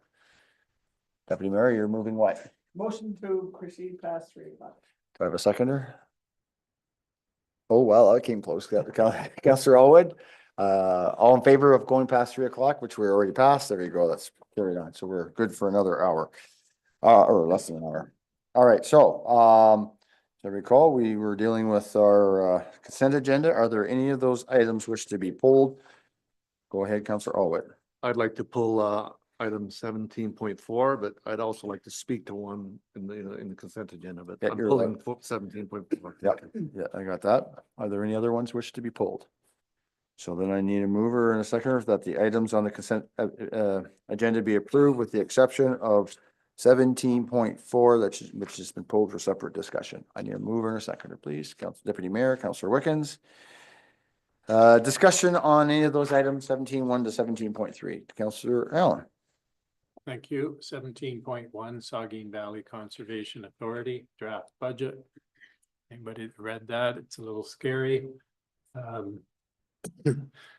We went through a salary review and a pay policy / grid review, made some major changes there. As was discussed this morning, since 2023, we have not been able to raise fees. We had just completed a review of our fees, and so we paid a consultant to do that. We were just about to implement them, and they put the freeze on. So that was at the end of 2022. So we've been a long time since we last raised fees. So that's all kind of catching up. And yeah, it's a hefty increase, not a lot of money, but it's a hefty percentage. So I can try to answer questions if there are any. Okay, are there any questions through Councillor Allen with regard to the Saugeen Valley Conservation draft budget? Okay. Excellent. Councillor Elwood. Thank you, Mayor. I'll just comment, when we were talking earlier about the Great Sauble issue, the Saugeen Valley Conservation increase on the levy or impact on the mandatory is $12,492 this year. So significantly less than the Great Sauble. Came from. I believe our treasurer mentioned during the last discussion that there was one of our conservation authorities that came under budget. So it's only possibly the Saugeen or the Nottawasaga, which is only $1,465, but Our increase. Councillor Allen. Our increase was 19,791. Not the 12. Councillor Elwood. Through you, Mayor McQueen, I'm just quoting from our operating budget consolidated detail. That's what's in the budget. These Under mandatory. These are the official numbers. So maybe we have to do an adjustment when we get to the first meeting in January. And that can happen. Because I would have got the numbers probably preliminary and then you maybe worked on it some more since. And I don't know if everybody's aware, but Saugeen Valley, there was a lightning strike. It hit a tree out front and it blew out doors and windows and it's been closed for 2 or 3 months and renovations and cleanup and must have been a pretty heated meeting. It happened on a Sunday. There was nobody Luckily in the office, or there would have been casualties. Oh man. Wow. Did it come in through a power line or something that? Wow. Wow. No, I didn't hear that. Thank goodness nobody was hurt. Any other comments with regards to that item? Okay, Councillor Elwood, you had a comment on another item? Yeah, item 17.2, the Municipal Energy Working Group minutes from our September meeting.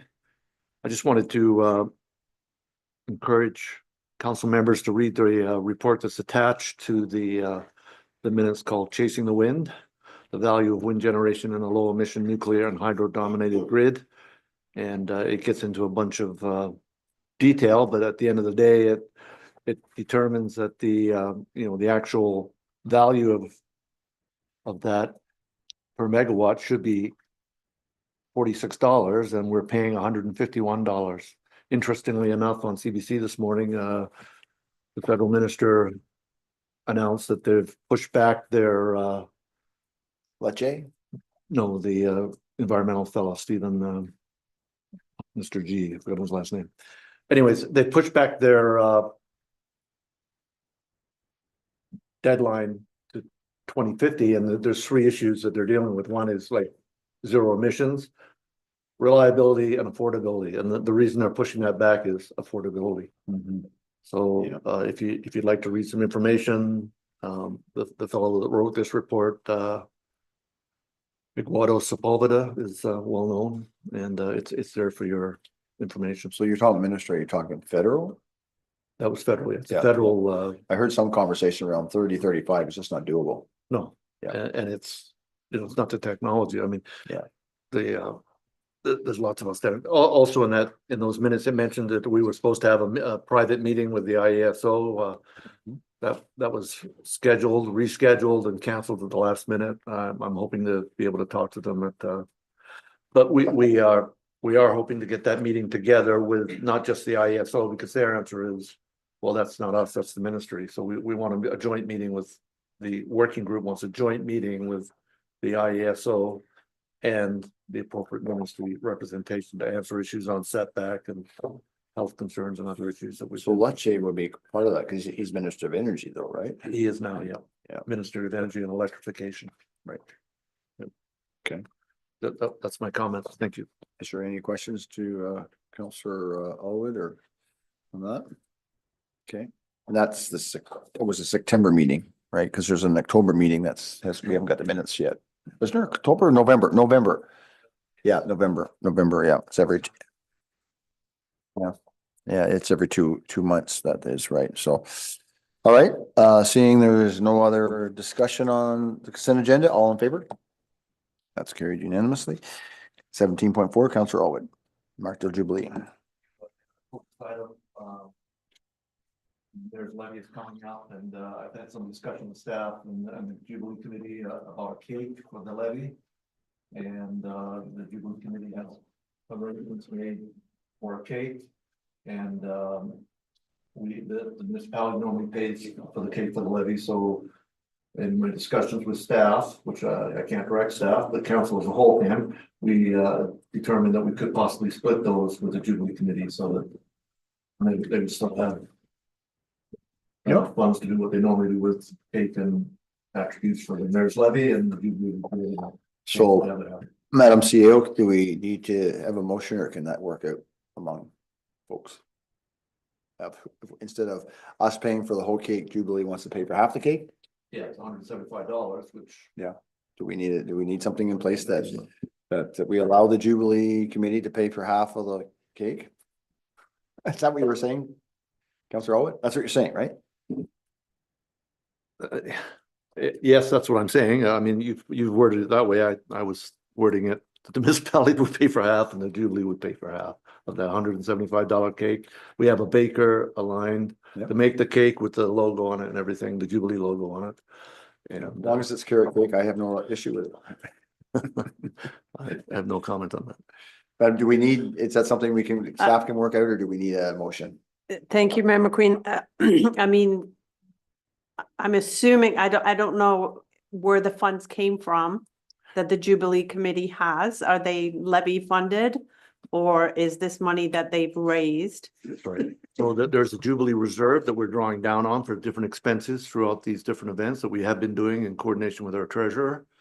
So we submit expenses, and if we're also getting approvals from council to spend that reserve at certain benchmarks. Yeah. But so sorry, technically, to you, we would Member need Green.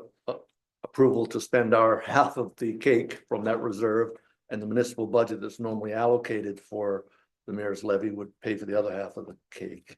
Yeah, so the municipality has funding for the cake, well, I'm assuming we don't have a budget for next year, but we will order the cake this year. So the levy has full funding for the total amount of the cake.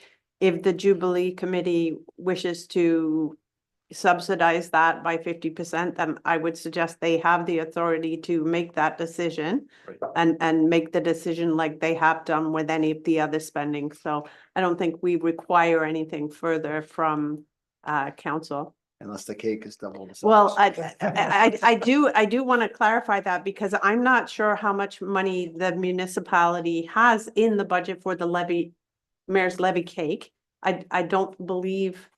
I just know that it provides coffee, a cake.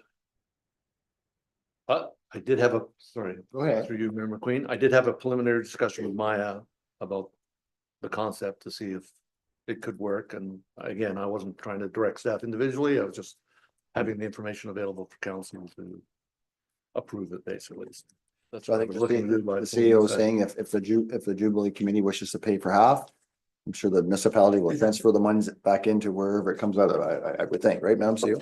Thank you, Mayor McQueen. Like I said, I don't know what's in the budget for the cake for the levy in, you know, under the mayor's levy budget. I mean, Probably just it the may be, council, so. it may be a $50 cake from Foodland. Yeah. So if that's the case, then, you know, if the Jubilee Committee's paying for half for a custom cake, then as long as we're within budget, I think it's okay between the two. That's a good point. Maybe we just buy a cheap Foodland cake and then this is a nice cake that's more money, but you're paying for half of it, which makes it a better cake, right? Yep. So, okay, so we're good? Yeah. As long as it's carrot, I don't care. No, I think if there's any other clarity you need to come back with, even in the new year, whatever, I think that's. We have a committee meeting on the 30th virtual meeting, so but yeah, they needed some, I checked with our, with Meyer, she has enough money in her budget to cover half of that and whatever else she needs to pay for. Maya would have it, because she was here last year and she would know what we paid. Exactly. Yeah, all that stuff, so. Thank you. Don't worry So, about it, of course, we the only motion talked is 10 minutes for- on a piece of cake. Yeah, I know. Councillor Allen. Excuse me, one other thing that wanted to bring up was the time capsule. We're going to be announcing that at the mayor's levy. Mhm. And the thought was, we don't want to put the capsule in the new gates. So we do want to locate them at the Markdale Library. And we'll be actually have a meeting. Up on the wall somewhere or? No, outside. Oh, okay. So we're having a library board meeting this evening that will discuss that. I don't know if we want to, if we can or should, we didn't add this to the agenda, but it's in the minutes. Whether we get approval from council now so that if the library board supports it, it's ready to go for the mayor's levy. Because I'm looking at the calendar and it says on January 25th, Mayor's Levy Gate and Time Capsule Announcement, Markdale Library. So you're doing, that's when you're doing it at the levy Just itself. making the announcement announcement. that we're going to be doing a time capsule, not. Right. Yeah. Right, so that there's been a call that's put out to through social media to look for suggestions what we could put into a time capsule, which will determine many things, including the size of a potential capsule. And we've had some preliminary discussions with our museum with Peter Whitehead about what you need to consider when you put things into a time capsule. And but the main issue is that rather than having a time capsule in the gates, that it could be located at the library in Markdale. So I'm just looking at roughly my remarks for the mayor's levy, and I'm just looking, I don't see anything here about the time capsule in my wording, or is it going to be coming, is there going to be a spot where you guys are going to speak? So I hope to have two, maybe myself, Councillor Allen and Robert Reed speak at the Jubilee. Myself, I'll just be speaking on the Jubilee's committees, what they've done, what we will be doing. Maybe Paul will have some information on the time capsule and Robert will have some information on on the gates. So Maya will probably be developing an agenda that as we go through Right. those points, then people will be speaking at. And So, yeah. you know, the minutes in the consent agenda sort of highlight that. I'll coordinate with Maya so Yep. that your agenda lines up with that in yourself, your worship. Thank you. Right. Yeah, okay. Any questions to that? And certainly let me know beforehand. So if there's anything is changing or we're all on the same page, go ahead, Councillor Nolan. So a question to CAO, do we need to ask? Does the Jubilee Committee need to ask council's permission to locate the time capsule at the Markdale Library? Or is that just a library board decision? Owned by the municipality? Probably if it was in your minutes and then we adopt your minutes. But if we're going to announce that Right. there is levy. Madam Seal, do you have a comment? Sorry, I saw your light come on there. Thank you. It's a good question. I mean, it is a municipal building, but I would think as long as the library, Jubilee Committee and council are happy with it, the decision, then you know, do we need a formal request to go back to the committee? I mean, it can't hurt to show your support. Well, if you put it out in the front lawn, I could donate a very big stone if somebody comes and picks it up so they can never dig it up. This is gonna run away, right? Maybe what we should be doing is announcing the time capsule and just saying the suggested location is Markdale Library. To be More confirmed. information to go. To be confirmed later or whatever. And that way you. That's some indication the library's on hold with them. But my offer stands. If you can pick up this a big rock, I'll donate it. I got one the size, half the size of that area right in there. They won't be able to move it. Okay, any other conversation or comments on 17.4, Councillor Alwood? I need you to move that as a separate. Yep, I'll move the council receive the Markdale Jubilee Committee meeting minutes for information. Sorry, Alan, are you seconding that?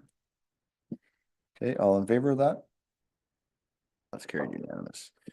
General announcements. I made a couple of announcements at the beginning of today's meeting, but does anybody have any? There was a few openings this past weekend, but go ahead, Deputy Mayor. Thank you very much, Mayor McQueen. There's two things I wanted to bring up. I did request letters to come onto the next council agenda, but I just wanted to comment on one as a general comment. Bray Highlands receives correspondence from a lot of different sources, but over the last little while, we received correspondence from the Ministry of Municipal Affairs and Housing. The last two ROMAs, probably even three ROMAs, there's been considerable push on the provincial government to update the legislation around code of conduct for councils and municipalities. There is a letter dated December 12th, 2024, that the Minister for Municipal Affairs and Housing is putting forward changes to the Municipal Act and the City of Toronto Act to strengthen the Municipal Code of Conduct. Three key things we're considering is the establishment of a standard municipal code across province, as well as a standard integrity commissioner investigation process. They want to looking at creating the role of an integrity commissioner of Ontario in the Municipal Code of Conduct and having training for municipal integrity commissioners through that process. And thirdly, there's the establishment of a mechanism to remove and disqualify council members, members of council and certain local boards for a period of 4 years for the most serious code of conduct violations, following recommendation from the local integrity commissioner, a concurrent report from the integrity commissioner of Ontario, and a unanimous vote of council. The reason I wanted to just bring this up, we're, I think, very fortunate at Grey Highlands. We have a very functioning council. We are very respectful. We are, we work well together. But when we attend councils or conferences and outside organizations, that's not always the case. And there's lots of council members across Ontario that are berated and attacked, and their councils don't act with the same integrity and same respect as ourselves. And so I think it's important that even a council that doesn't have the issue support legislation to support those that are faced with some of these issues. Councillor Dubik and myself both attended the democracy event there through AMO, Healthy Democracy. and a lot of that was kind of commenting on the same process and the same ideas that if we're to encourage municipal leaders and people, community members to step up and run for council, we need to support them when they're at the council table. So yeah, I just wanted to make sure that kind of the residents are aware of this. There is, they're looking for feedback on the bill as it's going through the process. So I'll be keeping an eye on where we can give that feedback and how, and make sure that they're that's out there so that our council and other councils are aware and able to support. Yeah, it's just something that I think is very important, that while we're lucky here, we need to support those that aren't so lucky as us. That's something Emil's been working on for a long time. Absolutely, yeah. Anything else, Deputy Mayor? So speak about communication. I received communication here from a letter from Minister Paul Calandra. And it says, Your Worship, Paul McQueen, Mayor, Municipality of Grey Highlands, Bonjour, Mayor McQueen, and it's all in French. And it talks about 5.5 million, 20 million, 50 million. I have no idea what it is. I went through it. I can't find an English version. So, bonjour. So I don't know, Clerk, if you have a translator in your system that brings it back to English, but anyway, I can't help you on that, but anyway, I just thought it was interesting on that part. Other announcements, I will say that there was a couple of openings on Saturday. There was the in Flesherton at 10 o'clock, Braden Carson. She had opening up the decorating and florals grand opening in Flesherton, and a nice little spot there. It was the old bookshop or bookstore, I think it was. Very nice, very well done. I know Councillor Allen, you were there, and a few goodies. And then at 11 o'clock, we attended the PJ Knickerbocker's grand reopening, and it was a hub of busyness because, well, the HST came off all the toys, right? So that was happening, and very good carryover from what it was across the road there for a few years back. And there's even a hole in the wall because you go on the other side, but it's more of a square hole than a hole in the block. But that, and then at 3 o'clock on the same day, attended the 50th anniversary of the museum at the library, because I went to the museum first, but anyway, it was at the library, and it was well attended. MCO was there for a few minutes, and a few others, and good dialogue, good conversation, recognizing all the achievements from the museum back from its early days, and its almost its resurrection, I think 2002, I think Stuart Halliday said, and brought it back with a committee and funding. And I think the quote that Stuart had was, when Don McCausland was the mayor, is either do something with it or there's a bulldozer around the corner. And that was how he quoted the mayor at the time, saying you better do something or it's yeah, no. Now it is part of our water system as well. Part of that building is part of that.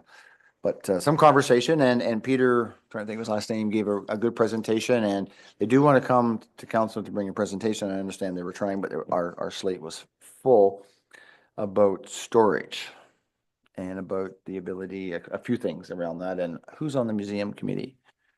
Oh, okay, yeah. So you might have heard that part and that. So good reflection, a great day on all, and it's nice to see that. It was well attended in the sense of all the achievements that it did. So, and there was food, cake. There was cake. So, Councillor Elwood. Thank you, Mayor McQueen. Yes, I was glad to be at that 50th anniversary. An interesting presentation by the artisan blacksmith, and some potential opportunities for something that might attract people to stop on Highway 10 and visit the museum. I think there'll be some action on that downstream. But as the mayor mentioned, Peter Whitehead, the director, did sort of give a vision for the next 50 years, and it's 1,000 square feet that they're living in currently. It's undersized for their needs, and we'll see where all that goes. But it was well attended. I think there were at least three of the four conveners that had filled that position before Peter, and that were there, and it was a good crowd and a very nice cake. It wasn't cheesecake though, sir. Carrot cake. No, it wasn't carrot cake. It was a nice chocolate cake, but that's okay. Yeah, Thanks for that. Anything else for announcements? We had our county council last Thursday, and then we had our budget meeting on Zoom last Friday because of the weather. Thursday and Friday were on Zoom and a full day of budget at the county. And basically, if you did see at collingwoodtoday.ca, I think it was around 3.3. It was around 3.2, and then it got raised to 3.3 and change a little bit there. But it went right through to past 4:30, and I know it made me a little late for my next event I was at, but anyway, it was done, and it was sort of finalized there and that sort of thing. So 3.3 is where they came at and that sort of thing. I don't know, but that's about what comes to mind. Go ahead, Councillor Dubie.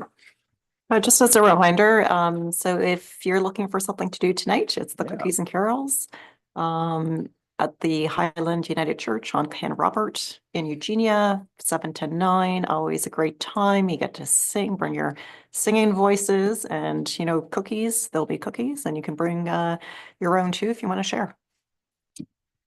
Sounds like a joyous thing to do at this time of the season. Absolutely. Deputy Mayor, you and I had a meeting with staff on the 3rd of December with the Urban Road and Road Exchange. Maybe we talked about it on the 4th of our council meeting, so maybe we did capture that. I don't know. But there was, concerns about cost downloading. I'm not sure where that goes. It's still a task force. Oh, yeah, we talked about, did we talk about the new warden? Yep, okay. Warden, so Andrew Matrotoff as the new warden, and I know she wasn't able to attend the announcement with the hospital. I'm sure she's going to find it real busy. So I'm sure, and it is real busy and that sort of thing. But yeah, but I will say that, just to reiterate, I was very pleased to be invited. It was, like I said, it was embargoed. Couldn't tell anybody until I attended there in Collingwood and that hospital, and for the regional area, and I think the provincial government is recognizing it of the growth that's in that our southern Georgian Bay region. That 132 bed is well warranted. And I remember Jim Wilson doing the announcement back in 1997 of the redevelopment of the Collingwood Hospital, which they had considered, but when you're redoing a building with patients in it, it's a lot of more work and dividing off. And so they decided that they would build brand new instead of, which opens up that space for other possibilities. It could be still good bones in that hospital, like they talked about. It could be assisted living. It could be anything, right? It's and that thing. And also there was a lot of debate a year ago about the access to the hospital being in Collingwood versus on Popular Road for the the surrounding municipalities. Coming into a hospital at just a road in makes it a lot more easable for accessibility, quickness, all around and that sort of thing. So, all right. If there are no other general announcements, I guess one thing we'll say is I hope everybody enjoys the little break that we have coming up, and enjoy it with family and time to reflect and wind down a little bit, have some fellowship. All that stuff that you don't get time to do throughout the year, and I would say maybe give everybody a hug, because we never get a chance to do that, and that's a real something that probably goes a long way. We'll do that afterwards. Okay, moving into closed session, we have some positions to determine, so that council proceed in the closed session. How much time do we need, Madam Clerk? 3:46. We can go right into close. We don't have any Nobody's said virtual attendees today. Okay, I'm going to say we go in at 3:47 to discuss matters related to the following committee member appointments, section 239 2B, personal matters about an identifiable individual, including municipal local board employees, and that CAO Karen Govin and clerk Amanda Fines Vanelstein remain in attendance. You got a long word there. I have a mover and a seconder, please. Deputy Mayor, second by Councillor Allwood. All in favor? That's carried. So we were sent a separate link of, I don't think we're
I think email works very well. I got it. It's fine.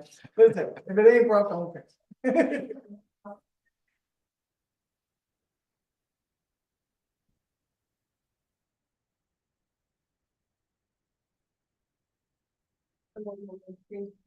Okay, welcome back, council, or open session, and Council rose from open session. It's Councilor Allwood and Deputy Mayor. And we rose at 4:50. During that time, Councilor Lowhead and Councilor Allen left at 4:46, just before we rose to open session.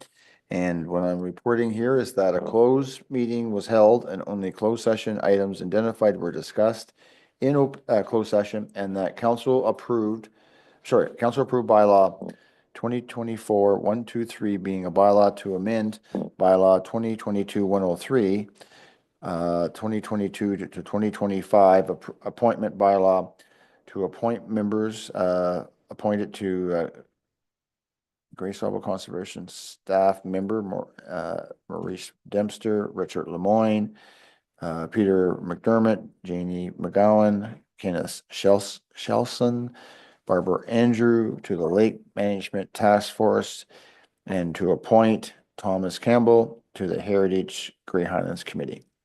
Can I have a motion for that, Deputy Mayor, Councillor Wickens? Any discussion on that coming out of closed session? Seeing none, all in favor? That's carried unanimously. Okay, thank you. Finishing up on our agenda. Confirming bylaw, that bylaw 2024-125 being a bylaw to confirm the proceedings of council on December 18th, 2024 be read first, second, and third time and find it passed, and that mayor and clerk be authorized to sign and seal the same notwithstanding any contrary provisions of council. I need a mover and a second. Councillor Allwood, Deputy Mayor, all in favor? That is carried. Upcoming meetings are listed there on our agenda. I need one more motion to adjourn. Deputy Mayor, second by Councillor Wickens. All in favor?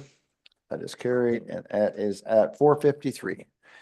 Oh, I forgot to say that we did move past 4 o'clock in closed session, which you probably captured in the minutes. Thank you.